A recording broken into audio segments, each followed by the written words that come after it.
Charging into Molly Villager site. Do you need me to prep a funeral for you too? Coming over here quick. Huh? Is someone calling us over? Oh, probably that kid. Hello? You're not sure what's going on, but you approach the little girl. Watch out for those weasel thieves. They've been hanging out in the Molly Valley for a while now. If they get you, you'll become a person with no shadow too. Huh? Not having a shadow. What does that remind me of? I don't know if that's a Genshin thing, a Starro thing, or a Woowa thing. All blurs together. Weasel thieves? Where?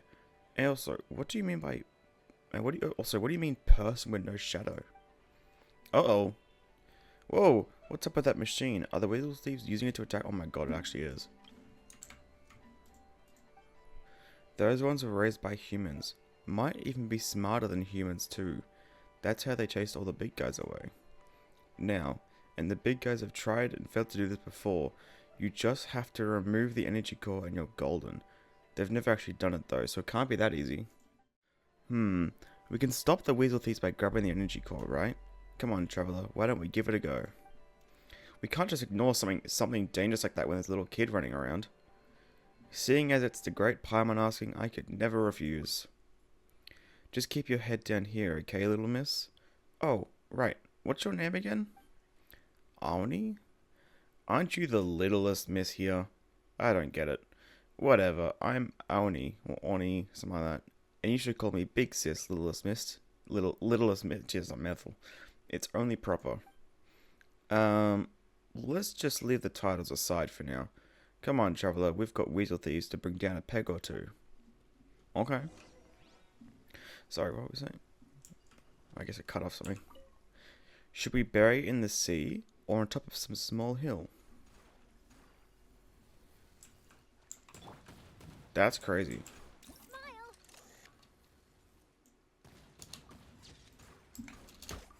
Ah! Then actually kind of did some damage. In there.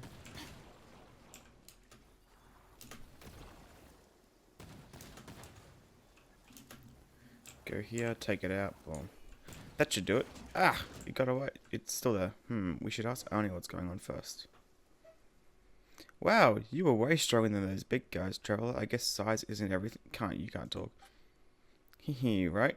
Traveler's not the tallest person ever, but she can thrash monsters 10 times her size easy. Oh, please, I just devil Paimon's the real thrasher. Eh? Flattery won't get you... Well, it might get you half Paimon share next time we eat something nice. How's that sound? Then you can kick the weasel thief big bosses out of Molly Valley, right, Traveler? This isn't their home, but they're always making a mess of it anyway. Funerals that should have been held can't be, and Grandpa Molly might have gotten killed because of them too. But if we're going to hold new funerals, we'll have to find all of them first. Huh? Did weasel thieves really... Also, can Paimon ask, when you say funerals, do you mean that people want to hold them here? Why here of all places? Of course they do. I've made all the preparations, and I've thought of what songs to sing too. Here, have a look. But do be quiet. Let him rest quietly. I imagine they're all... Oni takes a small... I don't think it's actual people, right? Takes a small matchbox from her pocket and opens it. A beautifully coloured beetle lies on a flowery linen cloth within. There are even a few white petals adorning the scene. He's gone to his eternal rest, so I've got to hold a funeral for him. But all the places I picked are those small hills with machines on them, and they've all been occupied by weasel thieves. If Grandpa Molly's family haven't fled by now, they're probably dead. That's how badly the weasel thieves destroyed their home. Traveler, do you think this Grandpa Molly guy she talks about is actually some sort of small animal, I suspect? Yeah, Paimon thinks so too. Probably an animal friend of hers. How about we help you catch these no-good, evil-doing weasel thieves, and as for Grandpa Molly's family, we can look for them once we've brought those thieves to justice. How's that sound? Huh? You're real good people, you two. I'll invite you to the funeral for sure. Well, you don't have to do that exactly. Okay, in that case, you can have the sugar sculpture I bought earlier. Huh? I guess it's already gone. Yeah, they mentioned that at the start of the quest. That little, like, advertising thing. Well, I've still got some pocket money Jerva gave me.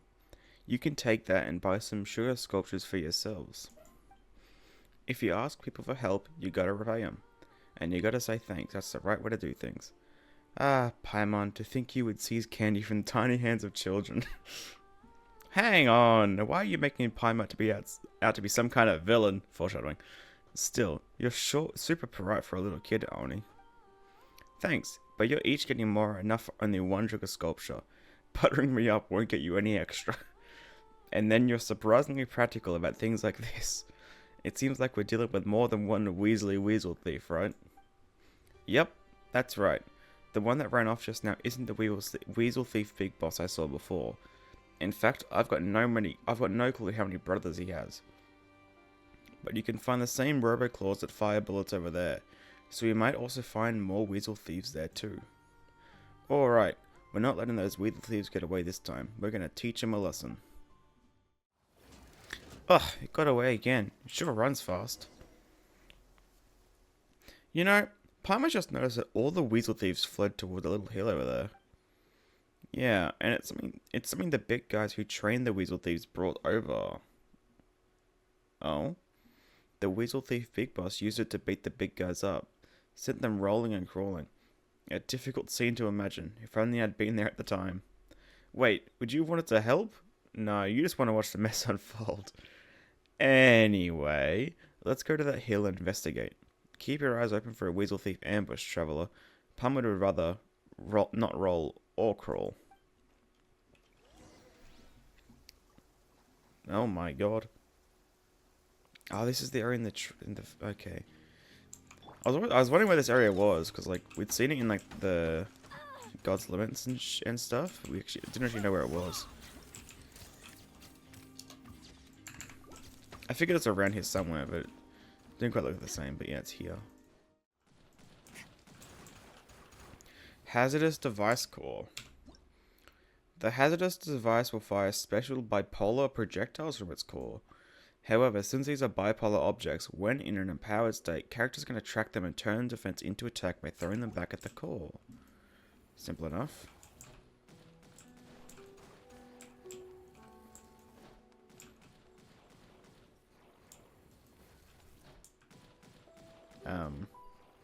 Here, this one. Out of here. A cute little boss battle.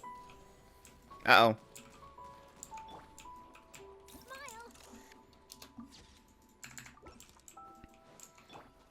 There we go. Out of here. What?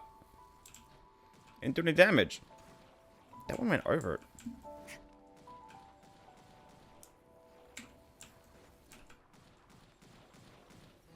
Yeah.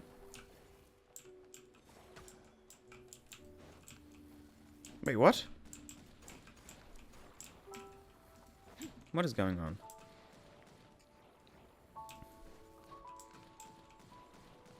Now.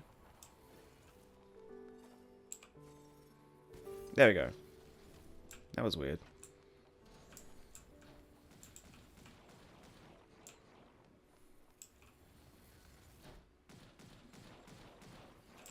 And last one.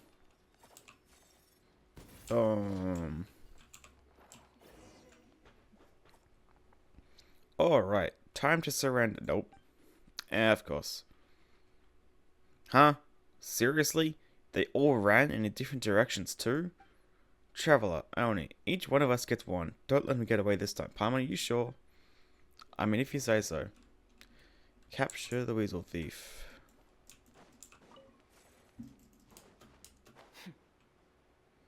You fucker. Where are you going? What? Oh, that's right. Yeah, there's no wood types. I forgot about that. I need to get those. I wonder how many new ones there are.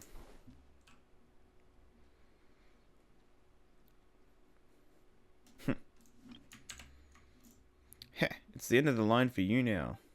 Huh? This is my first time seeing the Weasel Thief Big Boss up close. Oh yeah, you've got to call him Big Boss too, Pum. What? Fat chance Pum was going to call some weasel thief Big Boss. You're right, bad kids can't be bosses, can they? And no one's going to attend their funerals either. Fucking brutal. If they even hold them.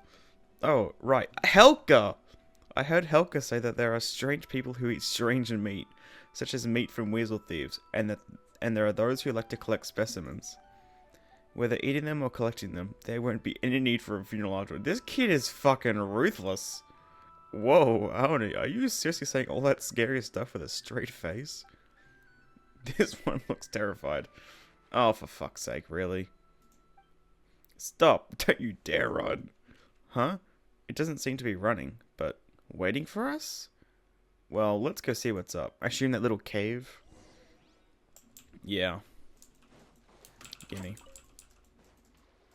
I love those crystal flies that give two. Blocked. Maybe we'll find a way through if we break these rocks.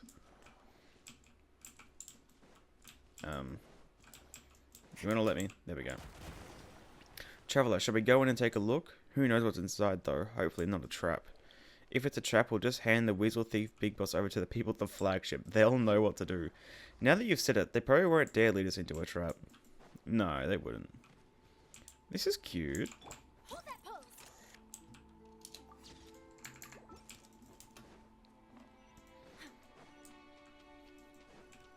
Oh, Lux chest. Dang. Oh, the moles. Oh, look, it's the whole Molly family. Grandpa, Papa, Mama, Little Molly, Little Molly. little, really. And all the rest. Oh, so they're sniffer moles. Wait, how do you tell them apart? They all look the same to Paimon. By their personalities, of course. You'll understand if you get to know them. But they all have the same bad habit of begging for stuff from humans. Poor critters. If we went extinct, what would happen to them? Humans go extinct? While sniffer moles survive? How could that happen? Big Sis Linear says that animals go extinct for all sorts of reasons. That means humans can go extinct too. How do you not know that, littlest Miss Paimon? I'd like to think I'll outlast the sniffer moles at least. But that doesn't really answer Eleni's question, does it? Come to think of it, humans really are in a scary spot with all these threats out there. That's, yeah. It's fucking rare. Anyway, back on topic. What are we doing about these weasel thieves now that we've found our moles? If no one's got a better idea, let's just hand them over to the flag. Let's not do that. Treasure! Or is it a bribe in this situation? Whatever. Since they're giving it to us, you might as well take it. Well, they seem sorry at least. Let's let them off the hook this time. Traveller. Oh, let's let them off the hook this time, Traveller. But not because they gave us treasure, of course. That's definitely the reason why, come on. Can't lie to us, Paimon. Huh? Why are they going that way? Should we follow them and take a look? Oh. Great. Everyone's still here and no one's turned into a shadowless mole. What is that all about? What do you mean by like... Looks like there's something hidden here. Let's investigate. Hidden where? Here? Oh, up there, okay. What's going on over there? Is that red moles? What? What is that mark above his head?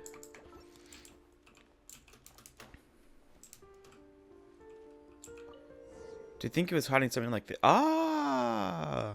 Guess that's a weasel thief for you. A Krumkake bolt. Cool, but what's going on? I'm guessing the weasel thief big bosses are trying to copy the big guys and make the Molly family their flunkies. But just like how those big guys failed, they probably didn't get their way either. Those weasels have messed up Molly Valley, and now the Molly family are hiding in a hole somewhere.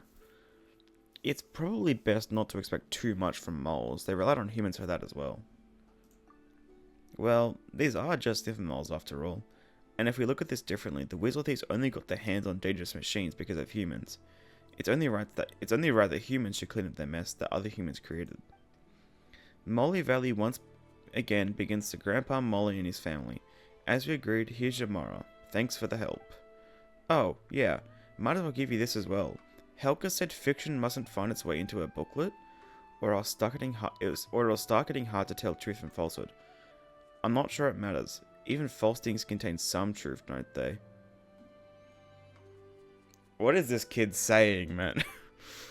Anyway, I'll see you around, traveler, littlest Miss Paimon. I'll come find you again if the Weasel Thief Big Bosses try anything funny. Hehe, looks like our reputations are growing, traveler. Paimon really hopes those weasels don't try anything funny again. You take care, Aoni. I will. Safe travels, you two. Bro, this kid said some whack-ass things. Aoni's notes. Wrong one. Notes written on pages printed with a conch pattern. It seems that this story, set in Moldy Valley and starring sniffer moles, was written by Aoni. Elements of the story are claimed to be true, but which would they be? I'm not reading all that.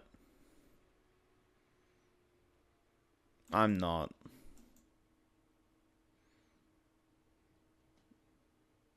We'll skim through it.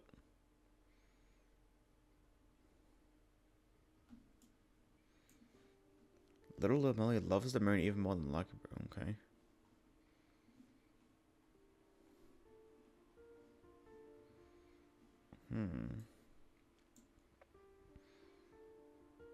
Oh, on nights when the moon is particularly bright, she can make out a few shadowless moles drifting in the moonlight, like smoke blowing in the wind. They talk to each other, but never let little Molly join in. It's as if they can't even see her. Is it just like apparitions of the abyss or something?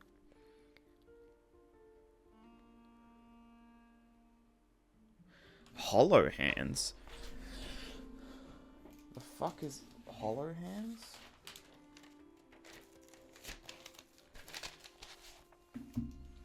So what? Shadowless moles.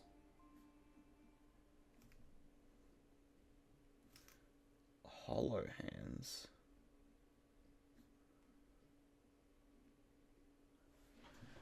What the fuck?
So,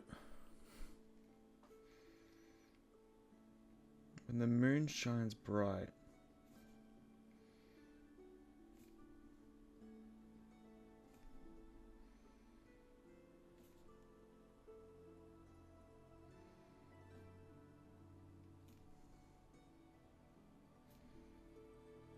that's weird. So when the moon shines bright, the shadowless moles arise. What the fuck? What could that be referencing? I can't think of anything they would. Another couple of people headed this way. Remember, they wouldn't object to being guinea pigs. The fuck?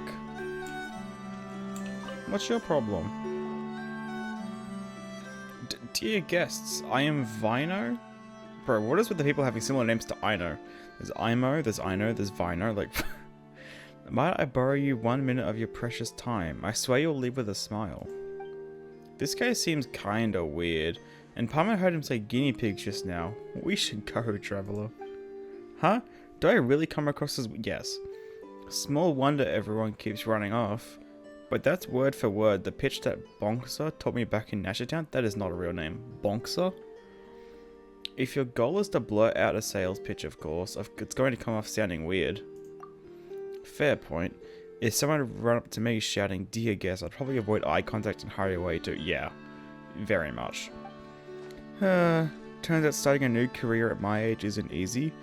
Darn it, I really thought being a boss meant kicking back and letting the money roll in. Maybe at a certain point, but hey, you did become a boss, right? Congratulations on that. But what made you want to change careers all of a sudden, Vaino? I was a treasure hunter for so long, but honestly, I've been thinking about getting out of the game for a while. There's this classic joke in that line of work. Where's the only place a 35-year-old treasure hunter gets called young? Paimon has no idea. I don't have any idea either. At their funeral... Oh... Everyone's dabbing their eyes and saying, poor thing, they died so young. Fucking hell. I'm 34 this year.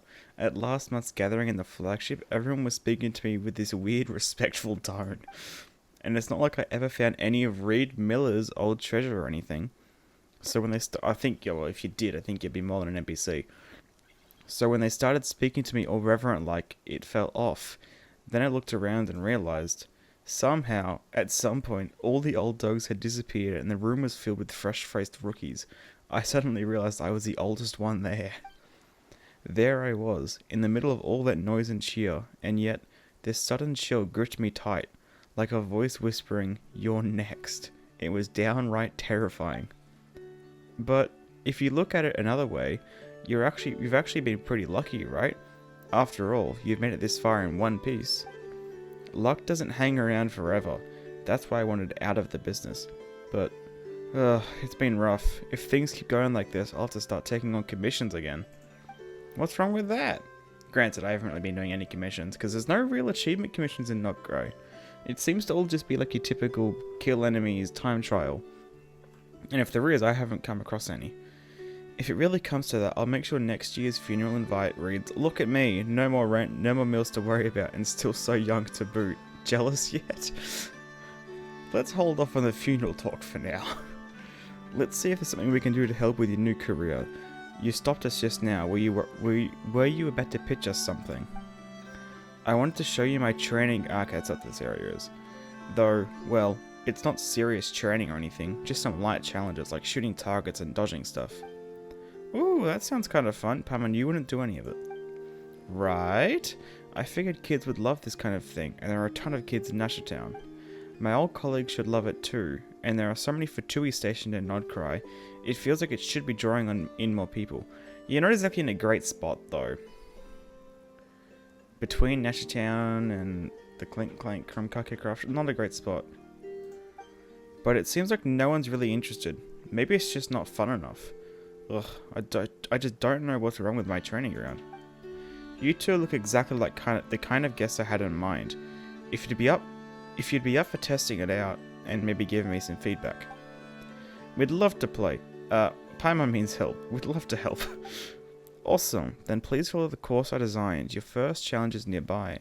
The second one's over that way. I marked the entrance to make it easy to spot. Okay. The last challenge still needs a bit of work. I'll go fix it up now and wait for you there. As for the rest, well, there's definitely some technique to hitting targets, but for your first time, just go with your instincts. Too much explanation will only trip you up. Well then, have fun. After briefly explaining the course, Vaino hurries off to finish setting up the final challenge. Okay. Seems pretty chill. Complete Vaino's first challenge. What is this?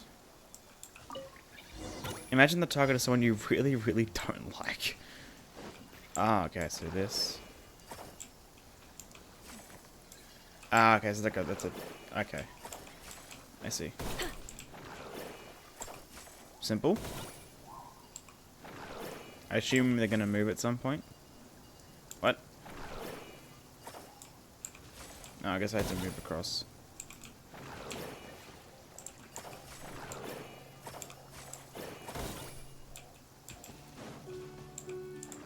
This is easy. Wait, hold on. It's actually kind of taking a while. Maybe it's not as easy as I thought. Uh-oh. What? Okay, there we go. First challenge clear. The second one Vaino mentioned should be that way. I doubt anyone's still looking for these. Nope. Training ground sign. This is the second challenge.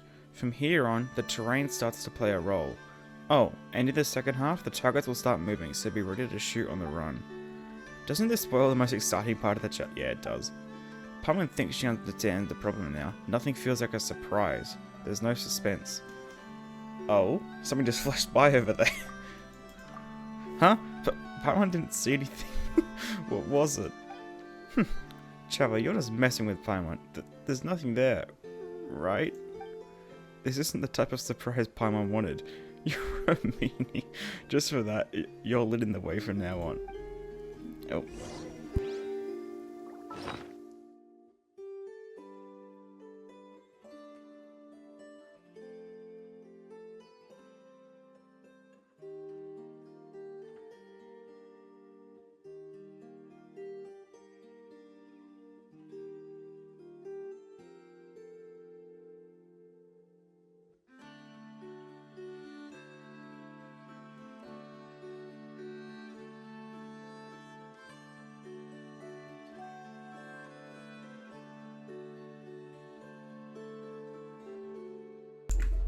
Okie dokie.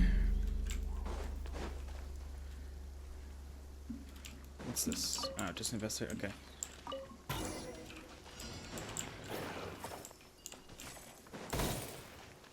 Oh, okay.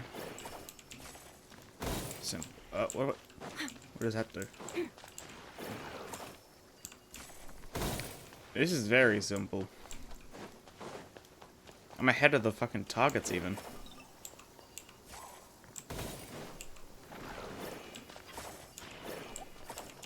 Easy.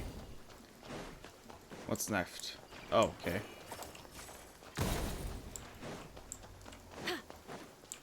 This isn't much of a challenge, I must say. This one's honestly easier. Okay, here's where they move, I assume.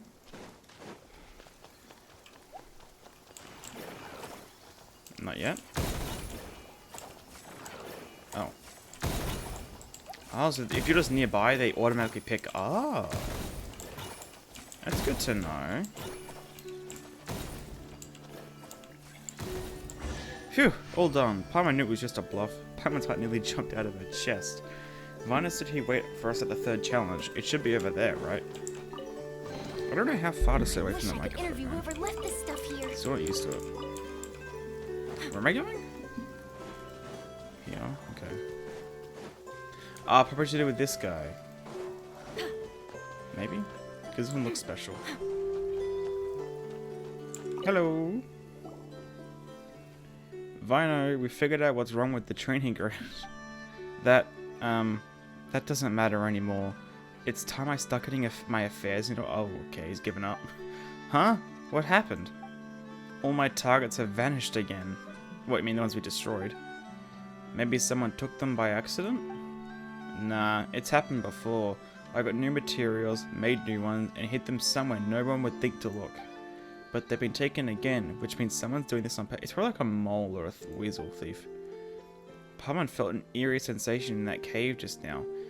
Could this have something to do with those sneaky thieves? That was just me messing with you. Wait, so you sensed it too? That feeling of being watched. My instincts are never wrong, and anyway, my targets aren't worth that much. Who'd want to steal them? Weasel thieves. Or moles. Was it sniffer mole that you want to say they're called? Even though I never took the really risky commissions when I was a treasure hunter, you don't spend that many years in a profession like mine without making a few enemies. By taking the targets, they're sending me a sign. The next target is me. It looks like I should have changed careers much sooner. I never thought I'd be sacrificing my life for a job like that at such a young age. Maybe you're overthinking it. Once we catch the thief, everything will become clear. You two are so kind. If you have the time, please do attend my funeral. Ugh, can we not keep bringing up your funeral? There's still a chance we can fix this. Is this what they call the energy of babes? Who the fuck? What? Alright, I'll hang in there just a bit more. I have never heard that before. At the very least, I won't give up until they actually come knocking. After all, I poured almost all my savings into this training ground. Oh god. I've dealt with treasure hoarders before, and in my experience, if you want to catch them, the best way is to bait a trap. You can get target making materials at the Nod-Krai craft shop. I've been there a few times. Since they're after targets, let's use some to lure them out. Alright, I'll leave the thief to you two. Damn. I'll leave the thief to you two. As for me, I'll stay here and get started on fixing the third challenge they messed up. If you're actually worried about your life, you probably shouldn't split up. Hold on. Say cheese. That looks gorgeous. Perfect timing. Those guys, honestly, it's just a job. Do they really have to hunt me down to the very end? I mean, life's full of way more interesting things, like hanging out at the training ground and doing a bit of target shooting. Yeah, no one's hanging around here, mate, so I don't know about that. Oh, someone there. Well, they're there normally. I don't know. I don't think they are. Lally? Cisco. 1, 2, That's probably not enough for the hollow hand. Hold on. Yeah, that little quest I did over here, that mentioned hollow hands. This is some kind of group, wasn't it?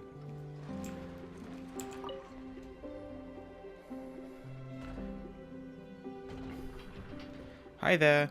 Let Paimon... Wait, is this a different quest? Oh no. Let Paimon introduce herself. Paimon is Paimon and she's the Traveler. We're here on Vaino's behalf to ask if you have any materials for making targets. Vaino? Oh, you mean Uncle Young?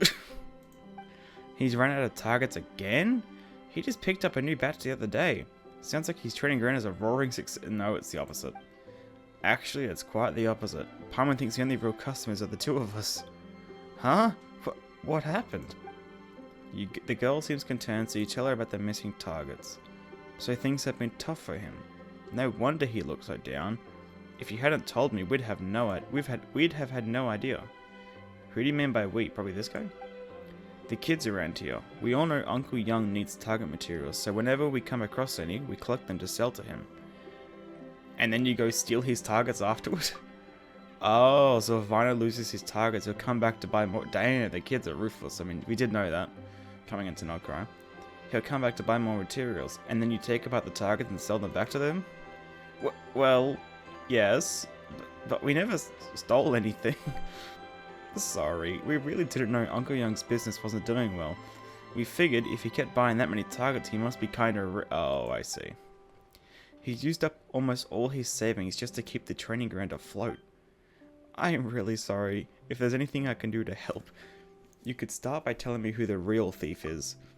Well, I guess it was the Hollow Hands, but they're not bad guys. The Hollow Hands? Who are they? I can't tell you yet, come on. Vaino really needs our help right now, so no matter what, we have to find out who's been stealing those targets. Alright, but we really don't know who they are. They always vanish fast, and no one's ever seen them. I think they're like Reed Miller, a good kind of thief.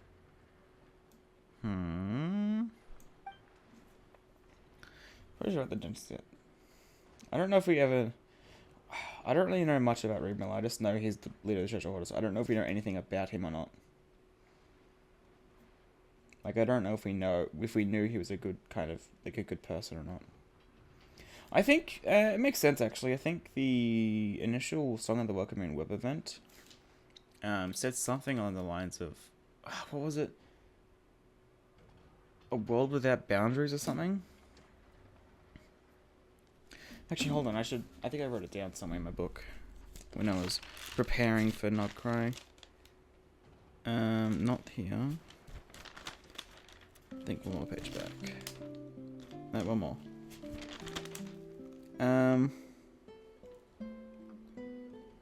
Fuck. No, I didn't write it down. I thought it mentioned something like that. We trade with them sometimes. No matter what we bring them, they always give us something really valuable in return. And that's how you've been getting the targets back? You've traded with them but never seen them?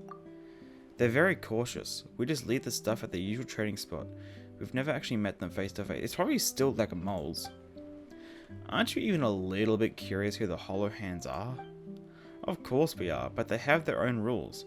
And if we want to trade with them, we have to respect those rules. Weird. What could the Hollow Hands have against Vaino? We just thought thieves have their reasons for thieving, so we figured Uncle Young must be loaded or something. Sorry. If you want to get his targets back, you could try trading them for some old portable bearings. I don't know if there's enough left though. Uncle Young already bought some just a few days ago. It's not like we have any other ideas, let's give it a try.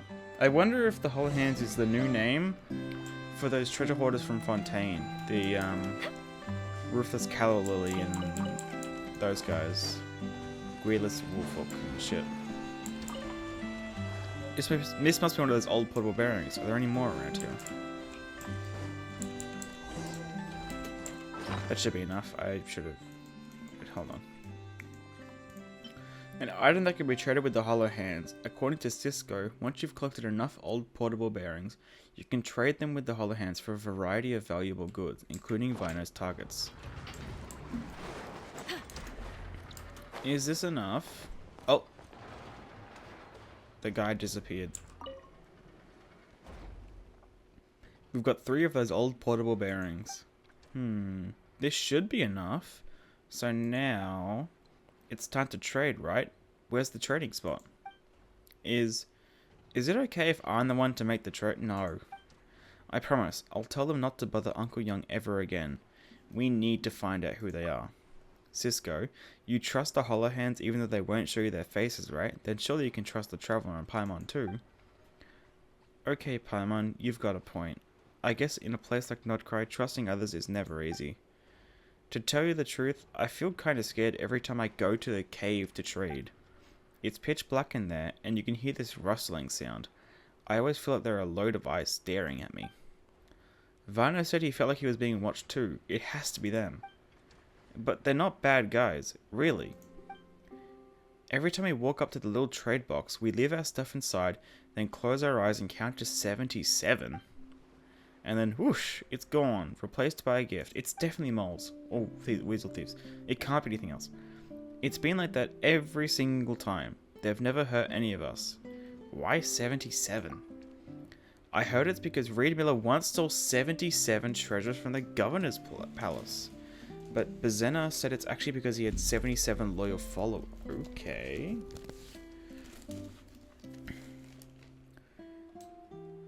Reed Miller law. Once stole 77 treasures.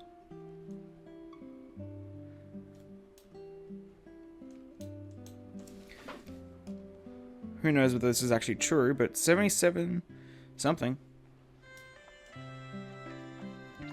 Maybe that means Reed Miller somehow is going to be playable in 7.7. That or 77 loyal followers.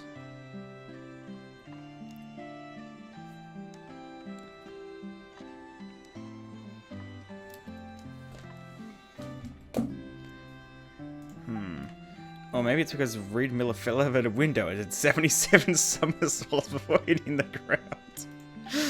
If that was the case, I don't think he'd be remembered as a legendary thief. I bet a monster shows up at 78 and eats you. You'll probably get sleepy if you count any further. We can just open our eyes at 76. Okay then. Oh, right. If we open our eyes early, we might just catch the Hollow Hands in action. Huh? Are you sure you can do that? It feels like cheating if you don't follow the rules. So? Well, it's all dark in there anyway, so maybe no one will notice? Anyway, everyone has a different story, but they all include the number 77. So who knows, maybe your version is the truth after all. Okay, good luck with the trade, and we'll tell everyone about Uncle Young too. We'll also do our best to gather targets for him. No charge this time. But first, we'd better go say sorry, definitely. I'm very concerned about how there was a person standing here and they're all of a sudden vanished. So 77 is important. This should be the cave of the Hollow Hands hideout, right? It's kind of spooky in here. Ah, bitch. I wonder if we'll get more Reed Miller lore, mainly like in the Archon. We'll actually get Reed Miller lore in the Archon Quest. Probably when Yehoda comes out. Because I feel like Yehoda, like, she mentioned being like a treasure hunter, so she's like the closest to a treasure hoarder. So maybe we'll get that kind of lore then. Because I'm assuming at some point it'll come up in the Alchemy Quest. There's a little box. This must be how people traded with the Hollow Hands. Let's quickly put our stuff to trade inside. I don't know if I'd call that a box. But sure. What are we supposed to do next? Start counting and close our eyes? Start from 1. Alright, let's close our eyes and you can start counting. 1, 2, 1, 2, 3, 4. Are you counting slowly on purpose? It's kind of scary not being able to see anything. If it gave me the option, I was going to click each one individually. Alright, I'll count faster. As the count goes on, you feel Paimon tugging at your clothes more tightly. As you enter the 30s, a soft rustling sound seems to come from somewhere nearby. 50. That was 50, right? Were you about to doze off? Come on, focus. 75, 76. It's probably okay to take a little peek now, right? 77. Yeah, sniffer moles. Figured. So the Hollow Hands are... Huh? The legendary elusive rogues, the Hollow Hands, are actually a bunch of sniffer moles? Paimon guesses it makes sense now that she thinks about it. But why did you steal Vaino's targets? I mean, I guess it just want anything, really. They don't seem to understand Paimon's question. I mean, no shit. 77? It answered you. I don't know if it's that. So what's 77 supposed to mean? Reed Miller's 77 treasures? His 77 loyal followers? Don't tell Paimon they think 77 sounds like squeak squeak. Could that be it? 7 squeeze 7? Squeakinty squeak. Paimon's confused. So maybe 77 actually has nothing to do with Reed Miller. What the hell? So in the end, we still don't really know what it means. Okay. Oh, we're following it. Oh, what's this?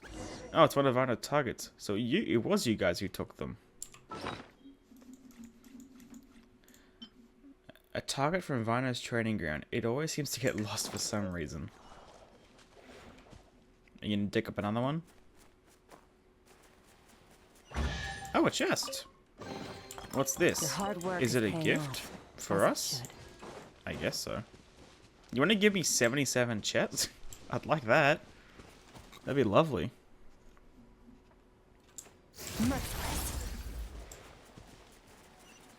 Oh, Mora. Okay. Ooh, more goodies. Hehe, will gladly accept. Hold on, there's something over here now. Feed? Use Mitsuba berry to deliver. Okay. Is this a thing where I have to come back each day?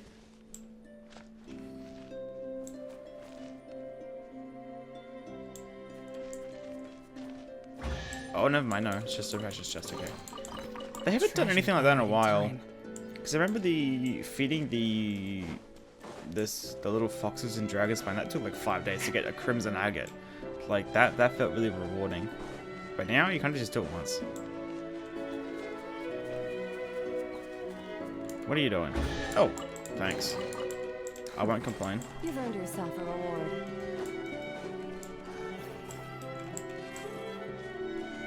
Aha, this is how I open it. Okay. Man, I saw this earlier. Oh, another target. This target's been used to line their nest too. How many targets did you guys take? God damn. Up this way? Whoa, looks like that mole nest over there is hiding a bunch of goodies. Something. What are the Stonebridge? Bro, give me a chance to read. I had no chance. Yeah, break this one down as well. At some point in time. Come on, there we go. Let's help the sniffer moles move this pesky thing out the way. Oh, I guess I need to be near this to... Okay. Whoops. There we go. Kaboom. Oh, wait. There we go. Another target. Alright. That should be all the targets. Only 3? So they were using them as bedding all along? That's why they kept going after Vaino? I thought their burrows looked a lot cozier than those targets. It probably has something to do with the colours and patterns. So they were using them for decoration? Maybe Sniffermel's like that sort of style. Like Cisco said, thieves have their reasons for thieving. Still, even if we bring the targets back now, they'll probably just get stolen again in a few days. What should we do? Let's give them something better. Great idea. We can leave a gift at the entrance to their treasure chamber. Let's head back and see Vaino. Wait, am I gonna leave a gift first? Maybe I'll do that after? I mean, do you really need these targets? You got all this shit. If they say so.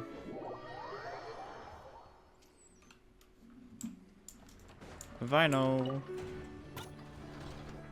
Ah, you're back. I was just wondering if I should start getting my affairs. Never mind. It's good to see you back in one piece. You can rest easy, Vaino. Those sneaky target thieves are definitely not old enemies of yours. Really? Actually, that girl Cisco came to apologize just now. She said the ones behind it are called the Hollow Hands. They sound like a pretty serious organization. Mate, they're a bunch of sniffermoles. Sniffermoles? Come to think of it, though I did feel like I was being watched, it never felt ominous. Not like all the times I've sensed real danger. But why would they want to steal my targets? You tell Vaino everything you uncovered. Haha, so that's what this was all about. I was this close to oh, whoops. Accidentally clicked. I was this close to making arrangements for my funeral. Looks like I'll have to teach them a lesson. But they didn't mean anything by it. Oh no, that's not what I meant. If a few old portable bearings were enough to trade back the targets, that means the exchange rate's totally in our favor. Oh god. You mean if I show up with all sorts of gifts next time, I might get something amazing in return. Maybe I can make back all the losses from the stolen targets sooner than I thought. Those losses weren't actually caused by the Hollow Hands. Yeah, I know, Cisco told me already. Still, I'm not going to ask those kids to repay anything. You're not? Okay. She was chirping away just now, giving me all sorts of feedback on the training ground, and she even promised to bring her friends to come. Yeah, that's nice. Honestly, that's worth more to me than any amount tomorrow. So we're back to exchange rates again, huh? Textbook treasure hunter instincts. Former treasure hunter. Thanks a lot. I think I figured out how to make this place more fun. I just hope more folks will want to stop by. Want to give it a shot? The final challenge. I promise it's way more fun than the first two. Let's give it a go. I hope it is. The first two were pretty slow. Like if I'd ever say no to something fun. Okay. Oh, wait. I've just finished adjusting the third challenge based on Cisco's suggestions. It should be really fun. If you say so, I'll hold my breath. Where am I going? Here? Oh, here, okay.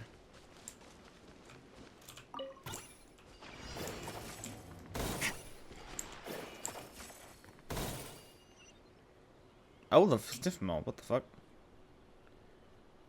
Are you gonna make things tough on me? No? Okay. What's the stiff mold even doing? Regardless, he can't catch up to me.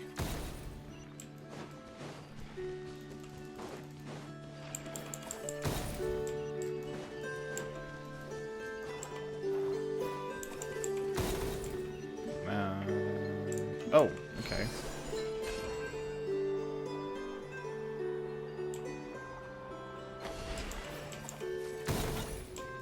Damn, how far are we going? Uh-oh. Is it still following me? It is. Okay, good. I assume this is one of the targets we brought back. And that's why it's not getting destroyed. No! There we go. Jeez, that was close. And I guess it was a little bit better. It was kind of just the same thing though, wasn't it?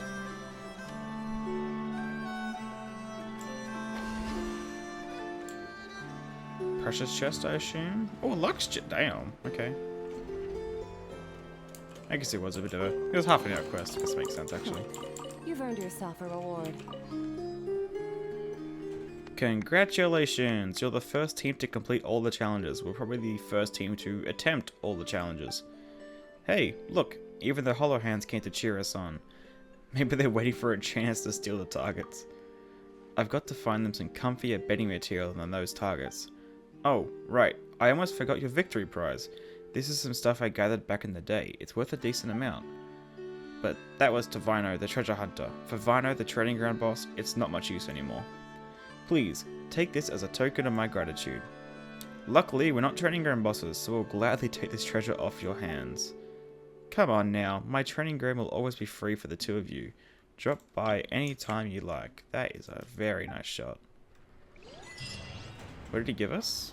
Or was it just the chest? Actually, it was the chest. Or this. You've been a big help. I'll keep what you and little Cisco said in mind. Here's hoping more and more folks come by. I wouldn't get your hopes. Also, what is this thing then? Is this just a cool looking guy? Huh? Travel, look over there. Paimon can see something glowing. Yeah, that's why I'm going over here. What the what is it? Investigate. Ugh, it's moving. What the Investigate the strange. Maybe it's some kind of special sealy? Travel, let's go have a look. That is a... What's it doing to the walls? It's like it's infusing the ground with Kuvaki. Oh, don't mind if I do. Your hard work is paying off. Well, I guess I am exploring around here now. Oh, it's one of the moles. Blues of the Old World. Old World? Huh? A mole? I don't remember seeing any moles just now. Whoa, it burrowed right through. That looks like a Kuvaki barrier set up by the Fatui.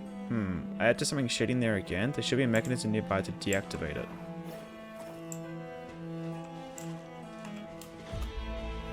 That's kind of cool, actually. It actually gets stuck. Smile.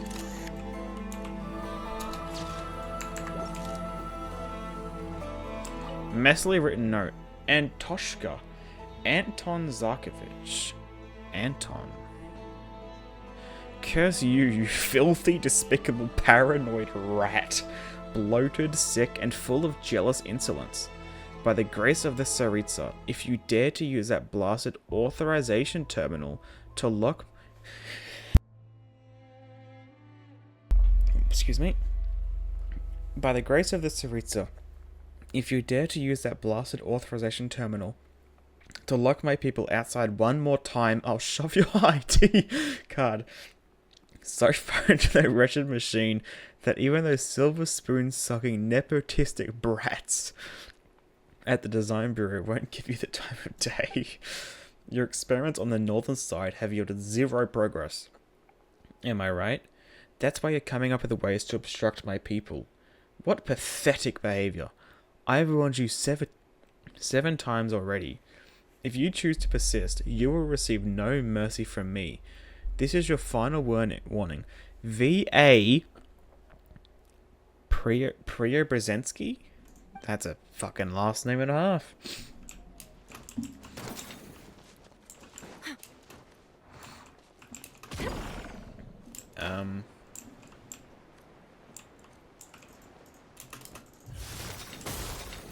Oh, wait, hold on.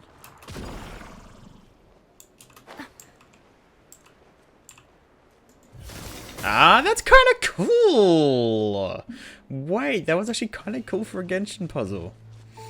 It's just a little tiny thing. That was nice. Oh, what's this?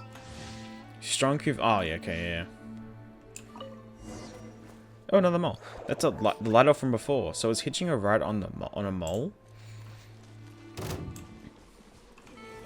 Okay. I kind of like that, having to like line it up. It's kind of fun.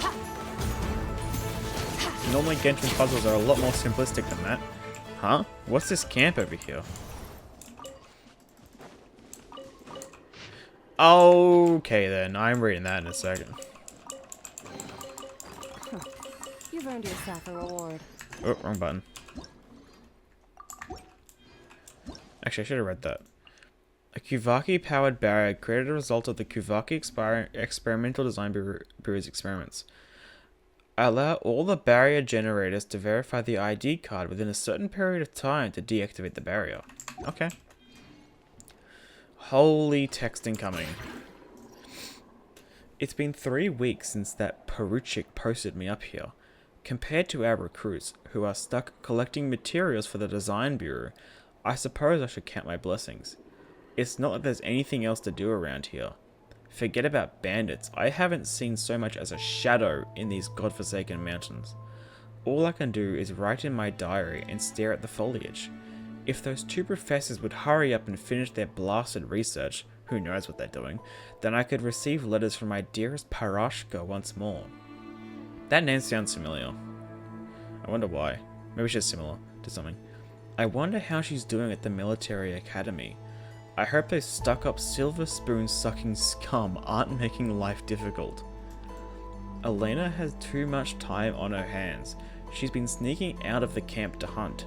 Every bit the lady of Morpesok. That's... hold on, I need to check this. This is, Child's Village, right? Yeah! Every bit the Lady of Morpesok, that one. Absolutely no regard for the rules. Captain Volkov caught her red-handed, gave her a real tongue-lashing too. Dereliction of duty was the verdict. After that, we all ate a healthy serving from the goat she brought back. Maybe it's been too long since I last ate meat, but that goat tasted better than any I ever had in the capital. Maybe that's why those rough and ready frontier folk choose to live in this awful backwater. The professors are openly at each other's throats at this point. In a place like this, watching them fight is our only entertainment. They're both high up in the Armory Palace. And they both refuse to give an inch, especially when it comes to researching moon fragments. They both want to be the first person to make a breakthrough and earn high praise from the Tsaritsa. Professor Karnatsky doesn't even try to hide his contempt for Professor Preobrazhensky. He openly called his daughter's fiancé a lunatic and said the only reason Preobrazhensky has reached the rank he has is down to blank. Okay. Well, that old jit was so taken aback by the tirade, his face went bone white. He looked like he was going to faint. Then he started reeling off some diatribe in Fey. I couldn't understand a word of it. At least the goat around here tastes good. Captain Volkov should be the one to go hunting next. Then we can all lay into him for dereliction of duty. Okay. So the 2 professors hate each other, essentially. And a Morpesok mention, which is cool. What was the name? Elena? I hear a goat. That's number 3. I'll read that in a second. I want to see if I can find number 2 first. I'd rather read them in order. Oh, let me just double check the name. Which one was one from Morpesok? Yeah, Elena. Whoa, did it attach to the goat this time? What is it even looking for? What the fuck? There actually is a goat. What the f... Oh my god. What the hell is all this? Hey buddy. A treasure buried in time. Oh! A red Kuhenki. Wait, oh, you bitch. I mean, that's cool and all, but where's notes 2? Oh, is this still outside? Oh, okay. Oh, I thought we were just in that cave, but no, we're still at...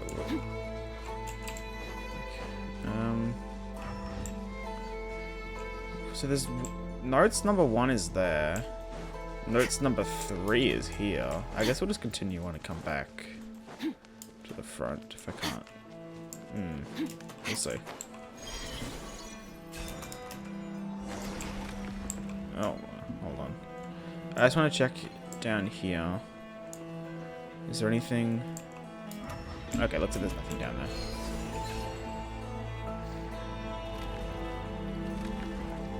Whoa. Why did it slow down so much?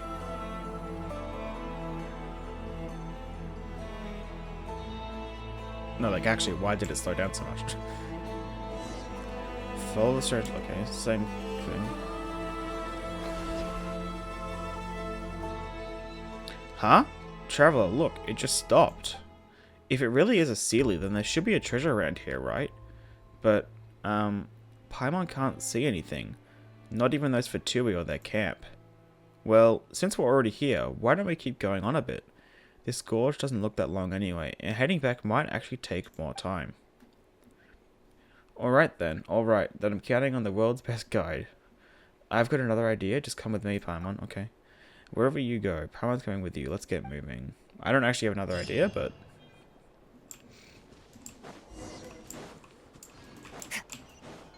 But I do want that Oculus. Thank you. I wonder where notes number 2 is. Maybe we'll see if it's still further down.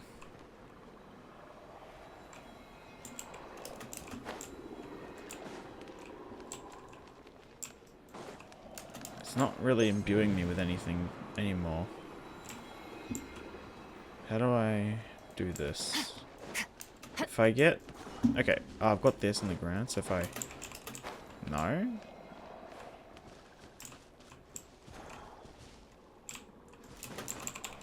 Interesting, how do I...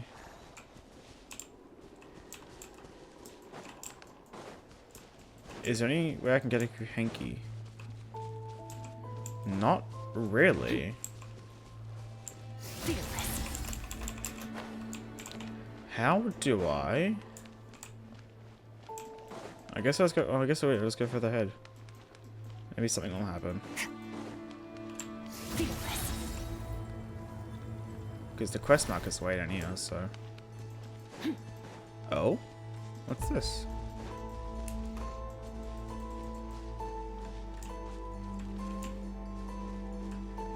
I imagine this quest will probably lead me in there.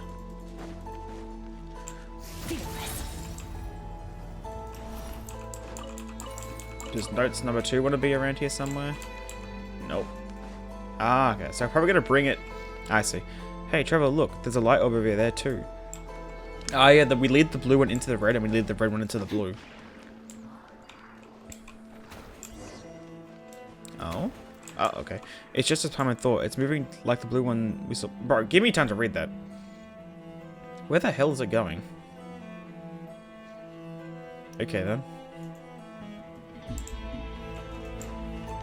If I don't get this thing right now, I will definitely forget it. Can I use this to jump? Nice.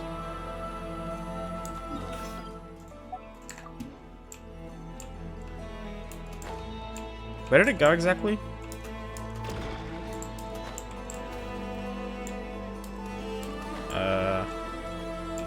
Okay. Oh, chest. Oh, here's number 2. Something's not right. Petrenko said he heard a blood-curdling wail in the night. Somewhere between the ragged breathing of a vile beast and the dying screams of a wounded man. He swore on the Sarita's name. None of us heard it, not even Elena, who was on watch. But we found strange marks near the camp, as though someone had been dragging something through there. Whatever it was, it can't have been alive. No living creature leaves marks like that. Captain Volkov suspects Professor Preobrazhensky and his underlings of playing tricks. He got us to set up a bunch more traps around the camp, and even activated those defensive robots, the ones that are more valuable than all of us combined. I have no idea how he's going to explain the resource expenditure to his superiors when this is all done, but I'm sure he'll think of something. Professor Karnatsky's research seems to be progressing smoothly. He even found time to expound upon one of his discoveries to us rank-and-file soldiers. Up to now, he's only ever referred to us as dim-witted lackeys. His emaciated face was flushed red behind a shower of spittle, like a dying man gaining one final moment of clarity. Huh? There was something unnatural, even detestable, about his expression. He talked about how he had extracted the purest primal light. actually just moonlight, from the moon shard, and how he would tear open the veil of the world, igniting the first spark for Her Majesty's wishes. I didn't understand what he was saying, so I nodded along and wished him a swift conclusion to his research. That's like the first kind of like confirmation in any form that, you know, she wants to, I guess, like tear down the firmament in any regard. Something like those lines, we kind of figured that's what it would be anyway, but like that's the first kind of words around it. I asked Captain Volkov if I could be the one to hunt today. I need something to distract me from my thoughts. The temperature these past few days has been unusually cold, and the air is filled with the putrid smell of mold and decay. The goats were abundant when we arrived here, but now it seems they're all in hiding. Perhaps our hunts are to blame, or maybe they're sheltering from the cold. Even so, I didn't have to travel far from the camp before I finally found one. Found is the only word I can use. It certainly wasn't hunting. By the time I arrived, the goat was standing transfixed, like a deliberately posed corpse, a very ungoatly expression frozen on its face. Its eyes were cloudy and protruding outwards, puffed up like a pair of fish eyes, but it wasn't a corpse. It was alive. Until the moment I cut its chest open, its heart was pumping blood. Until the moment I saw its chest open, my blade plunging into its heart, its foul-smelling blood spraying across the ground, gleaming inky green in the moonlight. Until the moment I opened its chest, it stood there, motionless, its swollen eyes staring into space, unmoved by its impending death, as though even the peace of the grave was not its to own. What the actual fuck? Does that have to be do with... Did he do something?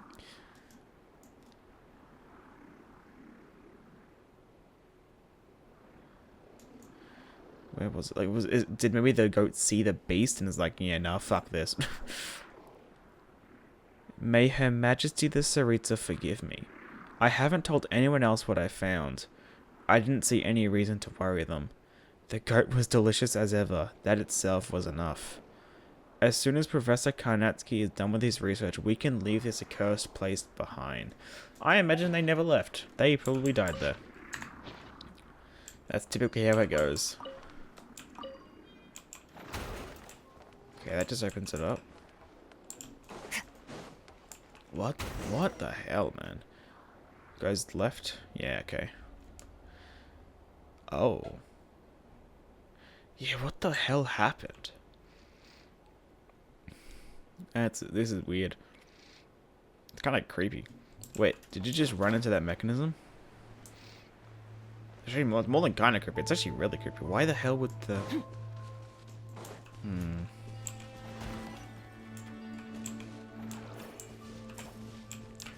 This is very different for a Genshin puzzle. I really like it.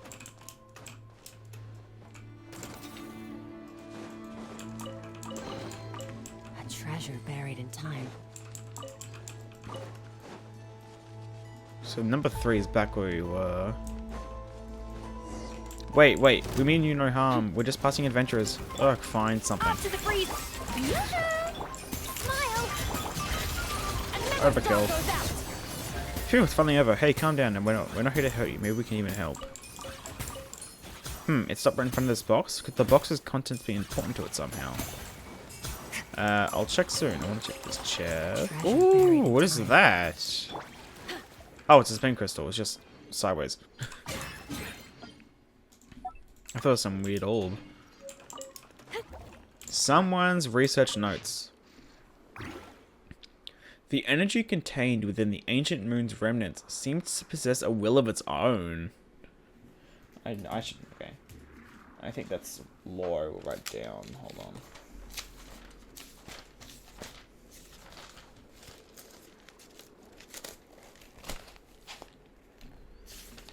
Okay, this page. Actually, no, I'll go back a page. Hold on.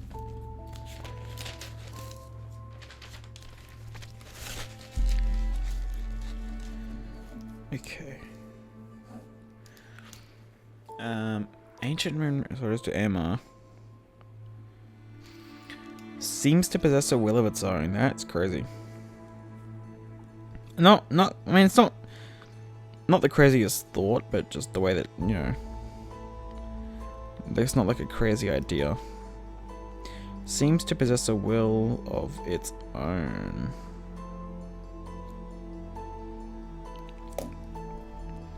When exposed to trace amounts of abyssal energy, it appears to exhibit survival and defense instincts, with notable similarities to the fear of death previously observed in the blank experimental subject. What? So, it's defensive around the abyss. And there's similar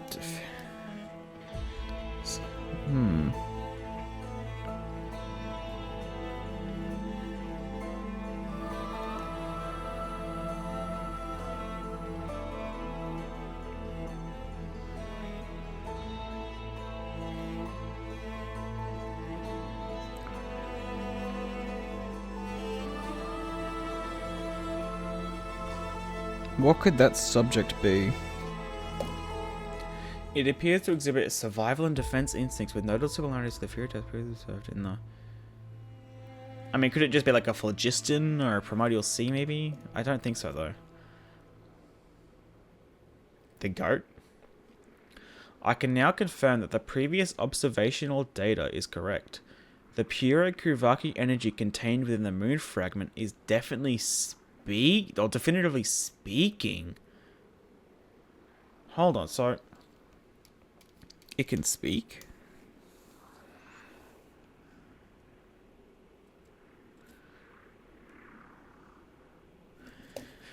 The pure...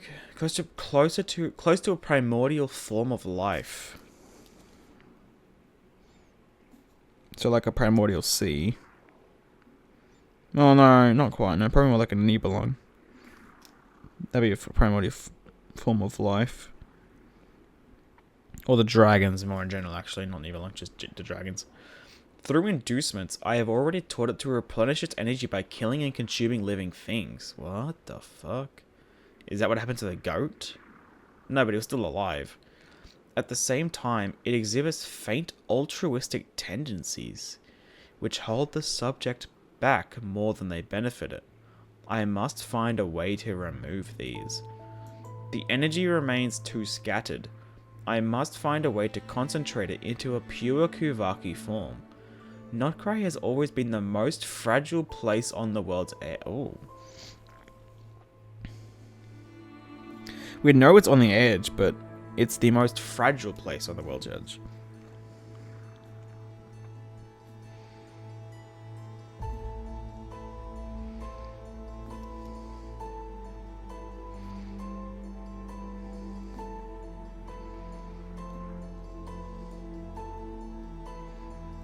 Okay.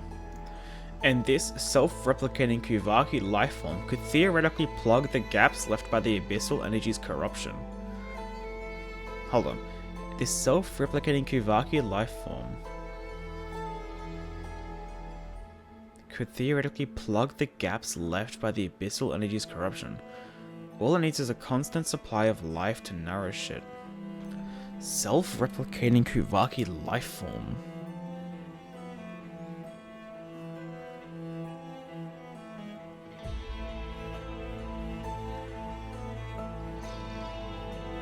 Is this the red and blue orb things we're following? Maybe it's hard to... But how would it then consume life and kill... I don't know.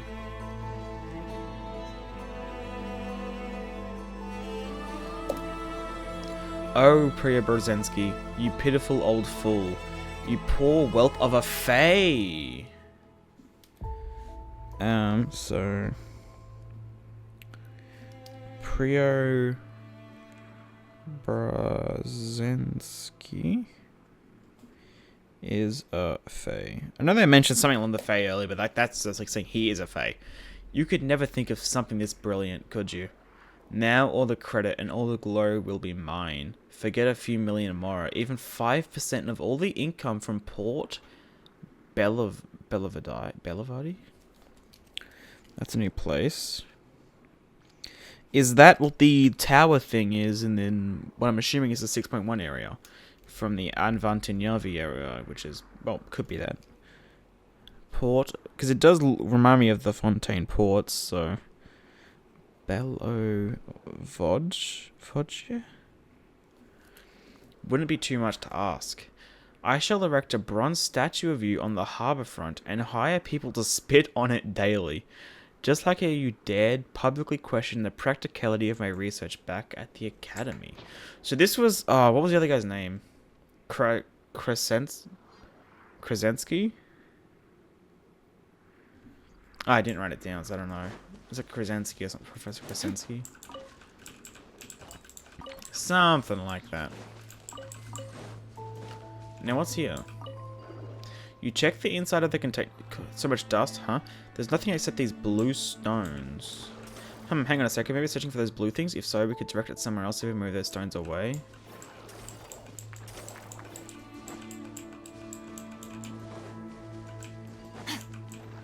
There we go. Okay. Sure. Where are you going now, buddy? Oh, let's take a photo of it.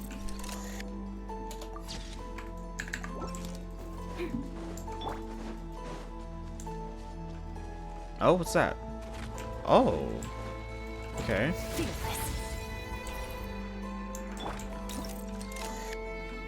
It kind of reminds me of a ley line in a way.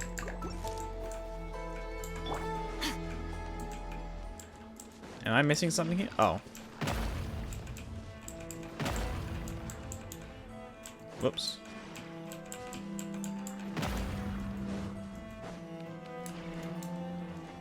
Chest. A treasure buried in time. Bitch. Oh. What the fuck? Could you stop that? Damn, man. Stop.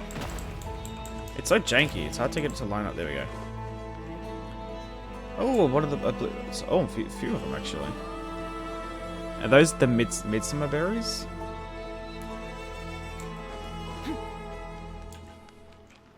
Yeah, there's 3 of them.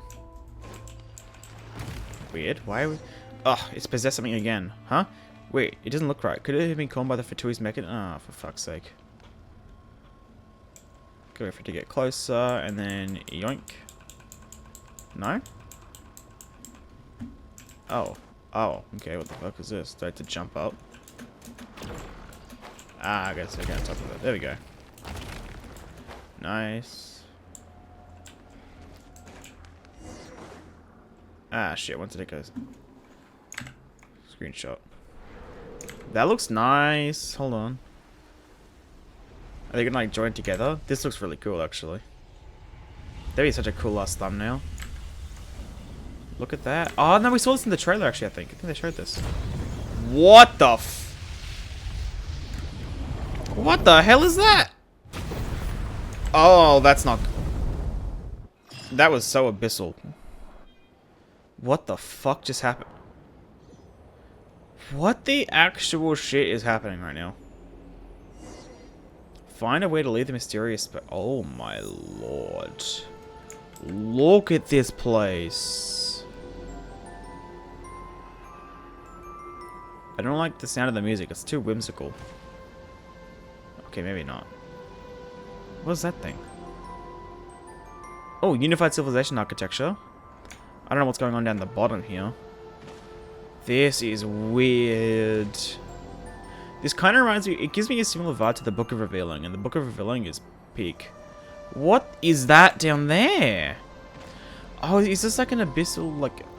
Is it like the Kuvaki experiment design bureau? Damn. I could not get that out. What is this place? Uh-oh. What is happening? It looks cool as all shit. But... What? What is... Oh my god. Wow, there you are, Traveler. When those two glowing things crashed into each other, the explosion sent Paimon flying. It's a good thing she didn't get hurt. What the fuck? It took Paimon forever to fly back here. Paimon was just glad you're okay. Actually, I went flying for a while too. I think I was blown off to some strange place. You tell Paimon what you just saw. Paimon's never heard about a place like that in Teyvat. Are you sure you weren't just seeing things, Traveler? Anyway, as long as you're okay, that's all that matters. There's just way too much weird stuff going on around here. Let's just leave this place before it's too late. Ugh, Paimon didn't think that'd be that dangerous. And we didn't even find any treasure in the end. Why would something like that show up here anyway? And if those two glowing things weren't Sealies, then what were they? I'm sure they'll... What they call it? Self-replicating Kuvaki life form? I assume it was two of those.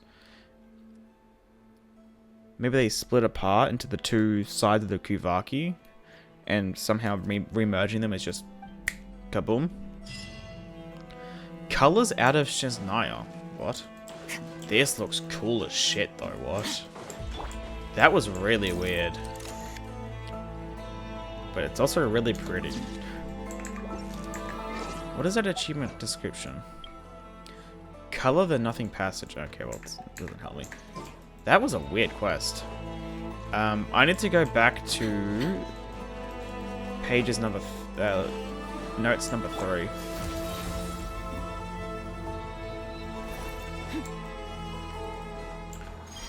Oh no. Oh, there's a viewpoint now. Cool. And don't mind if I do. Neonate Aberration.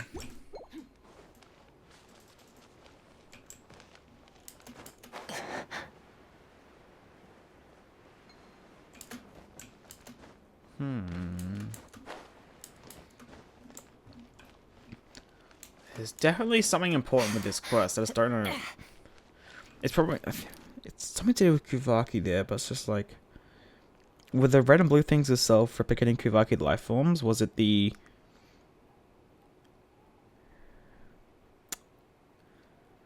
What were these things? Were they that? Were they somehow... I don't know. It's hard to say. Like, I'm purely just spitballing. Was one of them somehow related to Priya Brzezinski, and then the other one's related to that whatever the hell the other guy's name was? Was it Krasinski? That sounds too similar. Can we just... Karnatsky. Hold on. So it's V-A... Priya Brzezinski, and then it's A-Z... Karnatsky. Okay. 2. Well, I don't know who I can even write to. Maybe I should address this to myself. To prove that, before this land and its abominations consumed me utterly, my pitiful, fragile mind was, for a moment, still my own. My name is... Pyotr? Dmitrievich... Dmitrievich Orlov, that sounds familiar. I hail from the 6th Company deployed to Nod-Krai in service to Shesnaya and our Tsaritsa. I am the second son of Dmitry Sergeyevich Orlov and Yevfrozi... No, hold on. And Yevfrosinya Ivanovna Orlova. That made me think of Ivanovna N, but no, that's different because that's Y Ivanovna O, but could be connected. Hold on, so connected to...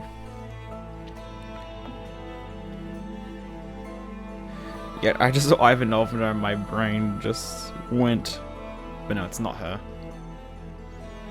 Could be related to the family though. Oh no. No, because this is Orlova and then Dmitry. Yeah, okay, so no, that's just the Ivanovna is separate. More like a first name, I think, in that regard. I think it's just the same first name. Well, it's not first name, but like you look at it, Orlov and Orlova connected to this.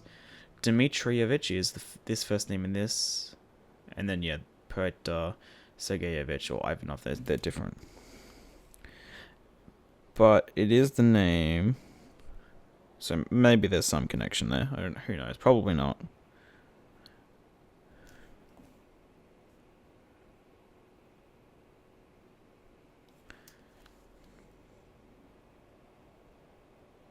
Okay. I am ashamed of my birth.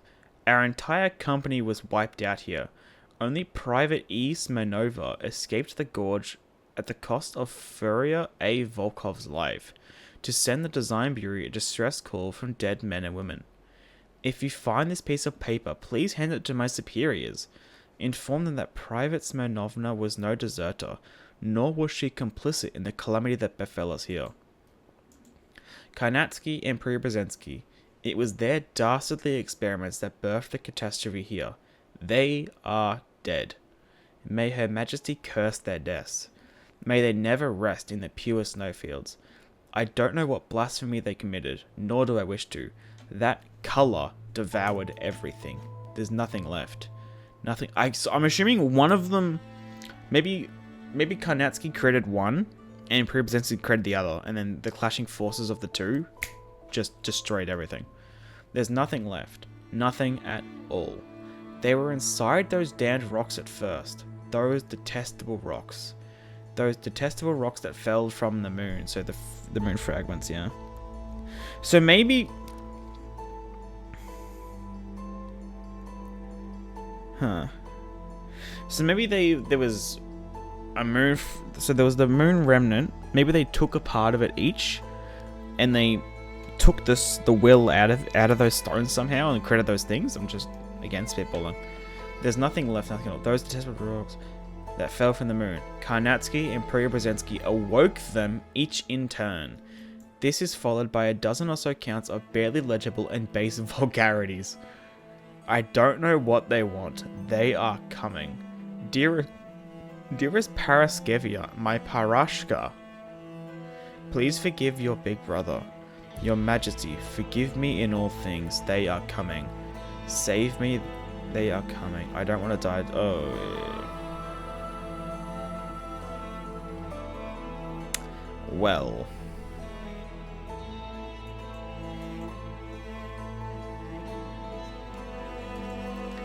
I think he died.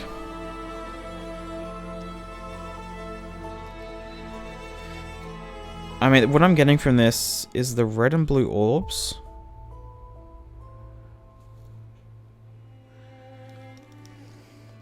I think there might be a they're both a fragment of the AMR.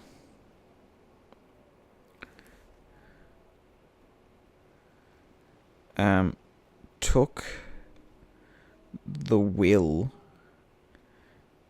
out of the fragments, I'm assuming.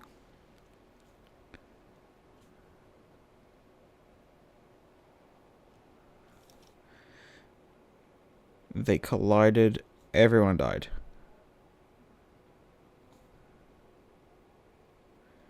Everyone is dead. What the fuck? That color devoured everything. There's nothing left. Nothing at all. They were inside those damned rocks at first. Rocks plural. I'm pretty sure it was just the one moon remnant. So that's what I'm assuming they've probably taken.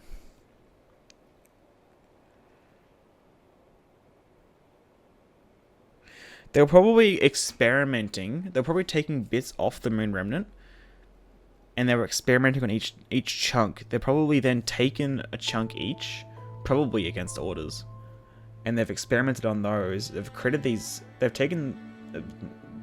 separated the will from the rock itself. Created the red and blue orbs. And then the collision of those.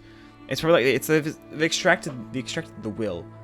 And it's two separate sides of the Kuvaki collided. Kaboom. I mean, that's what I'm assuming has happened. It's hard to tell what those things were. Holy shit, I got really fucking absorbed into that. Is that a tree? It kind of looks more like a crystal, but it's not glowing at all. I'm not doing that quest right now. I've done enough talking. I never thought we'd find proof of the carving Senti in a place like this, all thanks to Captain Gretche's guts. If he were any other way, he wouldn't deserve to be the captain of the Atlas. Okay, this is probably not done at Levisa's fallen overboard. Hark! Where's Hark? Okay, never mind. No, the Atlas won't sink. It doesn't end for us like this. It ended long, long ago, mate. Long ago. Water-stained nautical records. Motherfucker. The wind and... I was going to end. Fucking 20... The wind and waves are calm today, and the ship is making steady progress. For the moment, everything is normal. We should reach port in 20 days. Everyone's in good spirits. Well, apart from a few new shore huggers found slacking off and gambling down in the cargo hold. Levisa caught them red-handed. Let's write some of these names down so I remember them.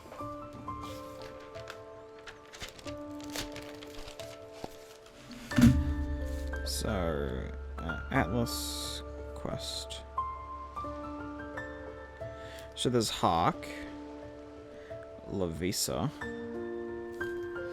Levisa caught them red-handed. If Hark hadn't intervened, she'd have cracked their heads open like eggshells.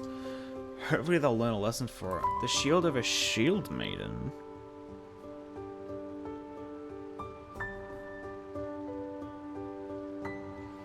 Isn't just a mantelpiece. In the end, they were docked 3 evenings' rations in order to scrub the deck for 3 days straight. The morning fog was thick, with visibility down to less than 10 chains. It didn't begin clearing until midday. We encountered a ship from the north, made of metal and sitting low in the water.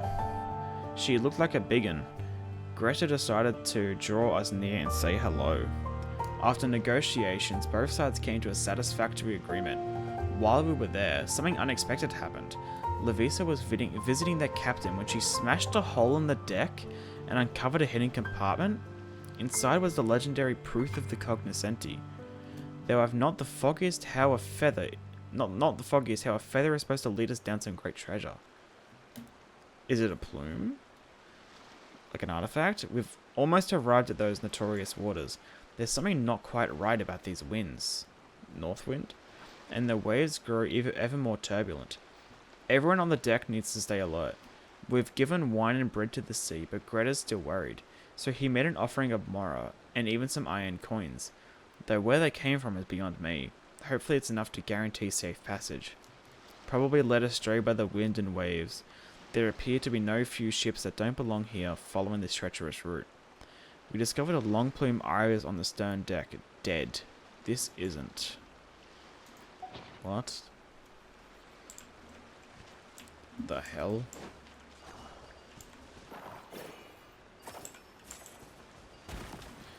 It's hard to see where this leads. And what's with all the mist? Oh god. Pullman wonders what's on the other side of this mist. Oh, it's like a domain. Like a ship sailing through the fog. What the hell? Traveler, do you feel okay? Parman's feeling a little dizzy over here. Huh? Parman thinks you just heard someone talk. What? What? How? Oh, okay then. Is this going to be Levisa? Mama's in the sheepfold. Don't be scared. Don't be worried. Take my tattered cloak. Dance now. Don't stop. Where are we? Oh, okay. How did we end up here? Oh, we end up under the eye. Okay. Salmi? Salamia? Where are you? Salm, please say something. I'm so worried. This is weird. Your hard work is paying off, as it should. Oh, Morta. How could this be? It's like she's a totally different person. She's become a monster. Oh, God. I found an awesome job. It's not like I've never worked as a private tutor before, but Nod-Krai's upper-class families, well, you know what they're like. But Miss Salem is totally different. Every gesture of hers radiates the elegance of true nobility, though her elder twin sister, Salamia, is a bit more mischievous. But what child doesn't love pranks at her age? I do hope they'll grow closer. To see these young ladies blossom into perfect gentlewomen. Why, it would be my greatest pride. When I was tucking the two darlings into bed, they begged me to sing Mama in the Sheepfold for them.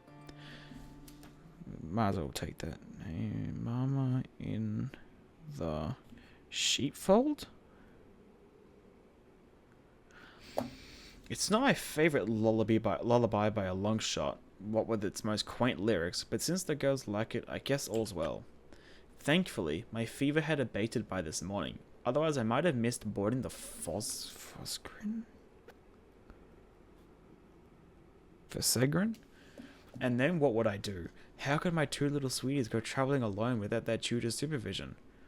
I'm still not sure how I caught that flu. I've always been meticulous about health and hygiene. Wouldn't do to infect the children, you understand. Salome has been in a foul mood all day, and she won't say why. When I was tucking her in at night, she covered her head with the blanket and turned her back to me with a harumph. Is she mad at me, or uneasy at being away from the comforts of home? I'll wager. Sweet little Salm, though, well, she's a different story. She apologized to me on behalf of her sister and told her not to take it to heart. As though I could. The only thing my heart has room for is love for these two children. Just as I was about to close the door, Salm whispered, Miss Vadrana.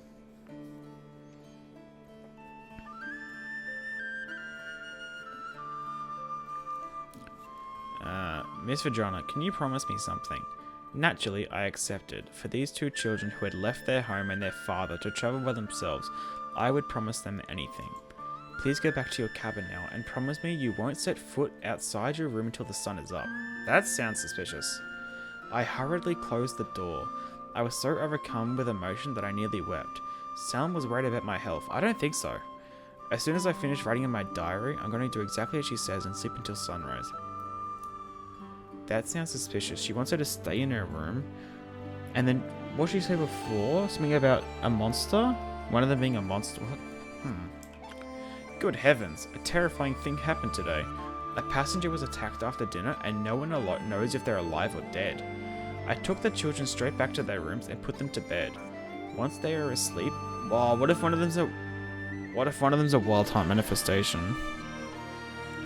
I took the children straight back to their rooms and put them to bed. Once they were asleep, I went to check the situation at the scene. The damaged cabin had already been hastily repaired, but there was still water on the floor.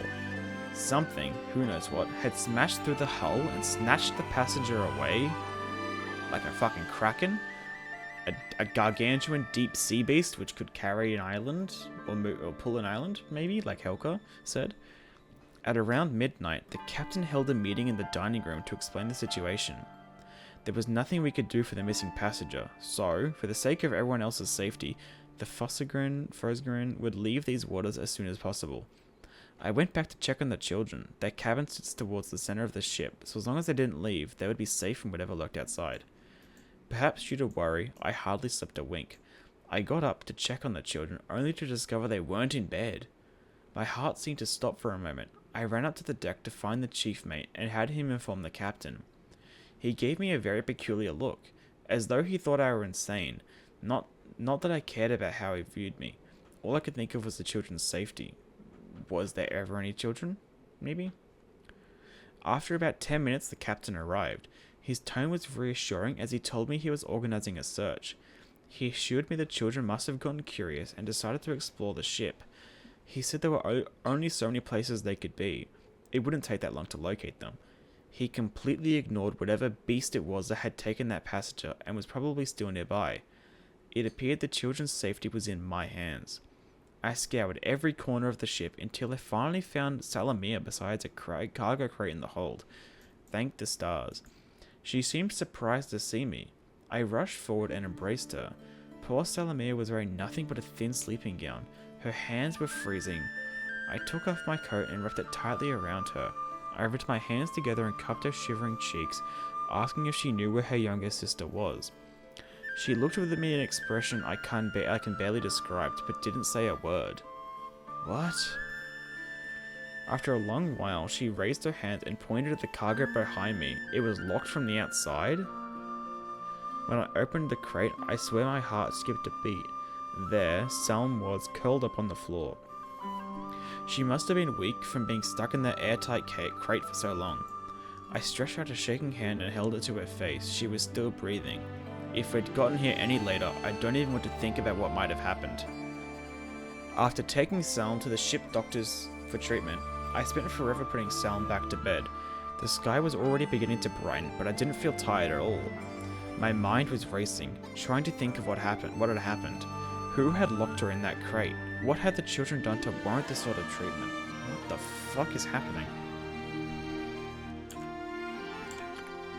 The ship's doctor said Salm needed more time to recover, so I returned to the children's cabin. Salamia was awake. I knew it might be too cruel for her to think back to what had happened, but I had to get to the bottom of the night's events. But when I asked, what she told me shattered my heart. Even now, I can scarcely believe it. As I write this, my hands are shaking. It was Salamia. It was Salamia who locked her sister in that dark prison of a cargo crate. This wasn't just some prank. This was something far worse. She had to be punished. No matter what else may have happened, nothing could ever justify her doing something so horrifying. So then why was she so scared? Did she lock it as a joke and then couldn't unlock it? But then why would she stay there by it? What? Salamia cried as she begged me to forgive her. She said if she hadn't done what she did, Selm would have left. She claimed that Selm was a child of the Fae. That she wanted to return to the world of her people, that the monster that took the passenger was probably Selm's kin. Nonsense, utter blather. There can be no doubt that Selm was a human child, no different than Salamia. Though, are there not Fae that can transform? A terrifying doubt took root in my heart. So did Salamia not want Selm to leave, so that's why she locked it? Before I tore it up and discarded it, Salamia's impressionable mind must have been affected by reading unsuitable stories, just like that lullaby, Mama in the Sheepfold. Even now, I vacillate. Should I pen a letter to the children's father, informing him of Salamia's wicked deed? No. I cannot say what doing so would mean for the girl. There was no time left to write today. I should decide what to do tomorrow.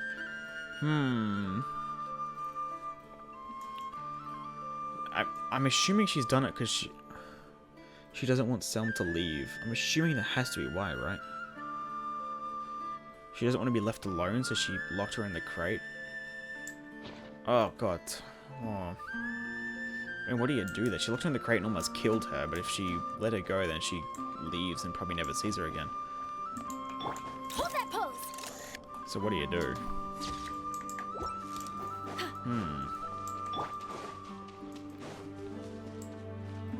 Oh my god, we're going down further.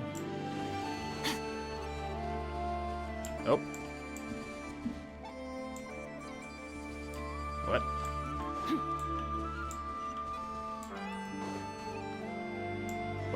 What's going on there? What's going on there? Smile. What are those? They remind me of the golden bees from Romeria. The golden bees. Was it bees? Was it bees? Bees? Birds? It's been a while. Touch? Oh, there's more of them now. Say cheese. Oh, okay then. Weird. Are they like manifestations of Kuvaki? And once there was enough of them, they changed a thing? What?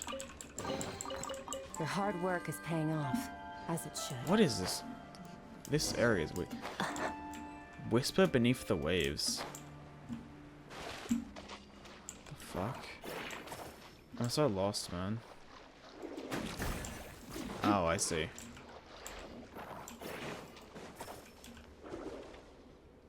Simple enough.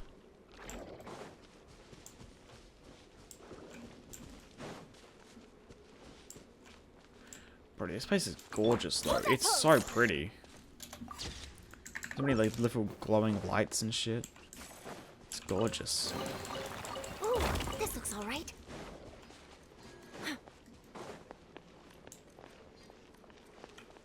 Trying to wrap my head around what's going on though. Oh my god. Oh yeah, I remember seeing this in the trailer. Wow, this place looks even prettier in game. Wow, there's a bunch of those shiny little things we saw earlier. Wait, where are we anyway? Could it be we've circled around to right under that weird tree? And those green things, what even are they? I'm not sure.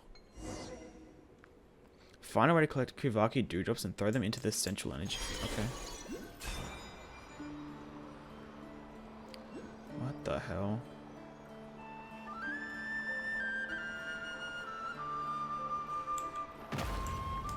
Ooh, chest. Hell yeah. I wish I could interview whoever left this stuff here. There's a few oculi in here.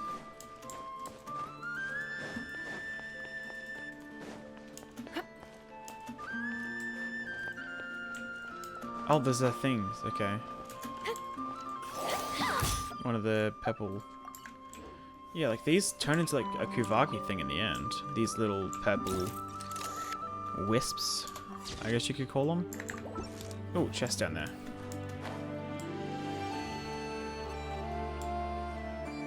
I guess I'm gonna treat them like Sealy. This does give Remuria vibes though. I guess I leave them. Oh, I probably. Okay, hold on. I'll probably leave them all there, and they like make a. It looks like it's making a coil in a way.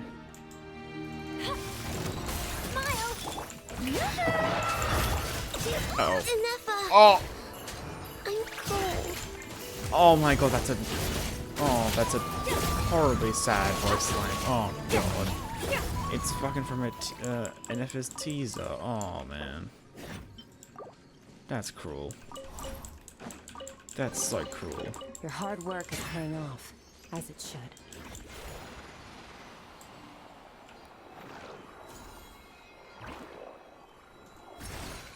Oh, it's going to this one, okay. Because that one doesn't look like it's fully reaching, so... I guess that's good enough, though. Okay, there's this one. That one's done. There's this one. There's one like down there or something. Yeah, there. Oh, wait. Person. Who are you? Composed youth? You mean your daughter? That question's a bit tough for me to answer. But I do have a sister who's much younger than me. Kids her age can have all sorts of ideas. Okay then. The captain won't help us. Chief Stalinov. Looks like the fortunate one who be boarded isn't so lucky at all. Oh, I can't. Sorry, man. I don't mean to miss Sheldon is your friend. I understand we're fine. I can't write all these names down, man. Doesn't give me the time to. Is he anywhere else?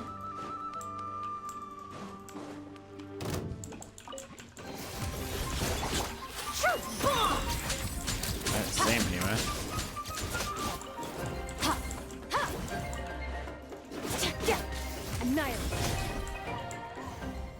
Okay, we'll do this.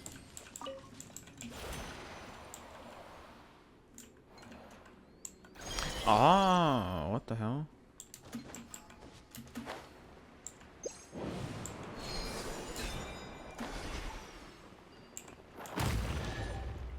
Another chest? Hell yeah. Your hard work is paying off, as it should. Aha, okay.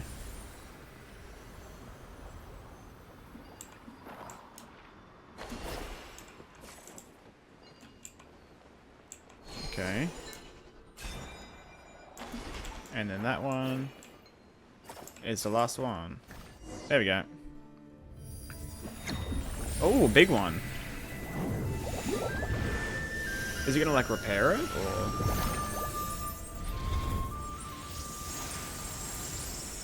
Ah, it's gonna make it glow now.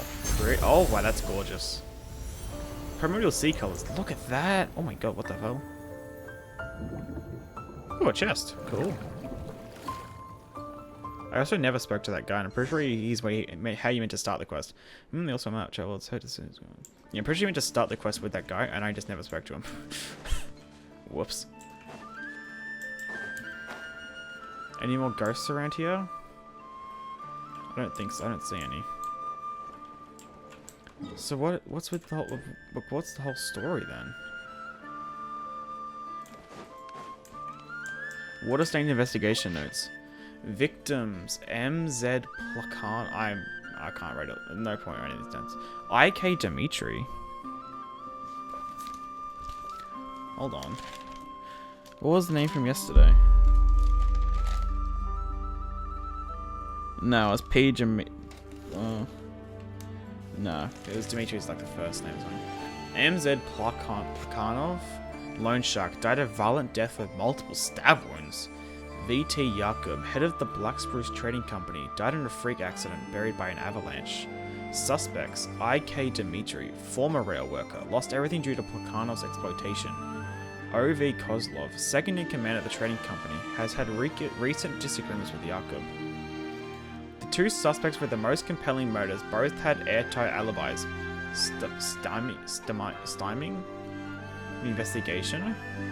However, precisely because their alibis are so perfect, it raised suspicions that something else is going on.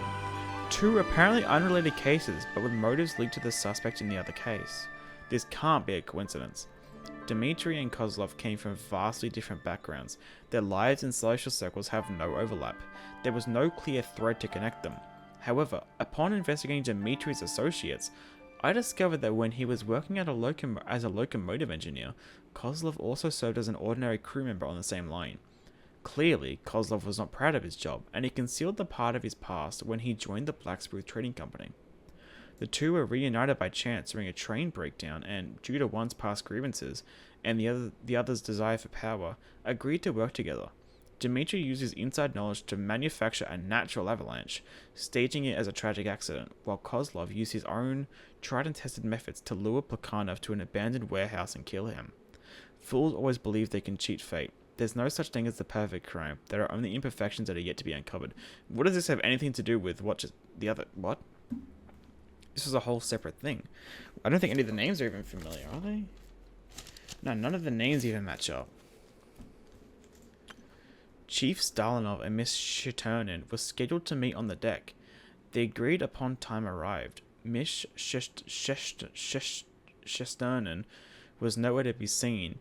We asked his companion Zorik, who was unusually calm and spoke with a coldness that felt out of place. He claimed to know nothing of Miss Sheternin's whereabouts, but when told his cabin might be searched, an almost undetectable sense of panic seemed to flash across his face. Before quickly donning a mask of concern, he took great pains to emphasize Mr. Sternen's obsession with machinery and attempted to convince us that his absence was coincidental. My intuition tells me he's lying. I hope this matter can be concluded before we reach Nashertown. What does this have to do with anything? This is to do with a train incident. This whole thing's been about a ship, a boat. What? That feels random. Huh? This feather. In scripture, Cognoscenti's feather. Now that's strange, Ilmari. Did you see that? The tree just lit up all of a sudden. And these little things. Too bad they're not fish. So that thing in the center must be its root, huh? Paimon doesn't understand how it works, but now that it's all shiny, it looks way better than when it was dull. You explained what happened earlier. It's pretty hard to believe, but you've got no reason to spin me a yarn. Looks like that fishing buddy of mine, that half Frostmoon Scion, was right. Half Frostmoon Scion? But so what? They're just remnants of the past. Whatever they sing or say, it's not going to stop us living folk from catching living fish. Anyway, you folks are treasure hunters, aren't you? That thing you picked up earlier. This is the proof of the Cognoscenti? It looks like an ordinary feather. No, it doesn't. It looks pretty cool, to be fair. A trader I know once said if you collect 5 proofs of the Cognoscenti, you'll uncover that great treasure, east of the moon and west of the sun. Who knows if it's true? So 5 proofs. I wonder if this is going to be like the, probably not quite as important, but kind of like the conches in Fontaine, that the refinements for the Sword of Narcissus and quotes, like certain quests all over the place give you another one. 5 proofs of Cognoscenti.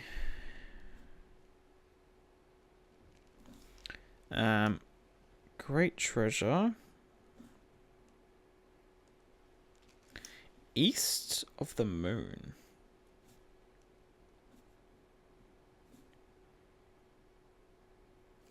And west of the sun.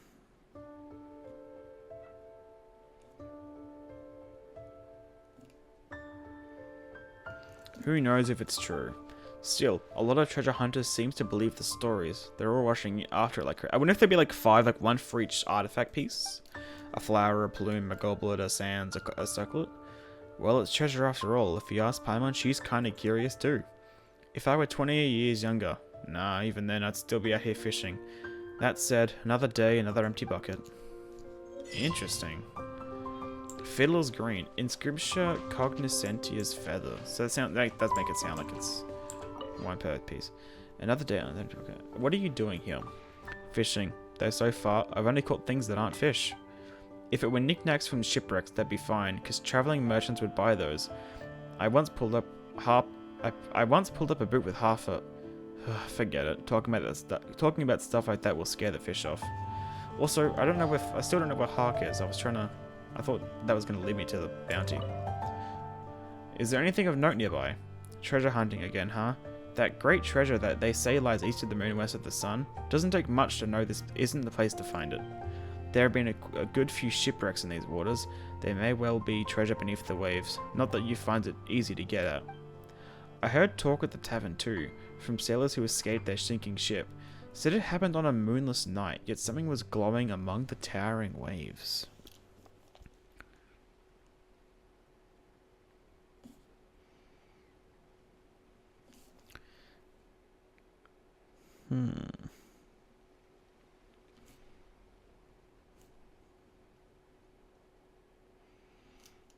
Something was glowing among the towering waves.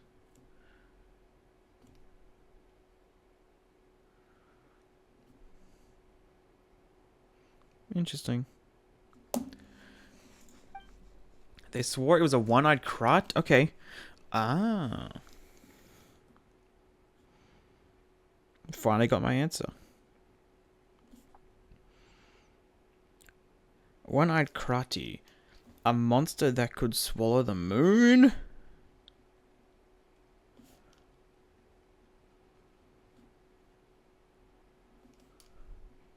What the fuck? I wonder if this is the supposed gargantuan deep sea beast that the Helka theorizes about. It was fighting a giant sea serpent for the right to rule its territory. There's also a giant sea serpent as well. Fucking hell.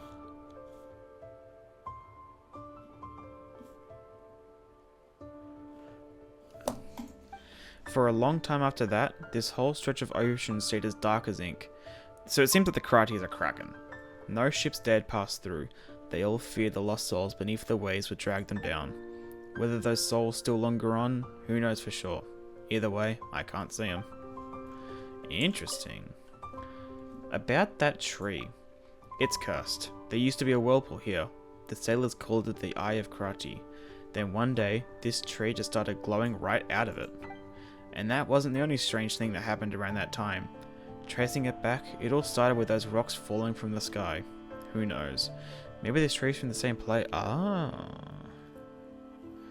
Might have said the moon, the ancient moon remnants. Then there are those little shiny things that appear every now and then. Rare as you like those are.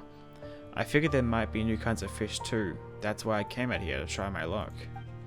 I used to have a fishing buddy who came out here too, but he said he kept hearing strange singing. It spooked him so bad he never came back. Huh, only half a Frostmoon Scion that one, but he inherited every one of their odd little habits. Who? Half a Frostmoon Scion? About the proofs of the cognoscenti. The proofs of the cognoscenti, the great treasure that lies east of the moon, west of the sun, if you ask me. Folks who greedily chase what isn't theirs rarely come to a good end. Take the Atlas for example. I heard Captain Greta was bewitched by all that talk of treasure. In the end, he met his fate at the bottom of the sea. And the treasure, it's not like it stayed buried with him. All that fuss for nothing. I wonder if we'll ever go to some... like maybe an expansion will be something below the sea, kind of like a second Remuria, kind of like an Incarnate as well. I wonder if we'll meet like his soul. That feels like something Genshin would do. Interesting. I'm loving the Nod-Krai mini world quest. Like, these aren't even the main world quests. These are just small world quests, and I'm loving them so far. Oh my fucking... Jesus Christ. Look at this thing. This shit's huge. What the hell? The hell is it meant to be? Let's grab this waypoint. Ah, you're on it now. What the hell? Is that meant to be a face? Yup, that's how we do it. Attaboy, that's it. Success on your first try. You really are something else. A Nezca? Hehe, that's the intuition institution for you, Makola. Say, I think I see people coming this way. I'd hope so from up there. And speaking of that, Drislav's really outdone himself too. 40 plus pages just to introduce each component. My word, you didn't hear what she said, did you? Right? Slava's the best at naming stuff amongst us too. Still, why don't you put your stuff down and go see to our guests? Why hello there, my lovely lady. Care for a little game with our dear Bobik? That's not what you're calling this giant machine, is it? Spot on. This is Bobik 131.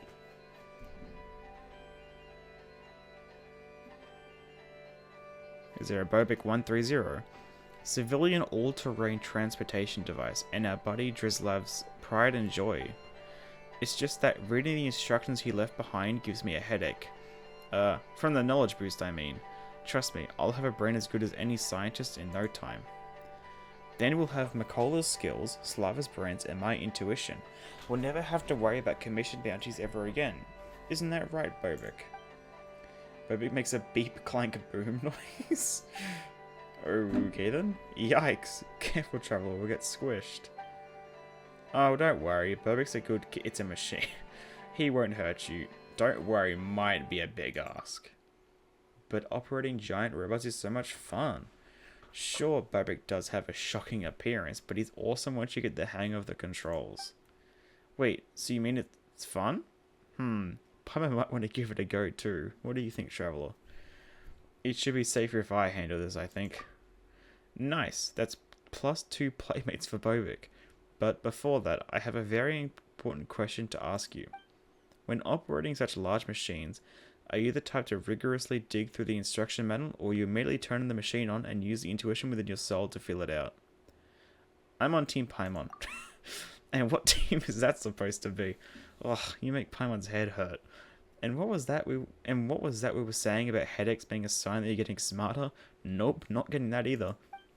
But alright, since you're on Paimon's team, Paimon gets to set the rules. Please learn how to control Bobik properly, you'll endanger us all otherwise. Well, Inezca did just get the hang of Bobik's movements mechanisms. That said, he was primarily designed to transport large amounts of good. But didn't you say it was like people transport? Or civilian transport? And we've got no clue as to how to make him do that just yet. With your help though, I suspect I won't have to waste time going through all these documents. There's a ton of big boxes that we no longer use around here. Try guiding Bobik to arrange them in interesting shapes.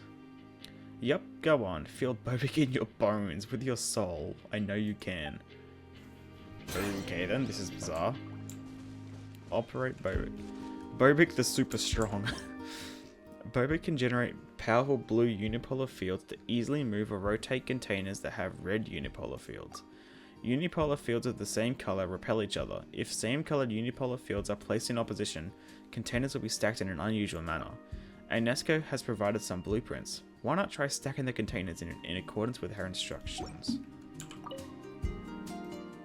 Be nice, Bobik. The traveler's a new friend.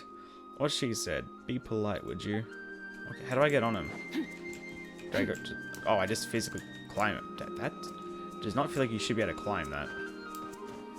That feels so weird. Forget you. This feels so out of place. I don't know why. It feels so weird. Oh my god. This is a blueprint I prepared beforehand. Pretty cool, huh? I didn't get to see it. Okay. Okay, I see. There. Nice, this is exactly where they need to be. And then... Okay, that's kind of fun. Just a stacking thing. You're pretty good. No wonder Bobik's taken a shine to you. And no wonder Ineska's got an eye on you. You're amazing. It wasn't much. No wonder... Wait a minute. When did Paimon get roped into your cheerleader club? Ugh, must have something to do with his puppy dog eyes, Traveler. Still, you did just figure out how Bobik works without getting anyone hurt. That is pretty impressive. Also, don't you think the arrangement of those boxes has some real artistry to it? How? What part of that? A work of art installed by a civilian all-terrain transportation device. Is that what people call installation art? I don't... Okay.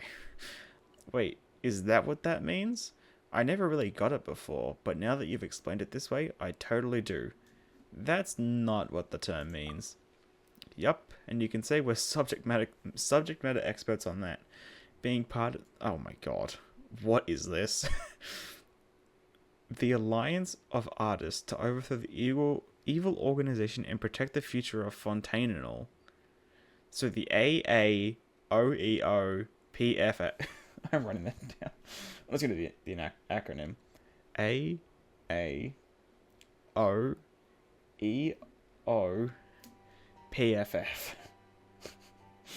What the fuck?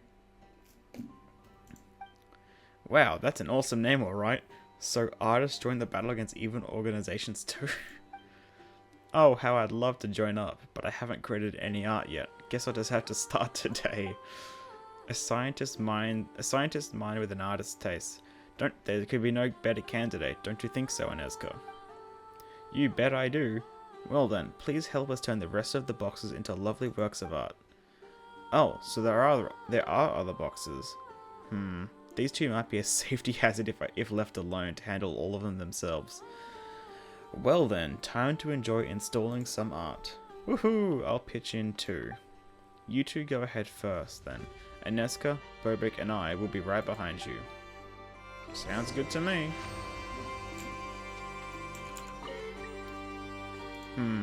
What else will we need to bring? Ah yes, a Macola, can't forget that. Ha, you speak as if I'm the type to get lost. Okay then. Can I not get back on top? What do I do now? Don't I need to get back on top of him? No? Oh, okay, I guess I go up here. This is the place. We're not the best at what comes next, so we'll leave that to the real artists, eh? If you say so. Oh, it's down for you to climb on. I didn't notice that the first time. So what am I...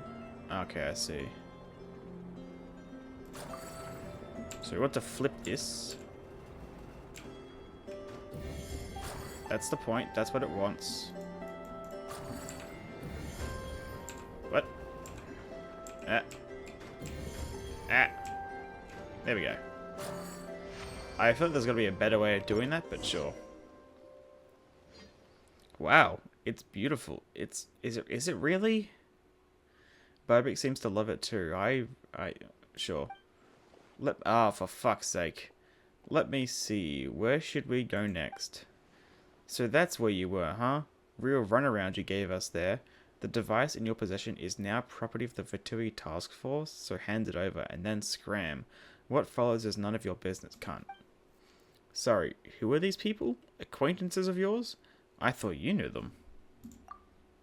Yeah, forget recognizing these chumps. We only have ballpark numbers on Fatui we've handed knuckle sandwiches out to during our travels as a whole. Such insolence. Still, we are not here to fight. Hand the Land Rover over peaceably. Peaceably? Peacefully, right? And we'll consider overlooking your rudeness. Cunt. The Land Rover? Wait, do they mean Bobik? But that's not what the scientist who created him said. That's right. Slava told us in no uncertain terms that he'd only give us Bobik if we promised to only ever use him for civilian transportation. Drislav?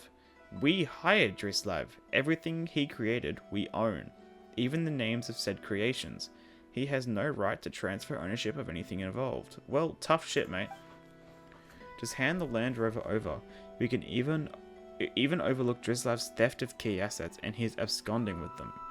You really think you have a choice here? You're Drizlav's friends, so I assume you're all smart enough to know who has greater authority here. Sure we do, but Mikola, have you ever seen anyone with poorer judgment? Oh, I'll say, Drizlav entrusted Bobik to us, so of course, we've got to take good care of him.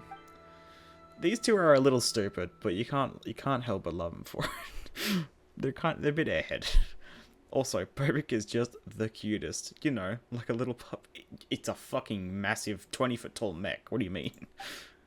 Yeah, I mean, puppies are puppies and humans are humans. And neither should the two be spoken of as the same creature. But, you know, many pets are treasured as family nowadays. So how could we let strangers just take ours away? Precisely. And we're talking strangers who have decided someone else's kid is cute, gave that kid some weird name, and now wants to take that said kid away. What such people need isn't our cooperation, but a real stern lesson. I'm surprised these two are standing up. Like, they don't give a flying fuck. Thank God we're here, though. Don't worry, we're not letting them take Bobik. Bobik is a civilian all-terrain transportation device. Fine, then you'll see who the Land Rover's real owners are. Can't... You're gonna die in one Scarecrow. What do you mean? Yeah, they're actually gonna fight? Hell yeah. I didn't even get time to use my Scarecrow. They died so quickly. Why'd you hold me back, Mikola? I wanted to give those lunkheads a piece of my mind too. Don't be mad, Erneska, don't be mad. We should pity such loveless folk to go nigh insane with jealousy upon seeing two happy families bringing their cherished pets out to meet new friends. Huh? Wait. Two happy families bringing their cherished pets out to meet new friends. Are you saying that Paimon's the traveler's pet? No, of course not. How could we get owner-pet relationships wrong?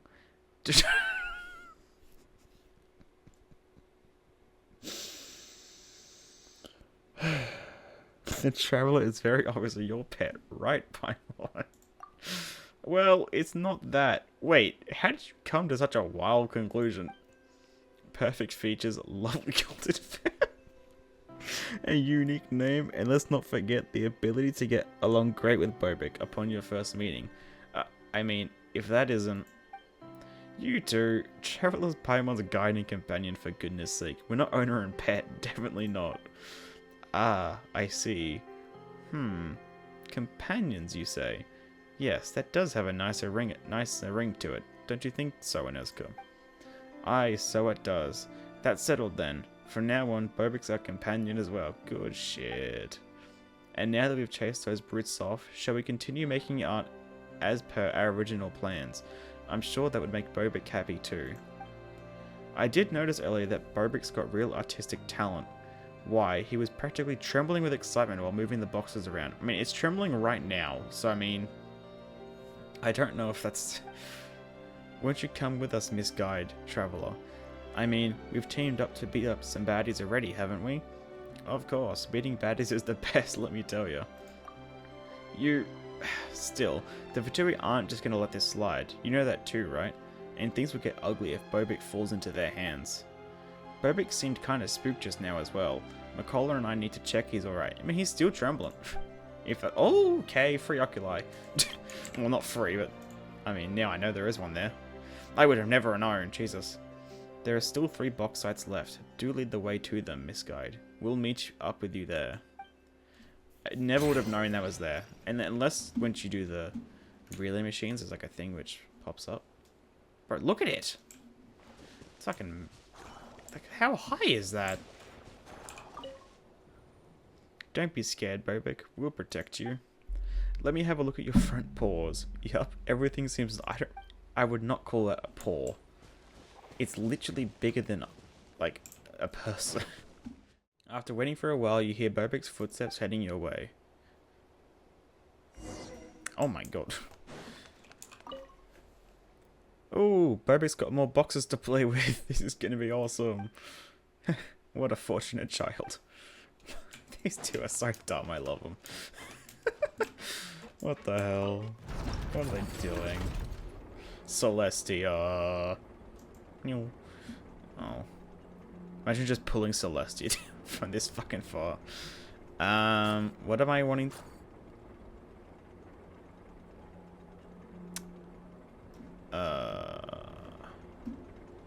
Oh, I see. I do that so I can put this down. Okay. Got this. Put it up. Put it back in. There we go. There we go. Whoops. Pick it up. Probably... Oh, Q. Whoops. Wrong way. There we go. That's like a staircase. That one's kind of cool. That should do it, right? It all looks pretty good. I actually like this one a lot. It actually looks like something. I assume they probably say the same thing. I doubt they would reset after a completion like that. Is this the last one? Very soon, Unesco arrives with Bobik and McCullough and two. I think it was two. There was three, right? So maybe one more after this. I can't wait to bear witness to your latest masterpiece, traveler. Same here. Why my eyes are ready to feast.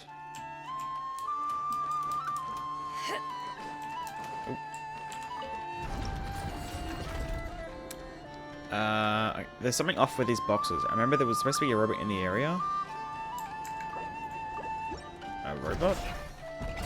Oh. This guy?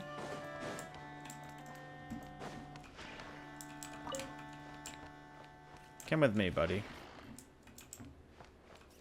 What am I meant to do with him? I just meant to move him out of the way. He's fucking dead. Oh. I'm not really sure. Can I get you to stop?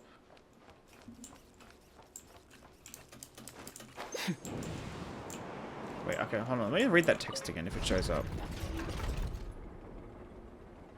I think we need to find it to adjust the settings.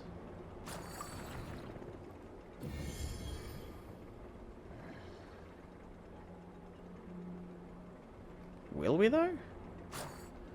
Like that's there. Oh, I guess to pull that one, I see. Oh, like push it. Maybe? Wait, why did it reset? Oh, okay. I guess I don't go that way. Ah, I see. Ah, so we had to push the container over to this position. I hadn't realized that at all. Good going, traveler. Okay. Now we do it.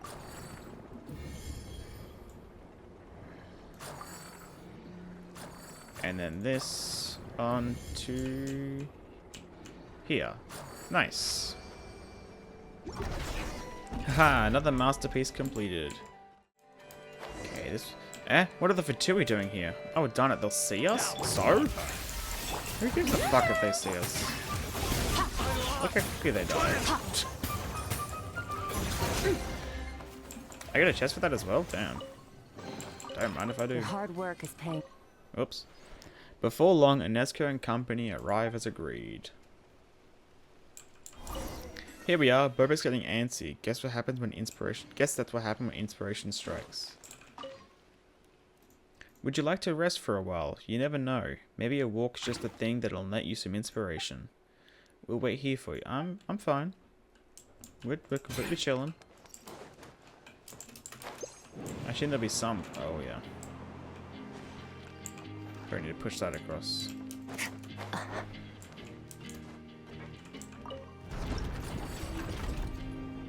Oh my god.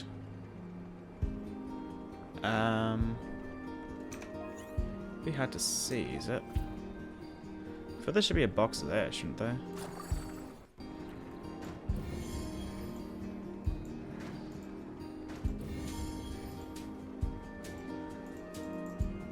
What do you mean?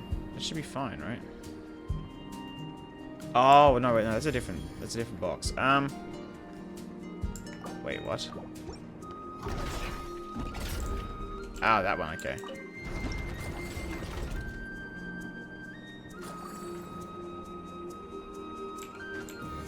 Whoops. Whoops, whoops, whoops, whoops, whoops. There. Okay. And then... This one has a thing there, so... Here.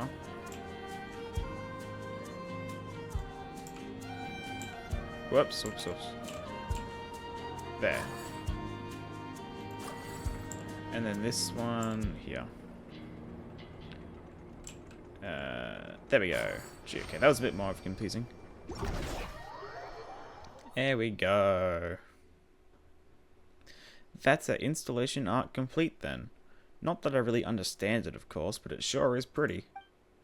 Of course it's pretty. You took part in its creation, Ineska. Come now, we must take a photo to commemorate this. Oh, we're going to do that too? Of course! It's a collaboration between us after all. Let's find a spot with a beautiful view from which we can see every part of our installation art, and we'll take that picture there. Excellent, and I'll see if I can get Bobik to strike some fabulous pose or another. Hang on a moment. Looks like something's happening over there. Not these fuckers again. It's those guys from just now. They must be here for Bobik. Oh my... What are the suspicious things flying around him? You don't think that's going to be able to pick him up, do you? Heh, work the dream.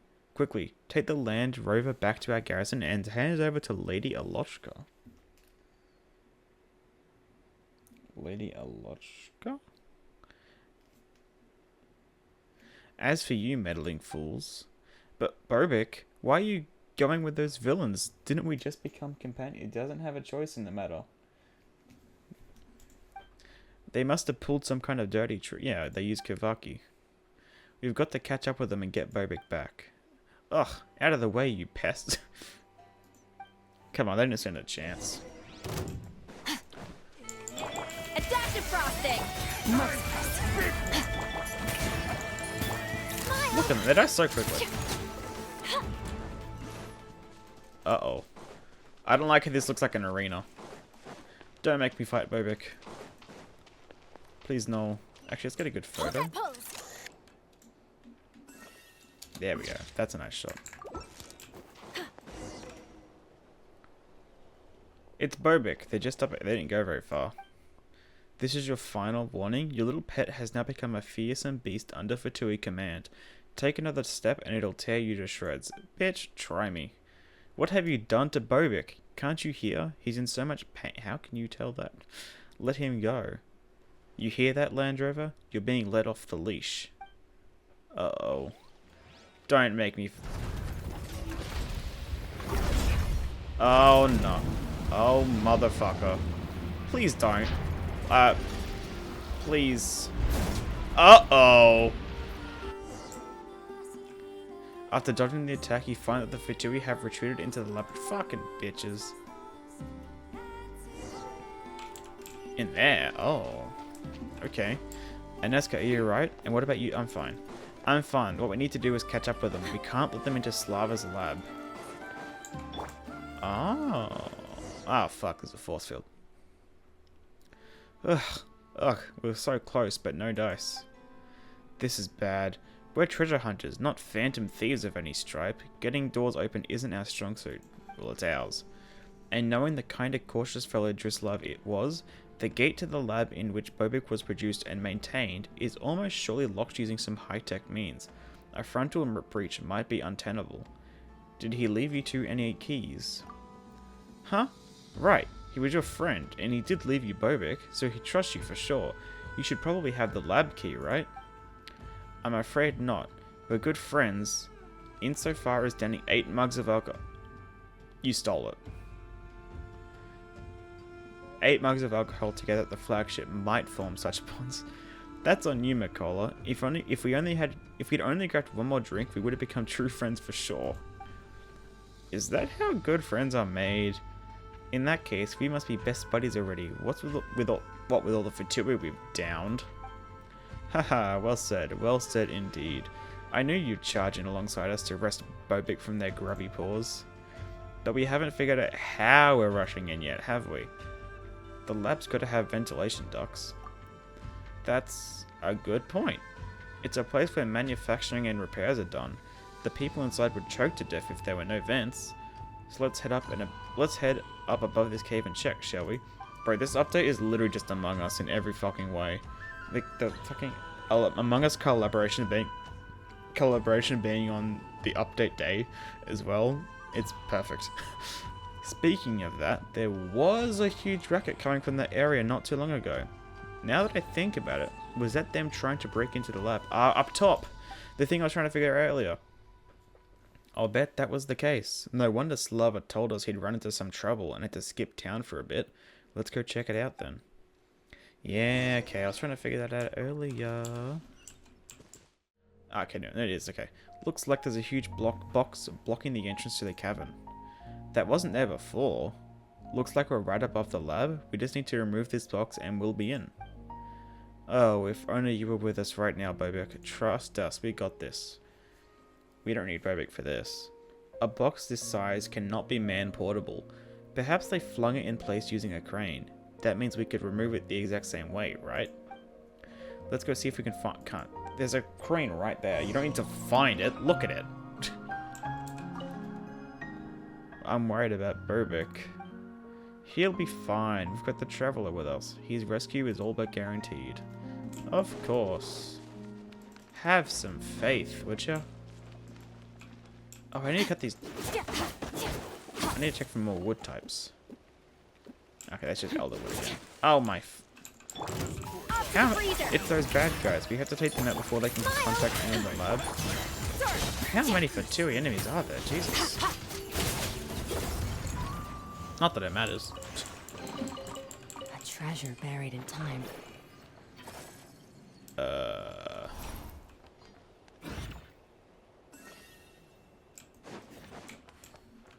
Oh, whoops.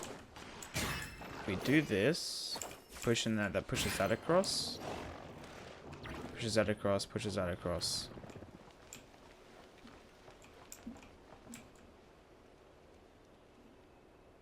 Oh, I see.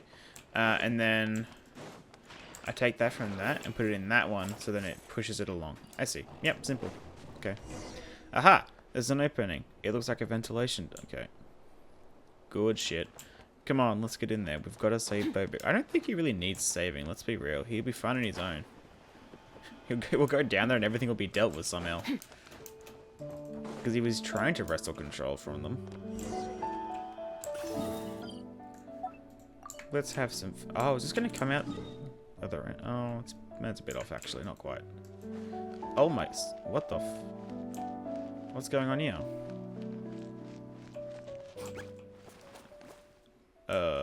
Okay.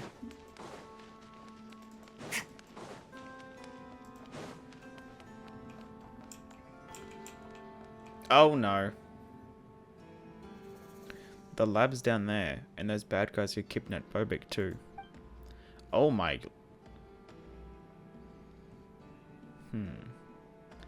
Madam Alochka, the equipment has been retrieved. We are preparing the modifications as per your instructions. What did I say? Can't ever trust scientists.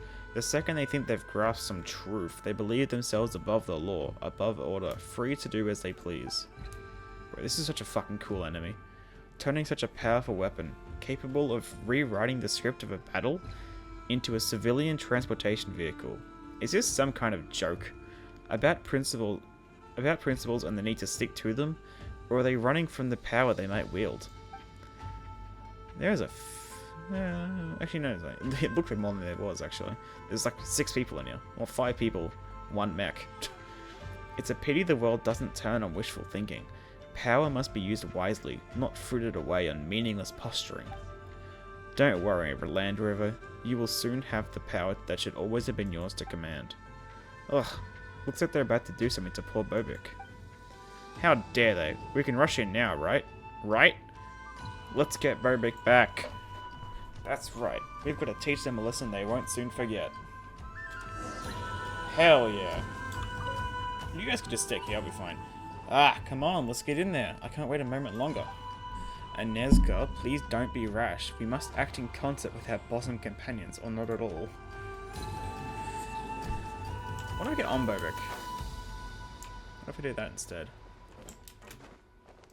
Let's go this way. That's probably actually the way I meant to go, isn't it? What's up here? Like, I could save him and all, but like, I kind of want to just look around first.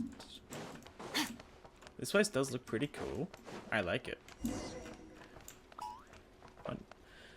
Oh, he's got blueprints. Say cheese! What is this? Is that these? That's not that.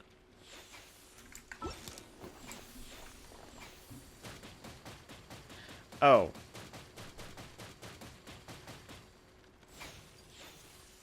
Oh, he's actually taking damage. I should help him. Showing you with praise! Hard-hitting exclusive! Perfect. Yeah. What? They broke through? What is it? Listen up. Hold the line until the Land Rover's reprogramming is complete. Bitch. Out of here. But first, let's take a photo. Hello. Yep.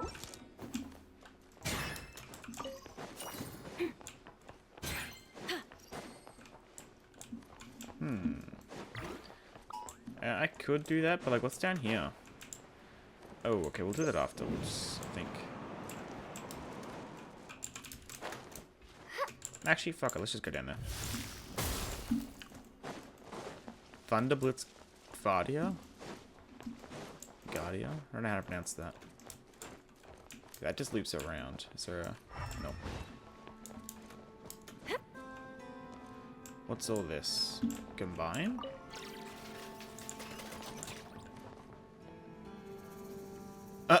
Okay. Say cheese! I kind of like, that's cute. Come this way, man. Come on. Yeah. You guys want to stand back up and lift me? Ah, nope. Where'd the rest of them? Oh, they're over there. You could have, like, lifted me back, you know? You don't have to, like, just drop me in the water. Ooh, this looks alright. That felt a little unnecessary.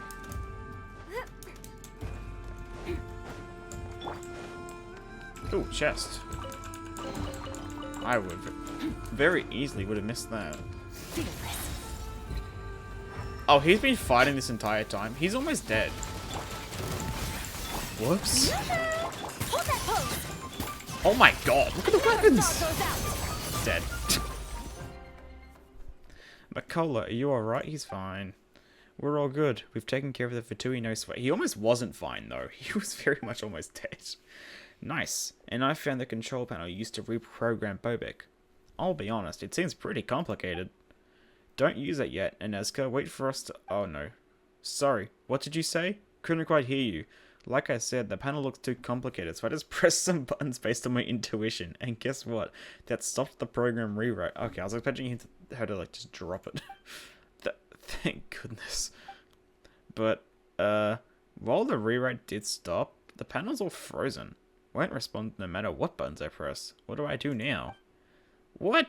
Did you seriously just go crazy on that panel? What would you have done if you had activated some kind of self-destruct instead? Don't panic just yet. I'm sure the manual just left us mentions what to do in this situation somewhere. Just give me a moment. I've heard it said that turning it off and on again works. Huh? Why hasn't Paimon heard this one before? Did you just intuit or something? Come on. Classic. I found it. If program rewrite failure results in control panel freeze, manually restart energy source and connect backup program module to the control panel. The restart should be quite easy, right? We just need to find something that looks like an on and off switch. But what is this backup program module again? No worries, there's no wall the traveler's intuition can't get us over. Indeed, where instructions fail, intuitions must carry the day. I too shall look and see if we've missed out on any clues. And I'll just wait for the game to tell me what to do. Oh? You know, it's not actually going to quite tell me. Oh, no, it is. Please, help me check the area, would you? I'll be flicking through Slava's documents. Perhaps we'll find other clues there. Oh, she is over there. She'll probably have a special dialogue. I should go over.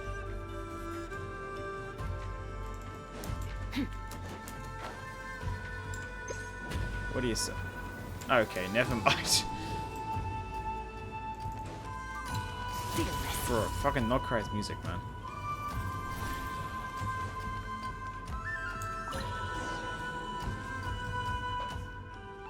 Ah, silly me. How could I forget? That's right, you can flip this switch to restart the power. The control panel's frozen up again, I expect. Also, if you do want to reset Bobik, do remember to pick the backup program module up. I assume this is that Slav, whatever the hell guy? I forgot his name already. That worked. Now we just need to find that backup program module and we're golden. That voice just now, that was Drizlov. Fascinating. It was almost like he was in the room with us. He really is a genius scientist. What if he is in the room with us? Looks like he left himself a whole lot of reminder notes. That should make it easier for us to find clues, though. Oh, that should make it easy for us to find clues, though. So thank goodness for his terrible memory. Like, I mean, I guess if it works. Where am I going? Oh, okay. There's a few spots. Oh. I guess that would be the furthest one away. Found it. This must be the backup program module. Awesome. Just what I expected from a mind gifted in both science and art. According to the instructions, all we have to do is plug the backup program module into the console. I can't imagine it's going to be that easy. What does it say?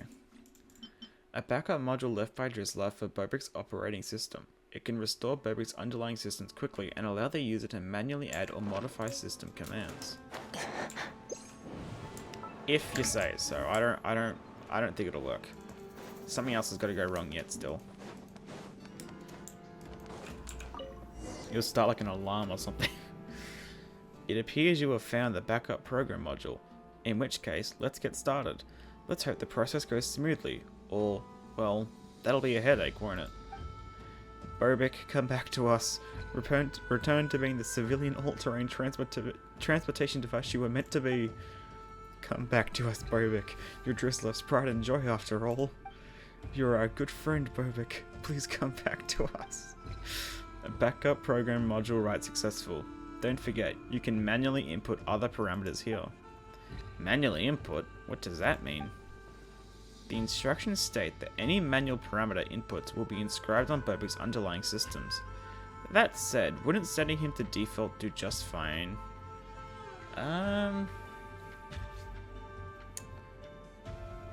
Maybe, but what didn't the Fatui say that he was originally meant to be like some weapon though? So would that actually be the case? Wait, doesn't that mean that Bobik will follow any parameters we sneak in here loyally and hit the letter? Oh no. In that case, could we write Bobik shall honor Inezca as the Queen of Waltervat and swear to defend Inezca and Makola with his life, for we three are the best of friends never to be parted. Okay, the first part was not necessary. Don't do that. Bobik might malfunction if we put that many weird commands into him. Shall we have the Traveler make the decision? She did find the backup module after all. Nothing needs to be added. Bobik is humanity's best friend. I think nothing needs to be added. Yep, Paimon would think that's for the best as well. Let Bobik just be Bobik. Alrighty, parameters set. Time to hit confirm. Bobik 131, civilian all-terrain transportation device activating. Is this actually gonna work? Okay, can I... I was like, if I had Seat Lally or something. No! I want to get on top.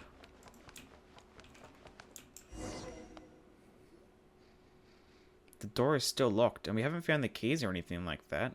If anyone had those, it'd be Drizlov. But things are different now. We've retrieved our companion, haven't we? Yeah. Do I have to do the puzzle, like a similar type of puzzle one more time? Indeed. Bobik will most certainly be able to get this door open. I'd love for him to just charge right into it. I don't think that's what's going to happen, but... That said, he does listen to you the most, Traveler, so you do the honors. Give the order. Bobik, show forth your power, open the door. Is he actually going to? That's right, Bobik. We're counting on you to get us out of here. No way, he's actually just... Okay, I wouldn't say he's very much charging into it, but... He's walking into it. That was very anticlimactic. I got my hopes up a bit much there. Whoops.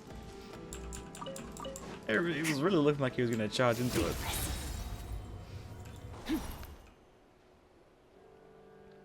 Finally, we're out. Great job, Traveler, Bobik.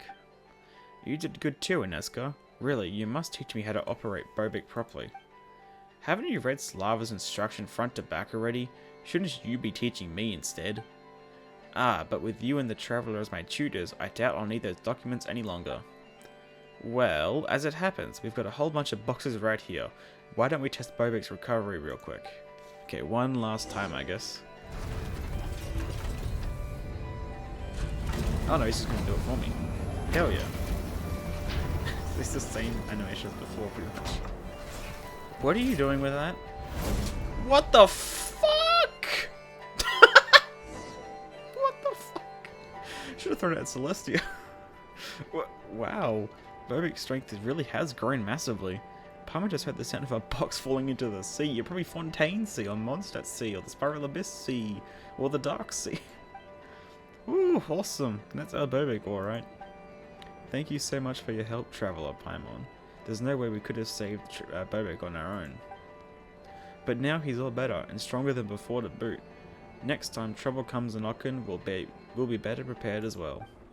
Right. Didn't we say we'd take a commemorative... Oh yeah, we did. A commemorative photo together? Things were so chaotic earlier, I almost forgot. That's right. We need a place with a great view. One where Bobik can also fit into the frame. You come to a spot outside the lab with good lighting. The perfect place for a group photo. That's cute. Do we actually get an item? Please?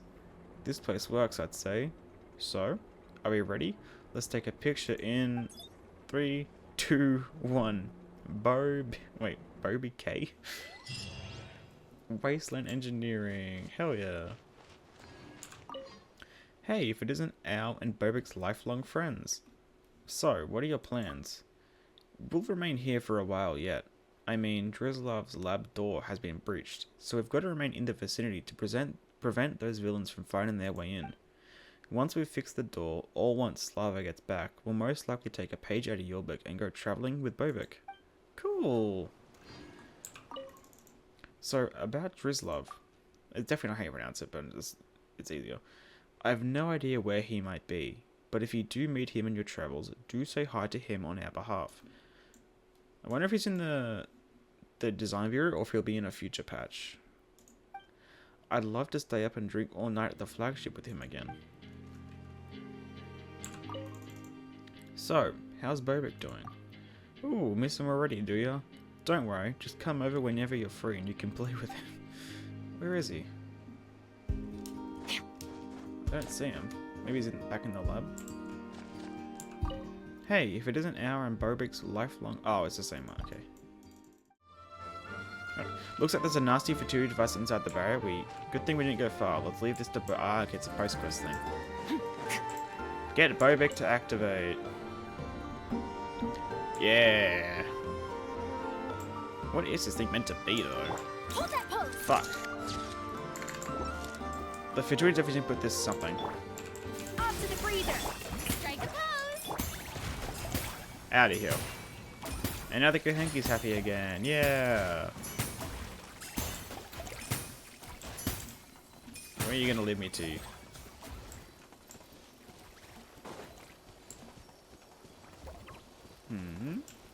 Where is it going? To this?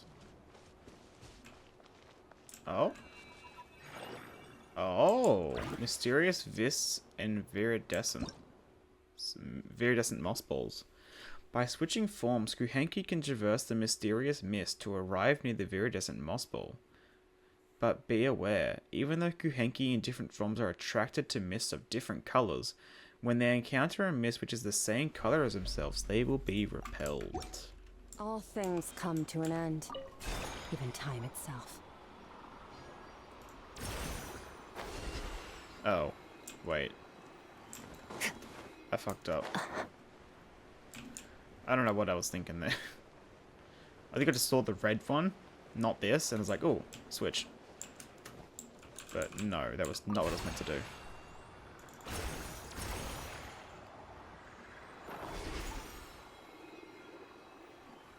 What the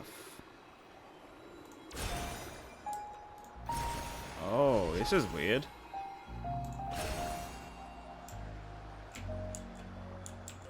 Okay, I did not expect this to be how this works. Here. Oh, the purple things are following me. Do I go there? Where do I go?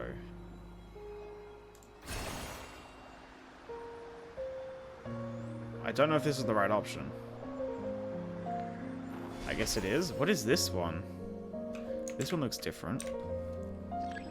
Throw Kuvaki dewdrops into the Viridescent Mossballs. Oh, okay. T. Okay. How's it spinning like that?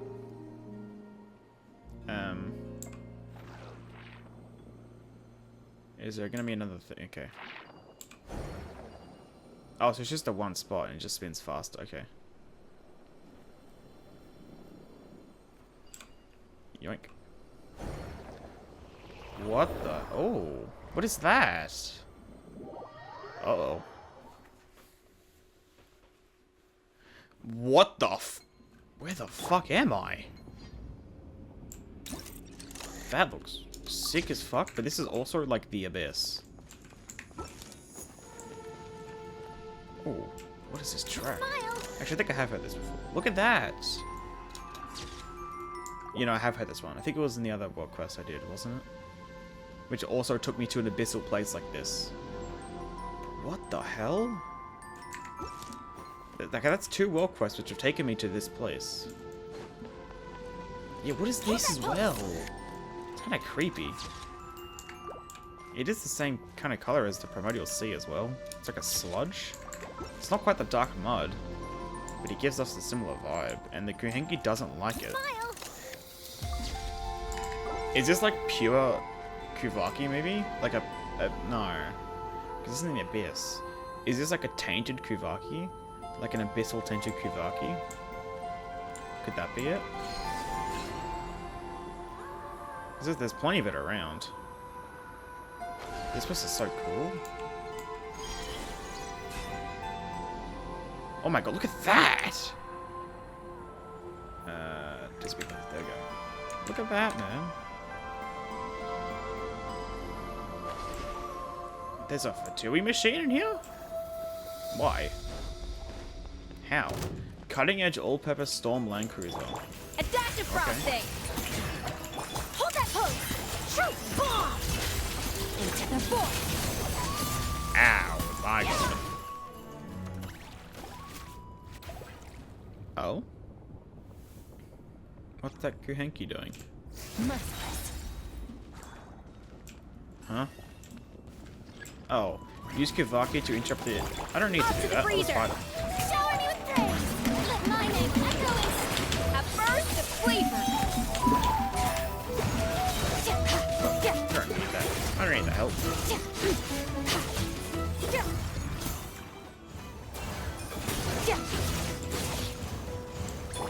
Adaptive frosting! Force break on ground effect on cruiser? Damn, how many are there? That's why it gives you help, I guess. There's so many. Mine to wield. Not that it matters. There we go. Oh, the red one's here as well. What's gonna happen here? Oh my lord. Okay. The honey brewed for the wait, Tolfin? That sounds like a bell. Yet he could not extinguish the flames of self-approach in his heart. Tolfin is a name that sounds familiar. And that everything is but fantasy, and the silver branches return to the ocean with the ebbing tide. Huh? Oh? I wouldn't forget you when there's money to be made. The intel's solid, but we might have competition. It's at Blue Amber Lake. I'll scout ahead, you bring backup? I'm in dire straits right now, so I might not be able to give you your usual cut. But I swear, I'll pay you back double when things get better. Okay, then is that to do with the quest over there? Oh wow, that's pretty. What is this thing meant to be? This is one of the main things they showed for Nod-Krai previews. Danusha Sheshtern. That surname sounds familiar. So it's a tragedy, isn't it? He gave up the reward, and when he returned home, nothing was the same. Zorik? Why tell the story of a fool like him? If it were me, I'd have stayed on that island. Apples are my favorite, but that'd hardly be an issue. Looks like we have new friends joining us. Tolfin! Yeah, that was the guy that was speaking around here yesterday. I think it was around here, wasn't it? Would have been. What are those things? Kind of look like a star. Hey, this is a nice place to rest. Are you all telling stories? More people. Fair enough. Zorik, be nice. Sorry, he's probably feeling unwell. Been like this since we left. That's okay then. Novo.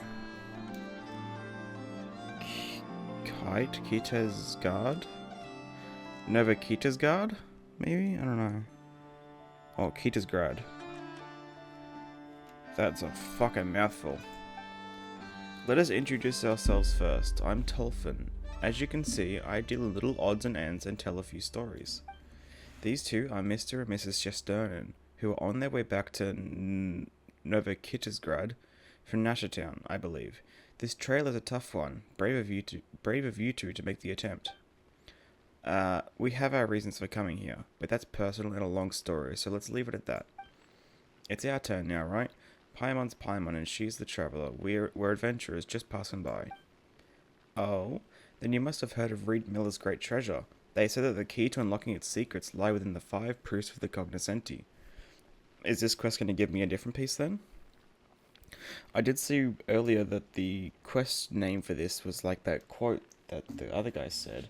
Like, east of the moon and west of the sun or whatever the hell it was. Something similar to that.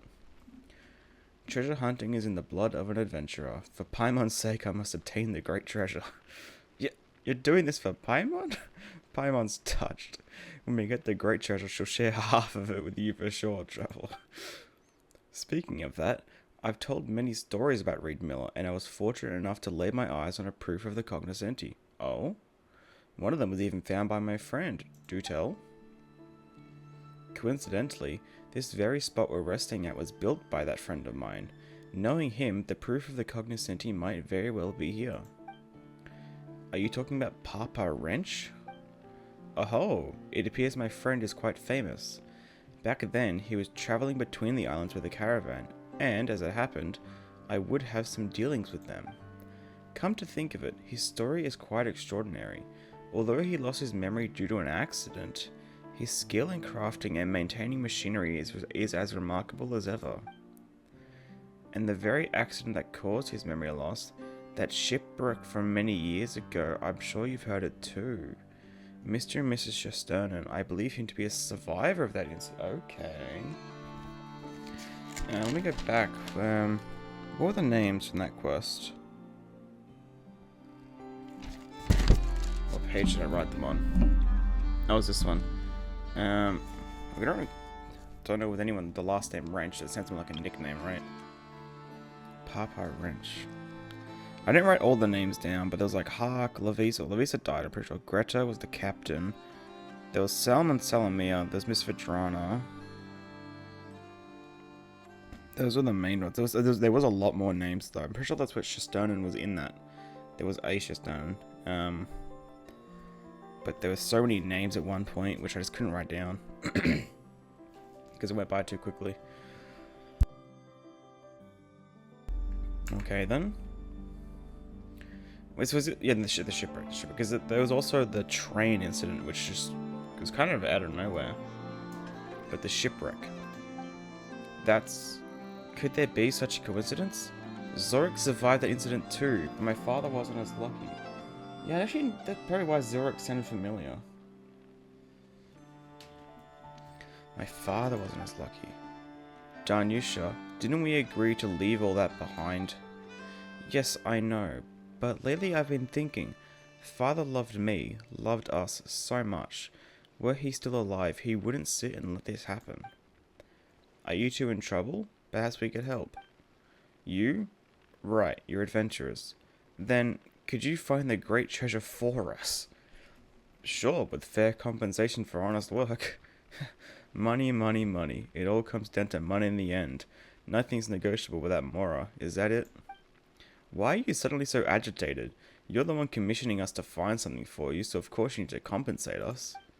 We enjoy helping others, sure, but it's not right to expect us to work for free. Working for free, the Papa Wrench I know was exactly that sort of person. Eh? But how would he make a living like that? He was lucky that the caravan leader looked after him. Caravan? Like, oh yeah, the other one, yeah.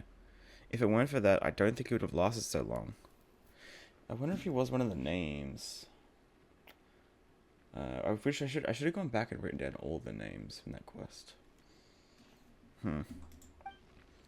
He only charged nominal fees for making and repairing machinery.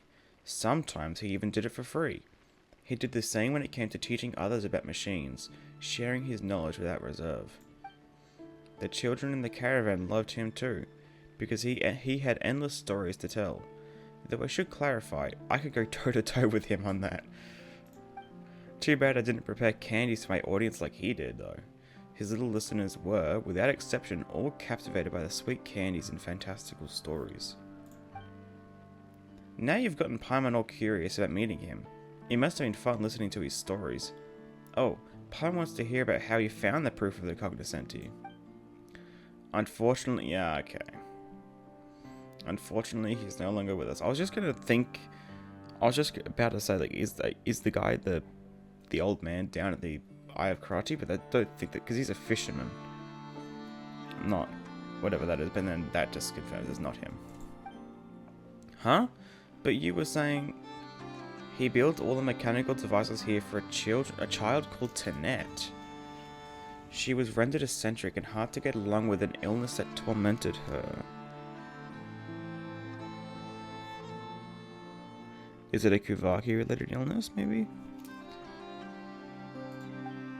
It took Papa Wretch quite some time to get close to her too. These devices were originally made to make her happy and fulfill a small wish of hers. But that poor child didn't make it. Okay.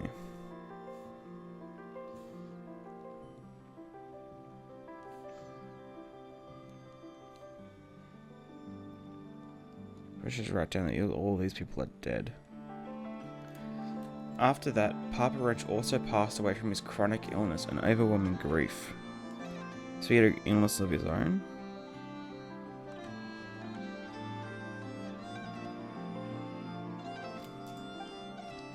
Oh, how do you have so many sad stories to tell?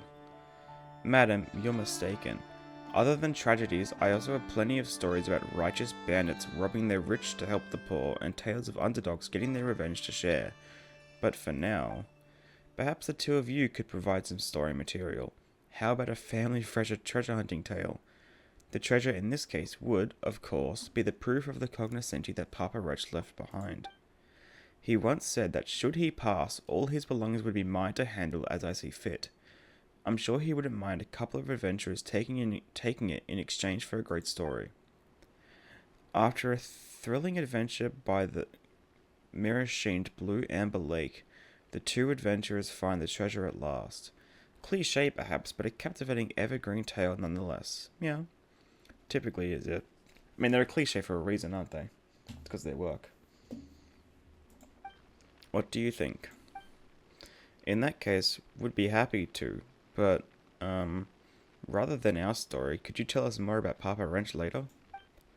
Haha, no problem. Like I said, all the mechanical devices here were built to make Tanette happy, according to Papa Wrench's vision. Tanette would need to go on a quest like a true adventurer. She'd have to collect a lot of stellar fruit, deliver them to Sergeant Octopus, and pass the trial to awaken Colonel Iron Whale. What the hell? What are these stellar fruit? Then, the proof of the cognoscenti would be her reward. That's all the hints I can give for now. If you two run into any difficulty, just think of this as extra spice in our story. It's alright, Papa Wrench wouldn't make anything too tough on purpose, right? This should be way easier than those mechanisms in the ruins. Alright then, show me what you're capable of. Sergeant Octopus has command over 2 areas, and you can start the challenge from either one. As for you, Mr. and Mrs. Shestonen, since you're just passing through and don't intend to be held up by this treasure hunt, please excuse me if I accompany you no further. Of course, but we'll stay here for a little while longer. Don't do anything weird. Don't try and steal it from me once I get it. Opportunity, you say? Ah.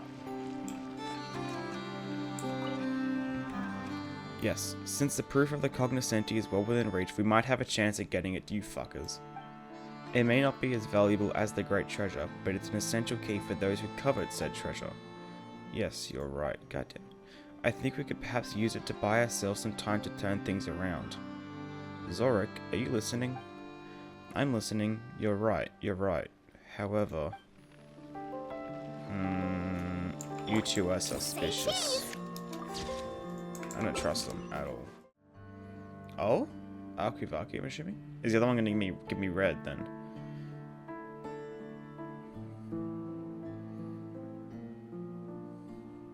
What the fuck is that? And why are you up there? Weird. Oh, okay. Zorik. It must be here. What are you doing here? Not much. I just wanted to watch your treasure hunt from the place with the best view. Fuck off. That's a fucking lie. Messily scribbled notes 4. This is all meant to fulfill Tinette's wish. I do not wish to say that this is her final wish, for I hope it is not so. I have told her every story I know, and even some I do not, but invented to comfort her. Tolfin often comes to see us, and though he is little good at it, he does his best to tell her stories he can barely get through telling, such as, it is a sight more marvellous even than a rainbow, the aurora that hangs in the night sky, though you can only catch sight of it very rarely. Even in the northernmost reaches of the northernmost of nations, they say, you know, that you will find treasure at the end of a rainbow. What great prize, then, awaits those who climb the vivid satins that come rolling down from the very heavens. I remember that as Tinette heard this tale, the candlelight flickered, as if a gentle breeze was blowing through. She said, her voice like a sigh, that if only she had heard this story earlier, she might still have the strength to go to that northernmost of nations in the story to see in those dreamlike satins in the sky with her own eyes. It's alright, child, it's alright. I will bring you those satins such that you can... Oh! The trailer! Yeah, no, we... Makes sense now, because like in the trailer you can see what happens when you do this quest, like the glowing lights. It's like, yeah, oh my, that's cute. Oh no, it's blue as well, never mind.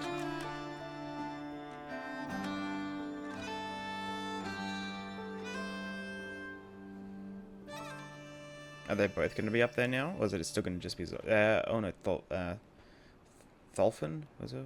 Tolfin. What? What have you done? This thing's moving, but how do I operate it? You don't need to operate it, mate. It's not yours. Paying off, as it should. It seems the device for awakening Colonel Ironwell is missing some parts. That figures.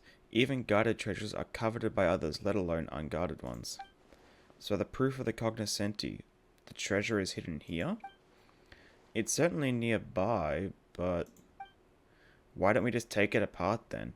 It's little more than a pile of scrap anyway. This way, you won't have to play this little game of pretend anymore. Why not just make things easier? That's certainly one way to go about it. Hey, that's... Paimon doesn't think that's right. Papa Wrench poured his heart into this after all. If we can just find the missing... I'm not taking it apart. It looks cool. If we're talking about spare parts, I might have some leads. Wow, are you really giving us clues just like that? It's not unusual to receive aid from mysterious characters and stories, right? Mr. Shesternan, if you're also interested in the treasure's whereabouts, it's not too late to join us. No, he's just going to steal it once we're done. Ha! I'm a collector, so of course I'm interested in the proof of the cognoscenti, but I won't play along with your childish games. Well, you can certainly try to challenge Colonel Ironwell your way. Let's see who can locate the treasure first.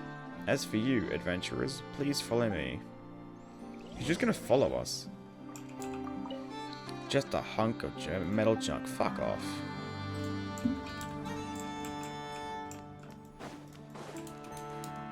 Oh, of course, yeah, there's like something over here. Papa Wrench's workshop is down this way. You should be able to find the spare parts here. Then all we need to do is activate the lift, right? Paimon's got this. Huh? Where's the lever? Ah! A weasel thief. Did it steal? Oh, for fuck's sake.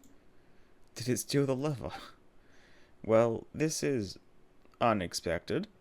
Don't worry, I'll handle things from here. You? But... Hugin?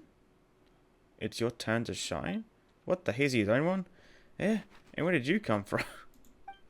It's not that unusual for travelling merchants to have a few clever companions, no? Quickly, let's catch up to it. If you say so.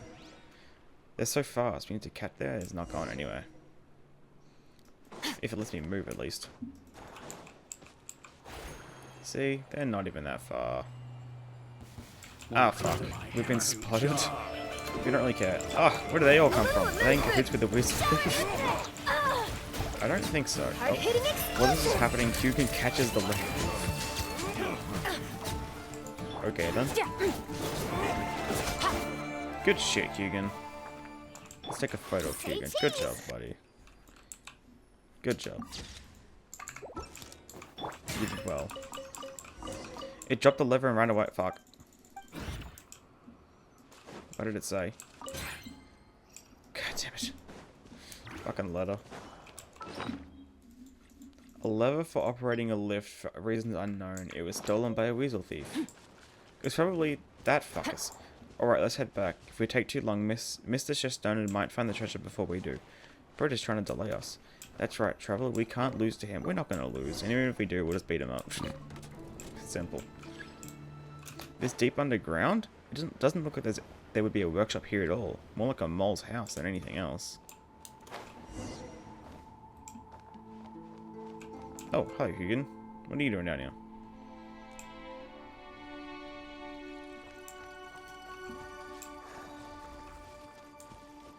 What the hell's down here? Doesn't look like a workshop or anything at the moment. Another star goes out. Oh, they don't drop anything. Sad. Oh. Oh, the note's number 3, okay. Huh. You've earned yourself a roll. Tinette's illness has taken a turn for the worst. Daniel?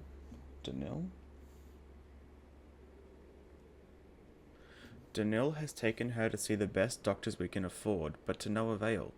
We dared not give her the diagnosis in full, but she had already guessed it. Clever, all too clever, that girl. Sometimes I wish she were not so. Perhaps then a smile could yet prevail on her gaunt face. Poor child. I know she had a difficult temper and does not love to speak. Those sudden outbursts of rage surely stem from the sickness's torment. The light in her eyes flicker like a dying candle. What must I do to keep that feeble flame alive? Tinette has grown so ill that she can no longer travel with the caravan. We've decided to make camp at Blue Ember Lake. Here lies an underground warehouse left by Archon knows who, one that contains a few so-called legacies of the golden... Are we getting Hyperborea shit in here? Hold on. That suits me perfectly. Legacies of the Golden Age. I'm assuming that's got to be Hyperborea, right? I figured if we're going to get any Hyperborea lore, it'd be on Hasty Island, but this seems like there's some here. Legacies of the Golden Age. That suits me perfectly. I have had the underground space modified into a workshop, something that Daniel and the Kara members also helped greatly with. This isn't a spare part. Did Papa Wrench leave this here? So it's like Tolfin said, he stayed for Tinette's sake. I didn't expect Hugin to dig up something like this, but judging by your words, did you doubt what I said? Well, they did come from someone who'd give away a friend's treasure. Huh. When you put it like that, Traveller, it does sound suspicious. But Paimon was just playing along earlier, just so you know. We had to see what tricks you had up your sleeve. What are you planning now, bringing us to this place? Best be warned, the Traveller's super strong.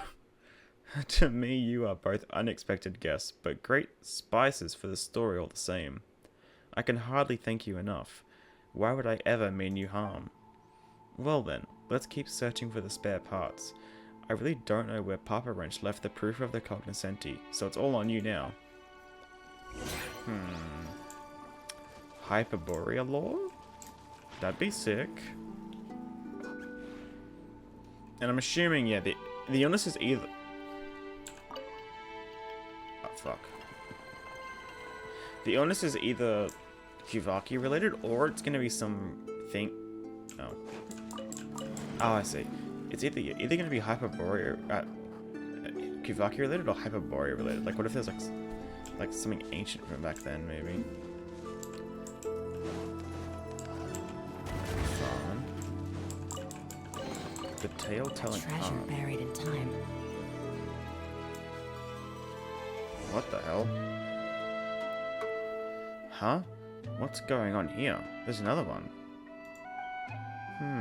It seems Sergeant Octopus isn't feeling well. Perhaps it's getting aggressive because it's not used to the environment. After all, underground caves aren't exactly where octopuses usually hang out. I feel like you're implying something here. I've always respected the audience's freedom of interpretation. However, rather than that which lies between the lines, we have more pressing matters to address right now. Looks like we'll have to get closer to make it stop. Well then, I'll leave it to you, Traveler. And Paimon.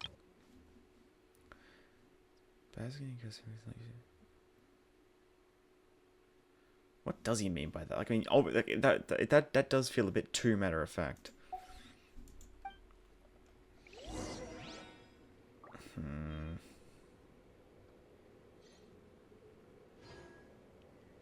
Is he trying to refer to the other two people that they don't really belong here?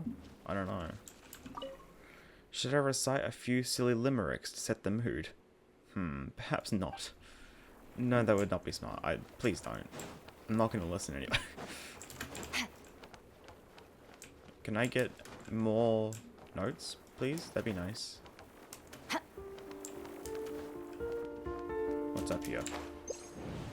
Any lore anywhere? I'm looking for lore.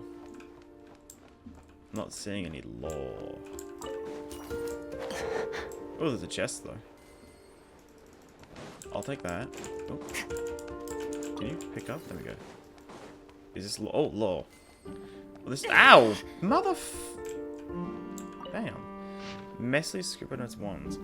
Followed the caravan to Hisi Island. The people there call themselves the Frost Moon Scions. According to Janil, they are the adherents of the Moon Maiden, and they have an interesting way of viewing things. For example, most of them reject the use of Kuvaki devices, believing that to use them is to abuse their deity's blessing. As such, I did not have to help them repair anything while the caravan was there, and only needed to fix our own machines. To my surprise, a girl of 10 or so came to look for me in secret during a break. Is this Tinet? And asked to be taught some mechanical principles. Perhaps she was concerned that she would be discovered by others, but she did not give me her name until we were leaving. She was somewhat impetuous, but she has both enthusiasm and talent, and learnt the basics I taught very quickly. It's just a shame that the Frostmoon Scions will likely not let her fiddle with machines in public. I left her a few technical manuals that I got through trade with other traveling merchants. Danil initially thought that these little books could help me regain my memories. I hope she can buckle down and gain something from those texts. It does make me wonder. When I was reading, I think it was the bulletin board, it said, like, it's all about, like, too much Kuvaki could lead to illness. But then there was some person talking about, I think it was, and it was a robot though, wasn't it? It was a robot, so it's a bit different. But it opened up the possibility of not being around Kuvaki could lead to illness. And if the kid was on Hisi Island, and I know there's more, but if the kid was on Hisi Island and was fine, then she's left to go with the caravan, then she's having issues. Because Hisi Island is more abundant in Kuvaki, I would assume, right? I don't know if they said that in the Arkham Quest, but I think it's safe to say. So if she's away from the abundance of Kuvaki, maybe that's why. We'll see. I stayed a few more days in Nasha Town this time. Come to think of it, this is the first time I've been split off from the rest of the caravan for this long. Danil and Damian seem to go a good way back, with the latter arranging for my lodgings after only a short chat, right next to his own place to boot. Yeah, Damian, that's the flagship guy. I'll be inconveniencing him until Danil and the others get back from Snezhnograd. But Damian doesn't seem to mind at all. In fact, he wound up speaking to me about machines quite a bit, starting with the origin of the name Papa Wrench. It's a bit embarrassing now that I think about it, since he's clearly picked that topic just so I'd have things to say. I say, it's no wonder he's in sole charge of the flagship here in Nashertown despite his youth. Danil did ask if I wanted to join them in going to Shanjnograd, or perhaps Novokitsagrad. After all, that's where my technical skills are from, so it's likely that I'll find my identity and past there as well. Yes, he doesn't... So you don't know who he is. I think they did mention that didn't loss of memories. Was it just up here, or was it early in the quest? I can't remember, to be honest. Oh yeah, here, yeah. Yeah, my memories, yeah. So it's lucky. However, a nebulous unease kept me from going. I do not know what it is I fear. Perhaps it has something to do with my lost memories, or with some incident I encountered. Seeing my hesitation, Danil made the call for me. He even took care of everything else, just as he has done for me all this time. Not that there's any point bringing up any of my unfortunate past. I don't remember them. But I will say this, that meeting Danil and the rest of the caravan was in no wise misfortune. If not for them, I would have lost my life long ago, out there in those shallows. They took me in when I had nothing, while I can do so little to repay them. Nashertown is home to many children, though I dare not imagine their circumstances. But then again, as with me, what they might need is neither sympathy nor pity. Indeed, just writing these two words almost seems to bring someone's arrogant face to mind. Still, I'm glad that they at least find my stories interesting. Though that might be down to the candies I brought. Probably they are kids, let's be real. I learned that trick from Danil, by the by. Always bring a few in your pocket just in case. Oh, I know. Katya. Amongst the kids, however, there is one who is more interested in the tools I always keep in my hip than any tale about Snegorochka. That sounds like a person.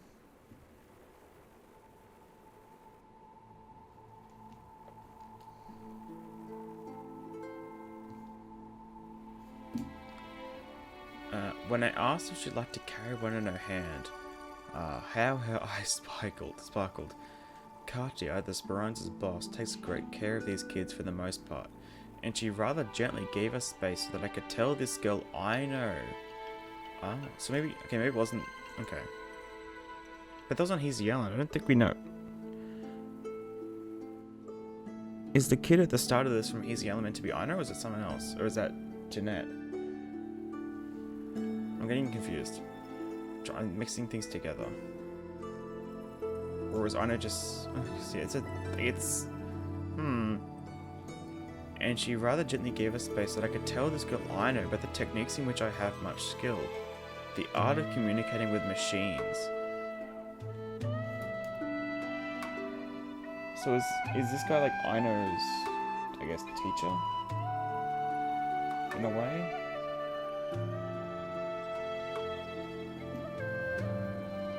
It seems that just as I am lucky to have Danil and the others take me in, these children have found a fortune that belongs to them.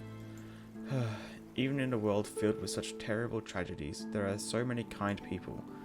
I quickly found that Aino is not only interested, but stunningly talented at working with machines. So that does seem to imply that Aino is actually from Hazy Island. Right? Or am I misremembering the first part of the thing? At least she was on Hazy Island at the time, right? Maybe I'm mixing things up. It wouldn't be the first time.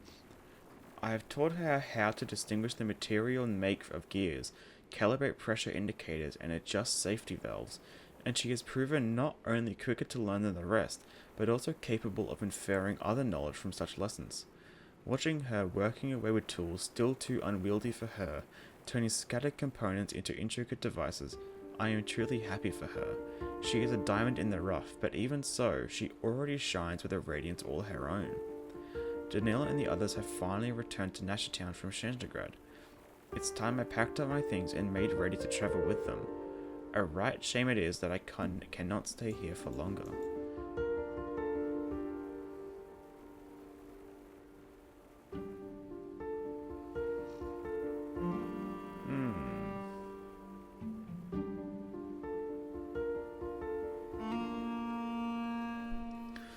I'm trying to piece this together, actually. Because, like, you look at it. This seems to imply Aino's from Hisi Island, or at least was on Hisi Island at the time that the caravan was there. A girl of 10 or so, so if you assume Aino's 10, this feels like it would have happened at least a little while ago, because I don't think Aino's even mentioned this guy. I'm gonna be honest, Aino seems less than 10 right now. So,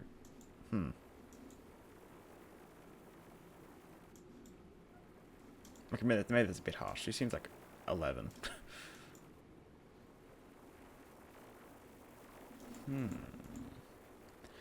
Well, the number 2 could be important to try and piece the rest of it together, because it just feels like it's, a Your hard work is we just paying need a off, little bit more as it information. should.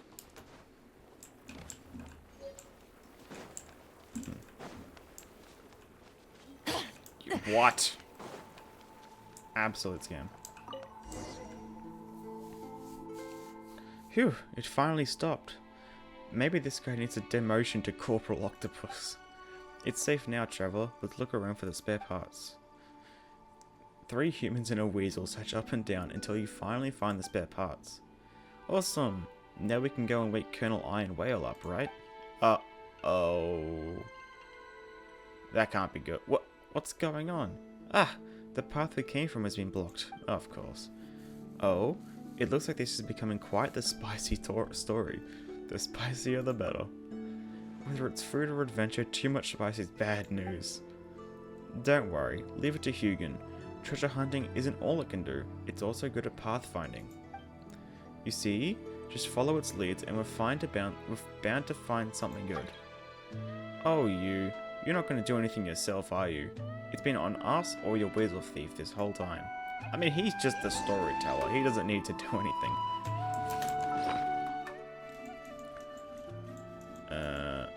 A spare part that looks like a clockwork key. Seems like it can be used to awaken Colonel Iron Whale. Where's note number 2, man? Lead the way, Hugin. Come on.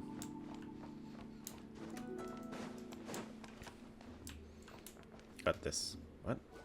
Oh. You find a page of the journal. Oh, okay. Hell yeah. Here we go. Okay. Ooh, Zorik. A few days ago, I met a traveling merchant who had just traveled south from Novokitsagrad. We had a lovely chat, and I felt quite nostalgic. I had yet to learn that this was because I was originally from that city. Okay.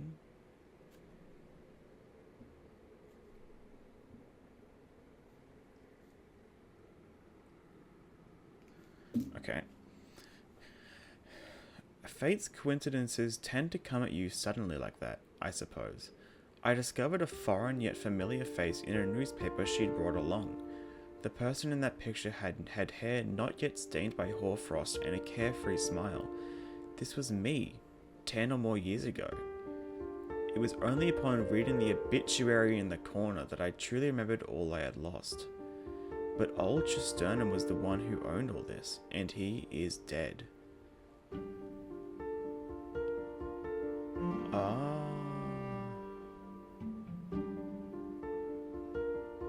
I guess, yeah. Okay, so Papa, yeah. Did they say, I can't remember if the Chisternum said, she mentioned her father, but I can't remember if they mentioned that this guy was or not. I don't think it would have, right?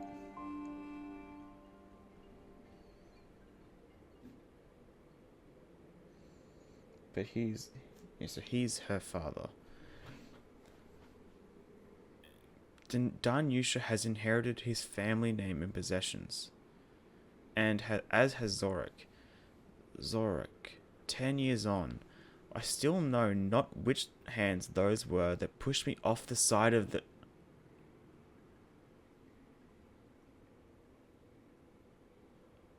pushed off the ship.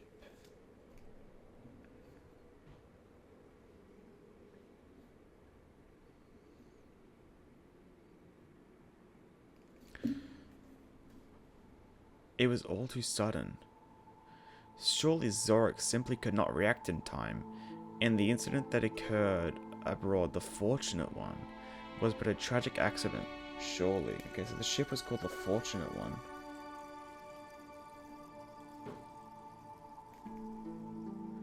I don't know if that does sound familiar or not. I can't remember the other quests. I need to revisit the other quests to remember. Darnusha, my child, what can I now do to mend the losses you have suffered since your mother passed? Even my attempts at reparation were not to last, for though it was not my intent, I caused you to lose a father also. There is nothing I can do for her now. Surely a visit from a dead man uninvited will not find any welcome. And that seems to imply that Zorik, for some reason, I guess to inherit the... So, Zorik married Darnusha and then killed her father to get... Wait, what? This Zorik fucker, man. Can we kill him? Same handwriting as earlier. Wait, Darnusha? Zorik? Is Darnusha Papa Wrench's daughter then? But Paimon thought he fell into the sea because of an accident that happened 10 years ago aboard the Fortunate One. Hugin, you just had to dig this page out, didn't you? I guess I have no choice but to... Huh? Paimon knew you were up to no good. Traveler, draw your sword quick. That's understanding. No choice but to tell you all my plans now, and ask that you pretend you know nothing from this point on. Huh? I was there the day Papa Wrench saw the obituary. He had a strange look on his face, and I asked him about the matter. Even so, he kept insisting that he couldn't remember the details from 10 years ago. Always assuming the best of others. That's just the way he was. Besides, he had Tunat to take care of, so everything else took a back seat. After he passed, I kept my ear to the ground, and what do you know? News reached me that the Shastonans had exhausted their wealth over the last 10 years and had landed in serious debt. So, I sent a messenger to tell a story. Have you heard? The proof of the cognoscenti that can lead you to the great treasure is at the Blue Amber Lake in Nod-Krai. You were going to give him the proof of the cognoscenti? Technically, it is Papa Wrench, Mr. Shastonan Sr.'s inheritance. As his legal heir, Zorik has the right to it. I'm not as charitable as old Papa, but I wanted to give Zorik a chance to prove himself. And that's how the treasure hunt came to be. He doesn't need to prove himself, he's a fucking piece of shit. He's not interested in the story or the setting, but he seems determined to get the proof all the same. It's entirely possible that he might find it before you two. You have a treasure holder insignia on your back. Backpack. I wonder if this Zorik knew the entire time, like before he even married Darnusha, that Papa Wrench had the proof, and that's the only reason he married. Well, like I could see it. That won't do. Indeed, I'm assuming they're married, right? Unless they are both like they came across more as being married than siblings, right? I could be wrong, but it felt like it more implied that he married in. I could be crazy. That would fit the bill more, I think, as well. Indeed. Therefore, my plan is to ask you to interfere with the process. Or should I say, finders keepers, as long as you get to it before him, of course. Though, if your conscience permits, you can let him find it first before taking it off his hands. Not a terrible strategy either, that. So that's your plan. Paimon doesn't get it. Do you want him to have it or not? And what if he doesn't come? What if we didn't come this way? What was your original plan? A scheme abandoned hardly matters in the present, does it? I have great faith in your treasure hunting skills. When we go back out, please pretend you've heard nothing. It would not do for me to appear biased, after all. If you say so, man. If you say so.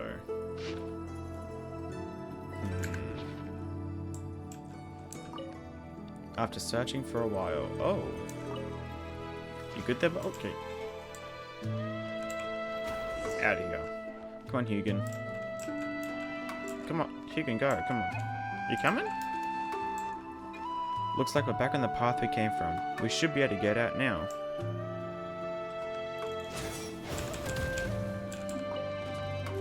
Hugin? Are you coming? What? Where'd he go?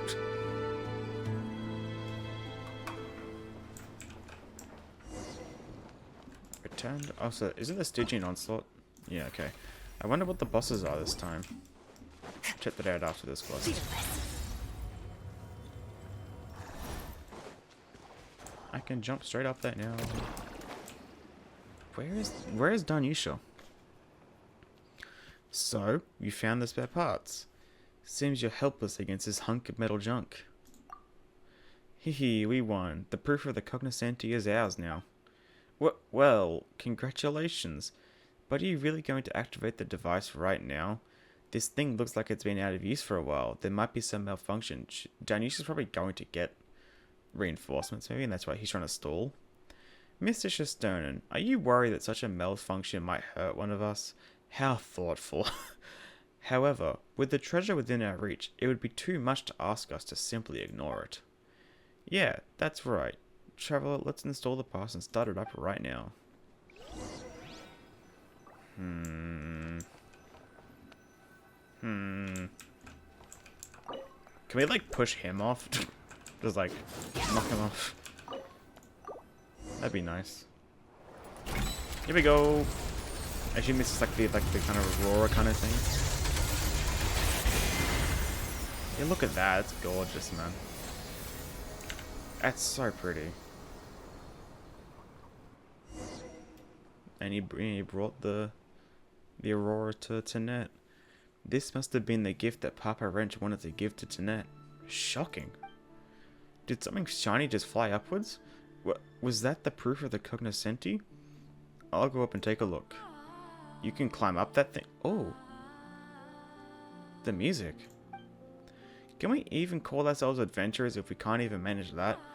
Even if Paimon can't do it, even if the Traveler can't do it, Paimon sure can. What reliable companions you are. Well then, I hope to hear good news from you soon. The vocals. Ah, I see.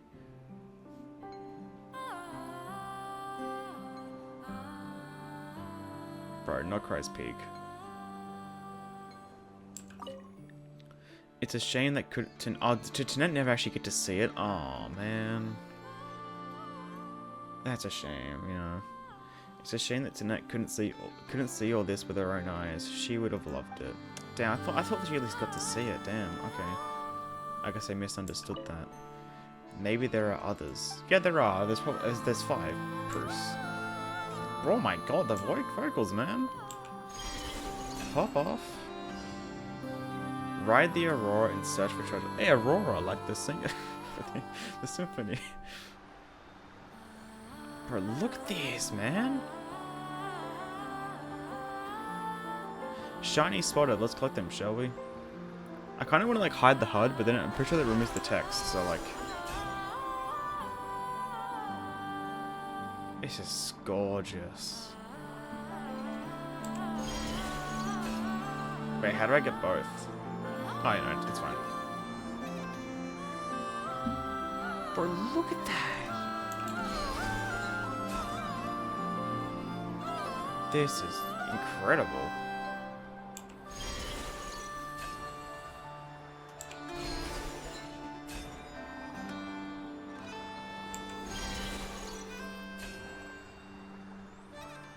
It does give Simulanka vibes as well. Always Simulanka. Like putting the stars back up on the what are they called? The Aerial Express in Constellation Metropole. It does give a vibe back to that. And I'm all for it. Oh, we're almost there now. The last one. You land in a safe place. Did I get it?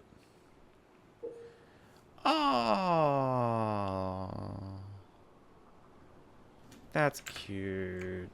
Oh, the things with each individual piece. Oh no, we got a lot more than like 5 bits though. And the shiny things collected earlier, they look like pictures. But where's the proof of the cognoscenti? Paimon doesn't see anything like that at all. Maybe someone already swiped it? The experiences and memories we gain are the most precious of and adventures would have all started dead long ago if that was always the case. Not that we can do anything about that right now, though. Let's go back first. Maybe it fell somewhere? Haha, you're too late. You didn't find the proof of the cognoscenti up there, did you? Huh? How did you... Sure, but we found something more precious still. More precious? Impossible. Judging by that smug look he's wearing, he's probably found the proof ahead of us. Might as well try to trick him here. Oh? You want me to play along with your little act then? Well, there are 5 proofs of the cognoscenti after all. Nor would locating the great treasure be a simple affair even after one clicks them all. Hold on, what? Well, there are 5 proofs of the cognoscenti after all. Nor would locating the great treasure be a simple... What? Why'd it close? The fuck? Okay then. Nor would locating the great treasure be a simple affair even after one... That line is messing with my head, I don't understand it. Nor would locating the great treasure... Sure. So, I would hardly be surprised if something in Papa Ranger's collection could far surpass a single proof in value. Such an item exists? Of course. You could call it priceless, even. Paimon has no idea what the traveler's up to, but that isn't exactly a lie, right? Memories are priceless. Besides, just ask Tolfin or something. He'd pick whatever we got over the proofs for sure. And what would a wandering merchant like him know? Aha! I get it now, brat. You're bitter because you lost, aren't you? You're upset that I didn't need to play your little game to get the treasure. I happen to be in a good mood, so I'll pass this advice to you for free. Forget about the rules. People who stick to them hardly ever get the life they deserve. Fortune favors those who think outside the box, like me. See, you did all that work in the end. You did all that work. In the end, you still couldn't find the proof of the cognoscenti. Zorik takes out a pristine and opulent goblet. It is hard to believe that it also belonged in Papa Ranger's collection. So, okay, so the goblet. So we got the plume. This one's the goblet. Ah, yes. It is indeed true that one of the 5 proofs is a goblet. But as far as I know, that one is in the Fatui's possession? Many treasure hunters have their eyes on it, in fact. Maybe the work... who knows. The proof that the Papa Ranch found was a mask. And he would often let the children play. That's more circular, then. As for this goblet, I do believe it's a gift that the caravan leader brought from Snezhnegrad. Ah, but Papa Ranch never could bring himself to use such a precious thing. It's valuable, of course, but nothing compared to the proof, which in turn makes it even less valuable than the treasure the traveller found, I fear. That's impossible. It appears even as seasoned collectors such as you can be mistaken at times, Mr. Shestonen. If it sets your mind at ease, you are free to find an appraiser for it when you return to Novokitsagrad. Where is the real proof, then? No, forget that. What's the treasure you spoke of, kid? The one you claim is a superior find. You may have beaten me, but I shan't accept it until you've shown me what you found. Huh? That's... The picture and the memories might be priceless to Tolfin, but could we really say something like this is the most valuable treasure without embarrassing ourselves? Hurry, traveller, think of something. Since there's more to what happened aboard the Fortunate One 10 years ago. Before we show you, take a look at this. Yeah, okay, we're showing the picture, yeah. What is this trickery? Who commissioned you to do this? Was it that old man? Is he still alive? Where is he? He's dead. So you are the Zorik that Papa Wrench mentioned. Papa Wrench. So, he lured me here with a fake name so he can have his revenge. Is that it? You think you can calm down. Revenge? What are you talking about? Wait, so the one who pushed Papa Wrench off the ship was... Yeah, okay, that confirms it. Drop the act. You're all working for the old man, aren't you? Wait, does Danyusha know? Is she in on this too? No, you crumbled under no pressure. Like, it was pretty obvious to us, but not the traveler in Parliament. Like, that woman, she agreed so quickly because she knew this was a trap all along, didn't she? Offering to deliver the letter, doing all that, just to isolate me? You're getting ahead of yourself. No, not one of you will ever get me. Not you and not that old man. Well, the old man's dead. Zorik scurries away, not even bothering with the precious goblet he mistook for the proof of the cognoscenti. Okay then. Are you just letting him go? We don't have any grudge against him, but isn't Papa Wrench your friend? Don't worry, the path he took looks most dangerous. I would not be surprised if something happens to him. What do you mean? I mean that Papa Wrench has many other friends aside from me. Besides, who doesn't love a story where justice is served? I'm afraid 10 years wasn't long enough to change his ways. If he had proven himself a changed man, even just a little, then I would have forgiven him, per Papa Wrench's wishes. Alas, like many others, he too is a prisoner to his baser instincts. What a tragedy. What saddens me more is the lack of a winner in our little treasure hunting game. No new story material for me then. Oh, Parmenos almost forgot. Where exactly is the proof? Will we find it here? Can we ask Hugin for the help? Might this be what you're looking... You just fucking had it? Bro. This fucker. A mask? Is this it? But how? You had it on you this whole time? Not quite. Zorik did find it first, but he thought the flashier, fancier goblet was the real proof, so he tossed the mask aside. And now that he's forfeited it, the treasure is yours. Feels like a freebie, but wait, we worked hard for it too. It's our just reward.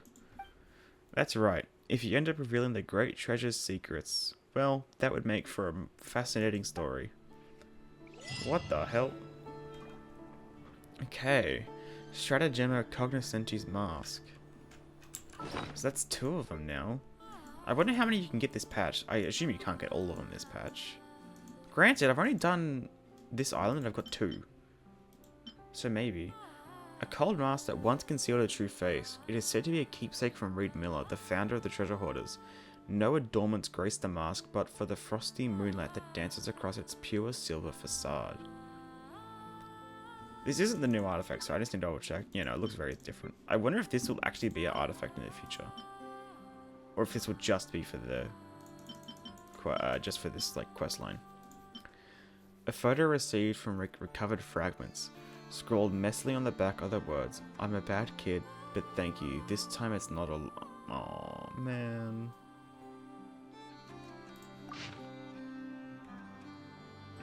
It gives nusses and crates as well. Oh, man. We never actually found out what the illness was, did we? I'm assuming it's Kuvaki related, right? Man. I should get back there and check.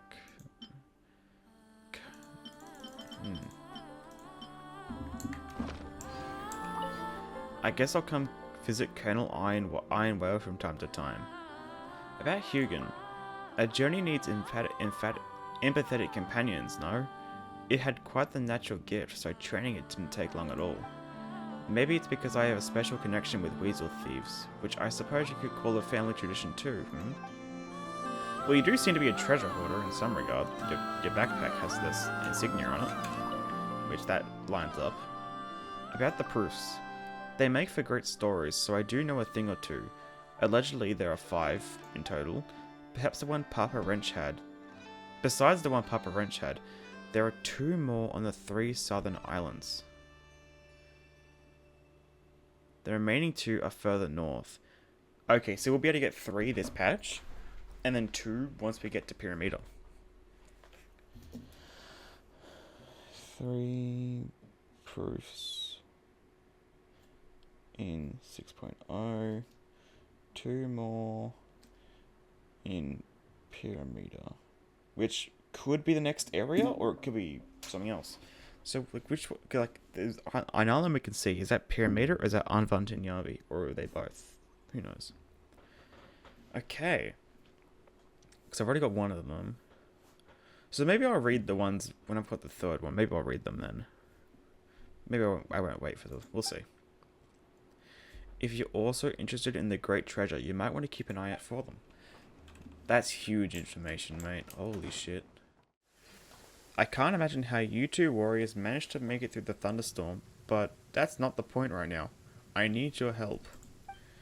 Don't worry, there's no way we'd stand by when someone needs help. What do you need us to do? Please, help me get the airspace data collector up in the air. In the air? Airspace data collector? You mean that big round machine? That's right. All you need to do is align the strong Kuvaki side of each assembly module with the collector and push them into place. Then, the collector, that big round machine, will float up into the air. That means everything's working. Alright, seeing how desperate you are, let's help him out, traveler. Thank you so much, I really appreciate it. Okay. So all we need to do is align the strong Kuvaki side of each assembly as if I could. Please don't strike me, I still have work to do. Really now. He didn't even give us his name. Wait, I should have read that. I've actually been reading them. To ensure the data collector's successful liftoff, the assembly modules on all 3 paths must be pushed to their designated locations, generating a strong unipolar field oriented towards the collector. Yeah. You can double them up, okay. When in an empowered state, characters can direct their power towards red or blue unipolar assembly modules, thereby causing them to move. When the same color as the assembly modules, this power will manifest as repulsion and push them away, but when a different color, it will act as attraction and pull them in. When the assembly module is moved to a specific location, it can be interacted with, causing it to rotate. Robots will make you aware of the current state of progress regarding preparations. Interact with them to reset the location of assembly. Okay. Simple enough. Oh, it's the reset. Never mind. Okay, that's... I mean, I guess it's quite the closest one. It's the simplest. Wait, aren't these all just the same? There's gonna be more to it than that. There's probably a few different... I gotta do this probably a few times.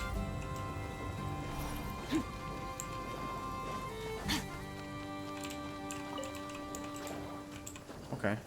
Whoops, I didn't mean to rotate again. There we go. Bingo! It won't be strong enough, will it? Oh, it's up there. And back down, yep. Gonna need... Up it goes. Palm bets that guys won't be so worried now. Let's head back and check on it. Well, it didn't stay up. Finally, it worked. Warriors, my name is Fanngel. I'm a researcher with the Fontaine Research Institute. That was a given. I saw everything just now. You were absolutely incredible. May I ask your names? Paimon's Paimon and this is the Traveler. We're adventurers. Have you been stuck here for a long time? If not for the two of you, I might have been stuck much longer. You're the first ones to make it through the thunderstorm safely. Surely you should be the first one. Then how did you get... Then how did you get here? You probably won't believe me, but this abnormal weather is probably a result of my being cursed. Cursed? Wait, do sciencey people really believe in that kind of thing? Indeed. In fact, that's why I got into science in the first place, to find a way to break this curse. I know it sounds crazy, but if you'd gone through half the things I have, you'd understand. Whenever I cook, even when I'm just mixing a salad, it somehow catches fire. If I hang at the laundry, a tornado is guaranteed to blow it away. Things like that happen to me every single day. I call it the Fanngel effect. That really does sound unlucky. Isn't there a way to break the curse? Science, of course. That's the only way. That sounds reasonable enough, but something feels off. It sounds about as reasonable as Paimon single-handedly fighting abyssal monsters. I can see that. How about Paimon single-handedly fighting the Traveler? Honestly, partner's always cheering the loudest when you're fighting. I tried all the traditional methods when I was younger, but none of them worked. In the end, it was the Fontaine Research Institute that saved me. They taught me how to fight against it. Since mixing salads caused fires, I invented a cooling system for food. In fact, that very system ended up being used in Fonta vending. Wait, this guy's goated then. He's a legend. He helped with Fonta. Now everyone can easily enjoy ice-cold Fonta. And that's thanks in part to the Fanngel effect. Heinrich's been so grateful for me for this. Before coming here, I learned that the extreme weather in Nod-Krai could be incredibly dangerous, so I made sure to install a lightning protection device on the collector just in case. Yeah, but what about on you? You just got struck by it. Like 2 minutes ago. Actually, more about 5 minutes ago. Without it, the experiment would have probably failed a dozen times by now. Oh, so science really did beat the curse. Ooh, pink crystal. You could say that, but as you saw, I got pretty flustered just now because I overlooked one critical factor. The collector might be fine, but with the Fanngel effect following me around, there's no way I can conduct the experiment properly. So you've just been running around like that ever since you got here, until we found you? That's right. How long? Like, the patch has been out for a week, so at least a week. The Institute saved me, so I couldn't bring myself to go back without something to show for it. That's why your arrival is such an unexpected turning point. As I mentioned earlier, I came here to study the safety of Kratti under extreme weather conditions. I believe it could be a much safer energy source than Archeum. Well,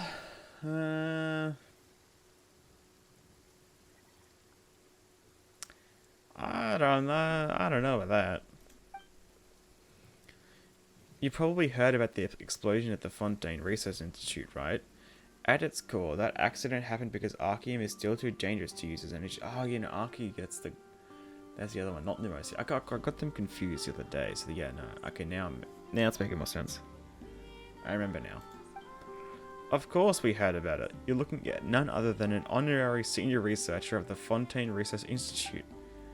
Mr. Raimondo must think very highly of you. For most people, even earning the title of an assistant is quite an achievement. Though I agree with Mr. Raimondo's views, things like Fonta don't really contribute much to science. What we truly need is a more reliable alternative to Archeum. If my theory proves correct and Kratti really is a safer option, the Institute might even rename Fonta to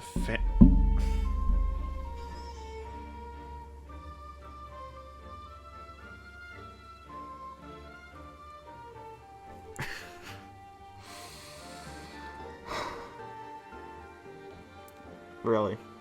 Really now? Might even rename Fonta to Fanta in my honor. Is that really a possibility? That sounds amazing. So, may I ask for your help? If you're willing to help me complete my experiment and collect the data I need, I'll make sure to propose that both your names be added to Fant. Fan Traveler Piemonta? That's quite an impressive name. Traveler, let's help. Alright, but I imagine sales will take quite a hit. You think the name's too long? Well, let's go with Fanta Paimon. Traveler, you're not joining the co-branding? How modest of you. I'll be sure to give you a special thanks in my acknowledgement sections of my thesis. We got a bit off topic there. Let's get back on topic.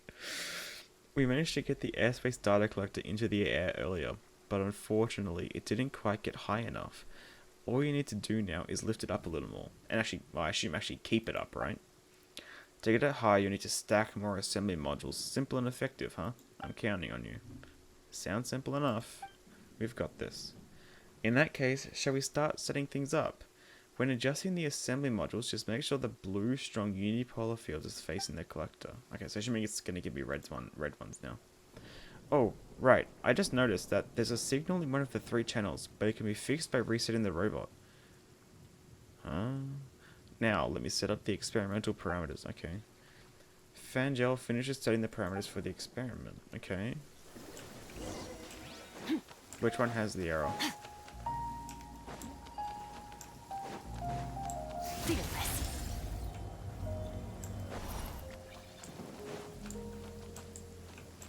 not sure. Oh. Ah, this one. Looks like the orientation of these assemblies is reversed. Reset the robot so the blue side is facing the collector, then it should work.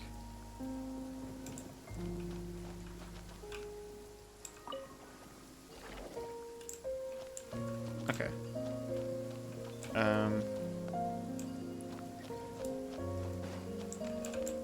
This. Rotate, rotate, push. And then push again. And then push again. Okay. There's gonna be another step because in the tutorial they had 3 stacked high. So this isn't gonna quite be enough. Also, what's over here?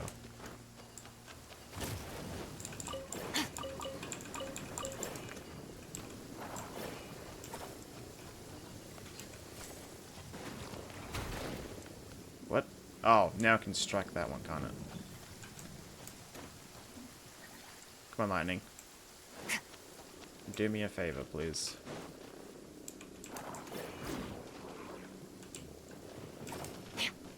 Why isn't the lightning doing anything? Scam. I'll come back to that. Oh, wait, you say anything? Wonderful. With your help, I no longer have to worry about the Fanngel effect messing up the experiment. Let's...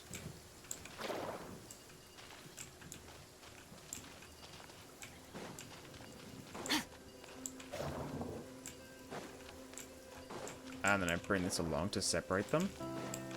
When I push it, push it, push it. There we go, okay. This way, I can then rotate this. Whoops. Push it along. Bring this across. Push this across. Gets repelled. There we go. Okay.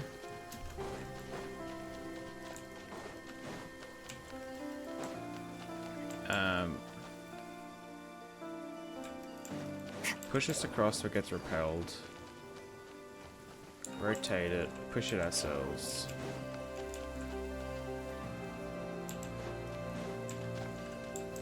Hold on. Would that really work?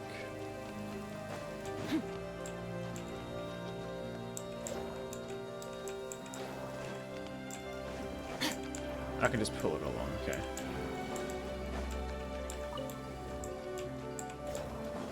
Okay. I thought it may have had to have that blue thing in the back to then put it in, but I guess not. Okay, it's getting up there.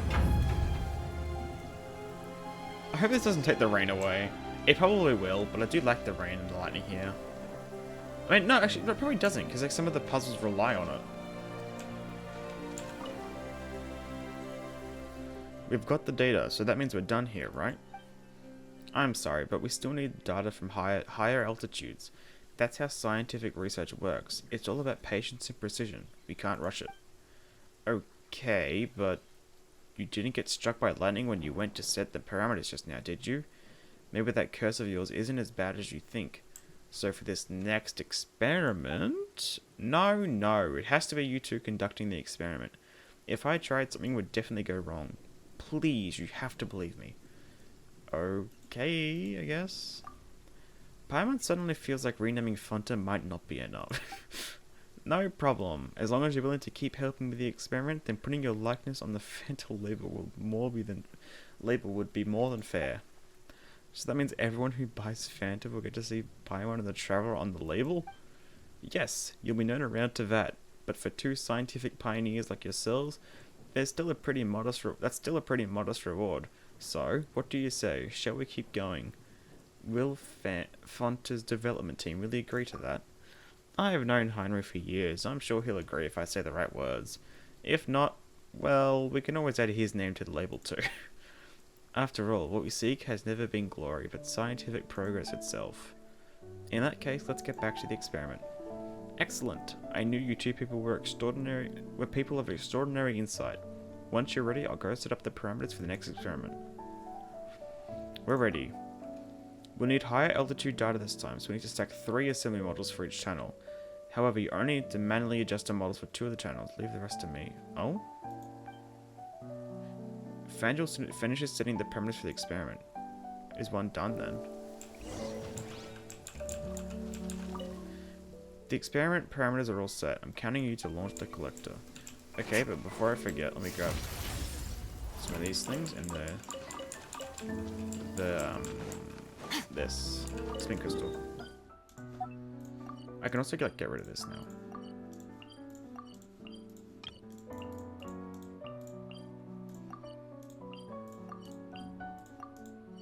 Why did that one not work?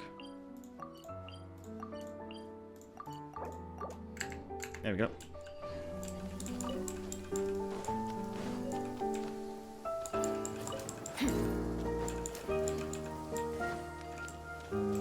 Ah, okay, so that one is done, yeah.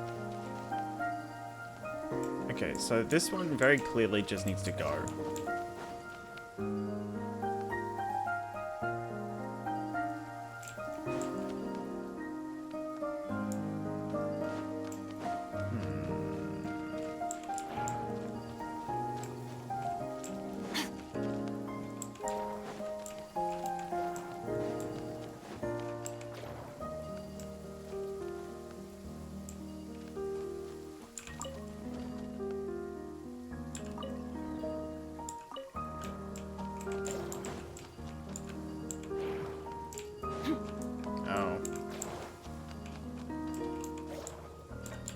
Wait, what do I... How the fuck do I do this one? Oh, I see. Hold on.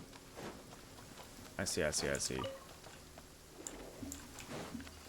Bring this one...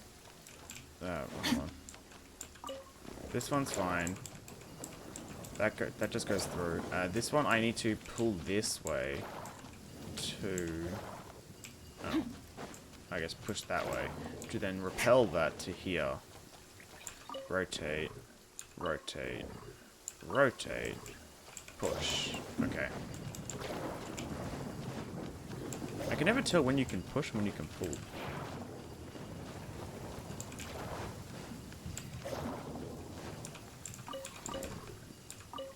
There we go. There's one done.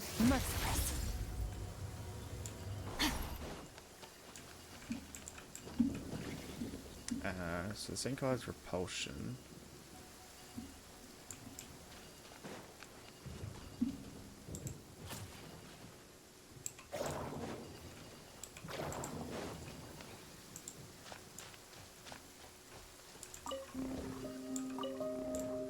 I think it's too simple for that to work, but we'll try it.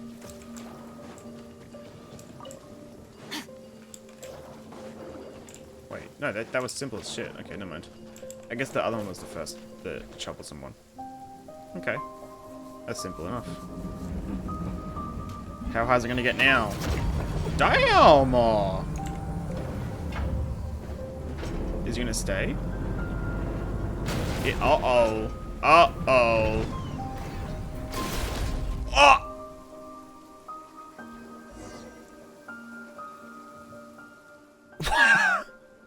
Where the fuck did it go? Fanngel, there was an accident. The collector got hit by lightning. Yes, I saw it too. The Fanngel effect is intensified. Even with the lightning protection device and your help, we can't hold it back. Well, things might not be that bad. Don't give up just yet. Oh, what the fuck happened to the music? The only way to break the curse is by advancing science. Exactly. According to your theory, the only thing who can defeat the Fanngel effect now is you, Fanngel. Oh, you're right. If I fail, this curse won't just destroy me, it will destroy everything I hold. Jesus. Fucking hell, mate. It's not that extreme. If, in the end, even the Fontaine Research Institute I would never forgive myself. We're at a critical stage of the experiment. Based on my initial analysis, Kuvaki does indeed seem safer than Archeum. I mean, yeah, Archeum pretty much is just like uranium, isn't it? So, but for real-world applications, that conductive phenomenon we just observed must never be allowed to happen. I have to identify the cause. Well, the cause is the weird-ass fucking weather on this island, or this part of the island. The collector's crashed. It's certainly unfortunate, but what really matters is the data inside. Could I ask you to retrieve it for me? Alright. Please be careful. I'll be checked I'll check here to see if the issue was caused by the equipment itself. Well, kind of. It's just because there's weird weather. Let's head towards the direction where the collector went down. Whoa! Whoa, whoa, whoa. That's different. Genshin's never done this before. Like a cone? Quest marker thing? They've never done that before. That's different. So I guess there was a purpose to this area, other than just a chest. Or two. Oh wow. It looks badly damaged. All we can do is recover the data. Okay, cool. Cool, but like photo. And photo. Where did those cubes come from?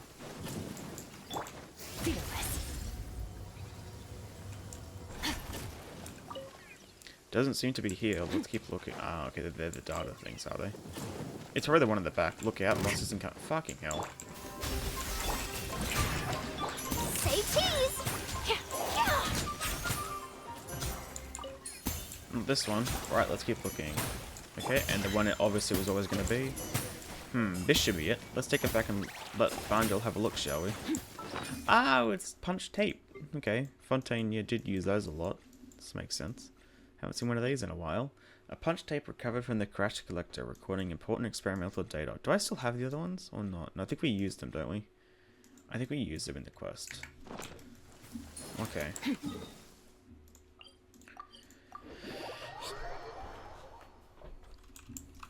Fanngel, we got the data. So glad you're okay. We were never in danger. It was just some slimes. I was starting to worry the Fanngel effect might have gotten to you too. So, how did it go? Did you get the data? We got it, but the collector was already... I suspected as much. The designs never accounted for the impact from a fall. That was my oversight. I found a few leads on my end as well, but it's too early to draw any conclusions. I'll need to analyze them together with the data you recovered. Give me some time to dig into it. Could you come by again tomorrow? Okay. Tomorrow... Yeah, okay. Oop. Oh, I cut out whatever I was saying. Apart from the materials, could something else be going wrong? The weather? You think about that, mate? The fucking weather? The ridiculous Kuvaki lightning, which doesn't happen anywhere fucking else? Well, anywhere else that we've seen, at least. Could happen on, like, Anvant and Yavi or Pyramid. Oh my god. Whoa, where do these little things come from? It looks like Fanngel's research is really getting somewhere. Hey, over here. Okay. What are they doing? Why is someone crossed out? Can I do this yet?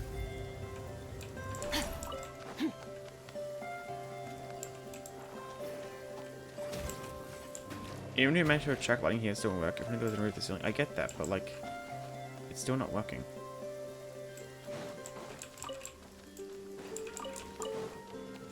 Yeah, they got it. Lightning just isn't striking in general at the moment. Maybe because I'm doing the quest.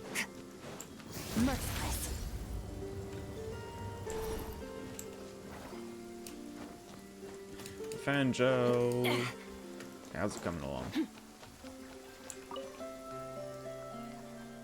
Good news, I've made a breakthrough.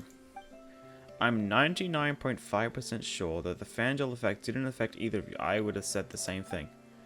That's great, though Paimon wasn't really concerned about that. But if it wasn't because of the Fanngel effect, then why did the collector get struck last time? The weather. Because the lightning protection in the device inside the collector was never tested for repeated use in such a high Kuvaki environment. The materials eventually gave out from fatigue. The fix was actually pretty simple. I tested a bunch of materials with different parameters based on this area's Kuvaki concentration, and I found something way more durable. Look. This is the Nod-Krai Airspace Data Collector 2.0. The other one was fucking huge. How are you holding something? I stayed up all night to finish it. With one final high-altitude test, we'll be able to determine the experiment's results. Why is the Collector 2.0 so much smaller than the previous ones? Advanced models are usually more compact. Yeah, not to this extent, though. Like, what the hell? Ah, Paimon gets it now. So Paimon really is more advanced than the travel. Well, that's usually true. The reason the 2.0 model shrank so much this time was actually due to the limits of the materials used. I had to cut out a lot of non-essential features. For example, the entire structure for lifting it into the... Huh? If it can't get up in the air, how is it supposed to collect data from high altitudes? Well, it's all because, you see, many of the greatest leaps in human knowledge come when the researchers themselves step in. Even if it means becoming the subject of their own experiment, you are an absolute idiot. They say Heinrich's team drank tens of thousands of bottles of Fanta to perfect the flavor we have today. So, you get what I'm saying, right? I do, but like, I don't agree. You want to conduct the experiment yourself? Huh? Not me. It's enough of a miracle that the Fanngel effect hasn't affected you two. If I were the one to try, it'd be a total disaster. Not that I'd mind trying, sooner or later. Not that I mind trying. Sooner or later, the curse will devour me anyway. But the research on Kuvaki is too important to be left unfinished. How about this? I'll just redesign the Fanta bottle to be shaped like you two. Or we don't even have to call it Fanta anymore. It could be Paita, Monta, or Travelator.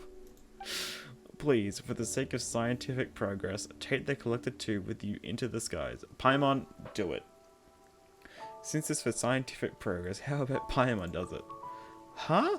We're both part of this co-branding, aren't we? Then why is Paimon the only one being sent off? You can fly! Bro. I'm not sure that'll do. Even in the name of scientific progress, we can't run experiments on someone so small. I was just thinking of making you a glider or something. I've got one already, I was only joking. You gave Paimon a scare. I wasn't joking. You can fly, come on.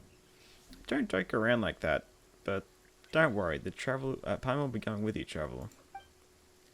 Oh, so you already have a glider. That's amazing. Then we can check that off the list.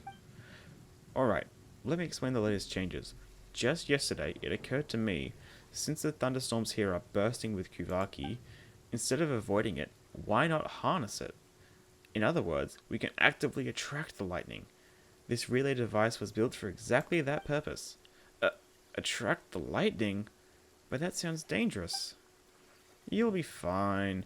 Most of the Kuvaki in the thunderstorm will be converted into an upward force field? The remaining energy will be captured by the Collector 2.0 to power the enhanced lightning protection device, if you say so, man. Trust me, your chances of getting struck are no higher than 0.0067%. So there's a chance. So there's still a chance Paimon might get struck. Statistically speaking, there's a negligible risk. I mean, no proper scientist would ever claim something is 100% certain. This will be the final experiment. Channel the lightning into the lightning rod over there, then launch up and collect the data. The lightning protection device in the Collector 2.0 will keep you safe. I'll let you know as soon as we've got enough data, and I'll do everything I can to keep you safe. So, ready to go. For the sake of science. That's the spirit, for the sake of science. Oh god. This seems like an absolutely horror. Oh god. Remember the steps. First conduct the lightning to the lightning rod, then fly up higher. That we could. Okay. Collecting data. This seems like an absolutely fucking awful idea. If we get too far from... Oh. Oh, I just... This lightning rod? This thing, right? Or... I thought I had to go back down there, but I guess not. Oh, probably that lightning rod, actually. Oh. Yeah, okay, that one. I see. Can I move, please? Thanks. Appreciate it. You want to strike here at, like, I don't know, any point in time? That'd be great. There we go. Up high. Oh, my lord. There's so much thunder and lightning. Be careful, Char. That's fine. We're chilling. Looking good so far. Just hang in there a bit longer. No issues at all. Still not enough data? Just a little more. Hang in there. Do it all in one go. We've got enough data. Hurry back. I thought I was going to have to jump up a few times or something, but nope. That was easy. The experiment was a success. Just as I thought, Kuvaki has huge potential. Thank you both. This is the critical data I was missing. Once I've combed through it all, I can finally get started on my thesis. I hope the research results on Kuvaki will truly achieve what Mr. Raimondo envisioned, freeing people from their reliance on Archeum. This would be an enormous step forward. Looks like we actually helped someone with something big. Well, we'll see. Let's give him some time. What was it, Hosseini? He's still been working on that shit for years, and he still hasn't got very far, so... Indeed, progress marches forward. My thesis should be done in a year or two, and maybe in 20 or 30 more. We'll start to see the real impact of what we did today. Okay, so that's just saying we'll probably get an event with him anytime in the future. Because they did say they want to keep this going for like 20 years or something in the program. 20 or 30 years? That long? That sort of time frame is already a breakneck breakthrough. Scientific research takes time, you know. It's all about patience and precision. We can't rush it. Alright, fine. Paimon really thought we'd get to try a bottle of Fan Traveler Paimonta any day now. I'll be sure to suggest that to Heinrich and the team. Oh, and here, take the Nod-Krai Airspace Data Collector 2.0 as thanks from me. We get to keep it? I've removed the data collection module since it's a classified tech from the Institute. I hope you understand. That's fine, but I mean, are you sure? If you say so.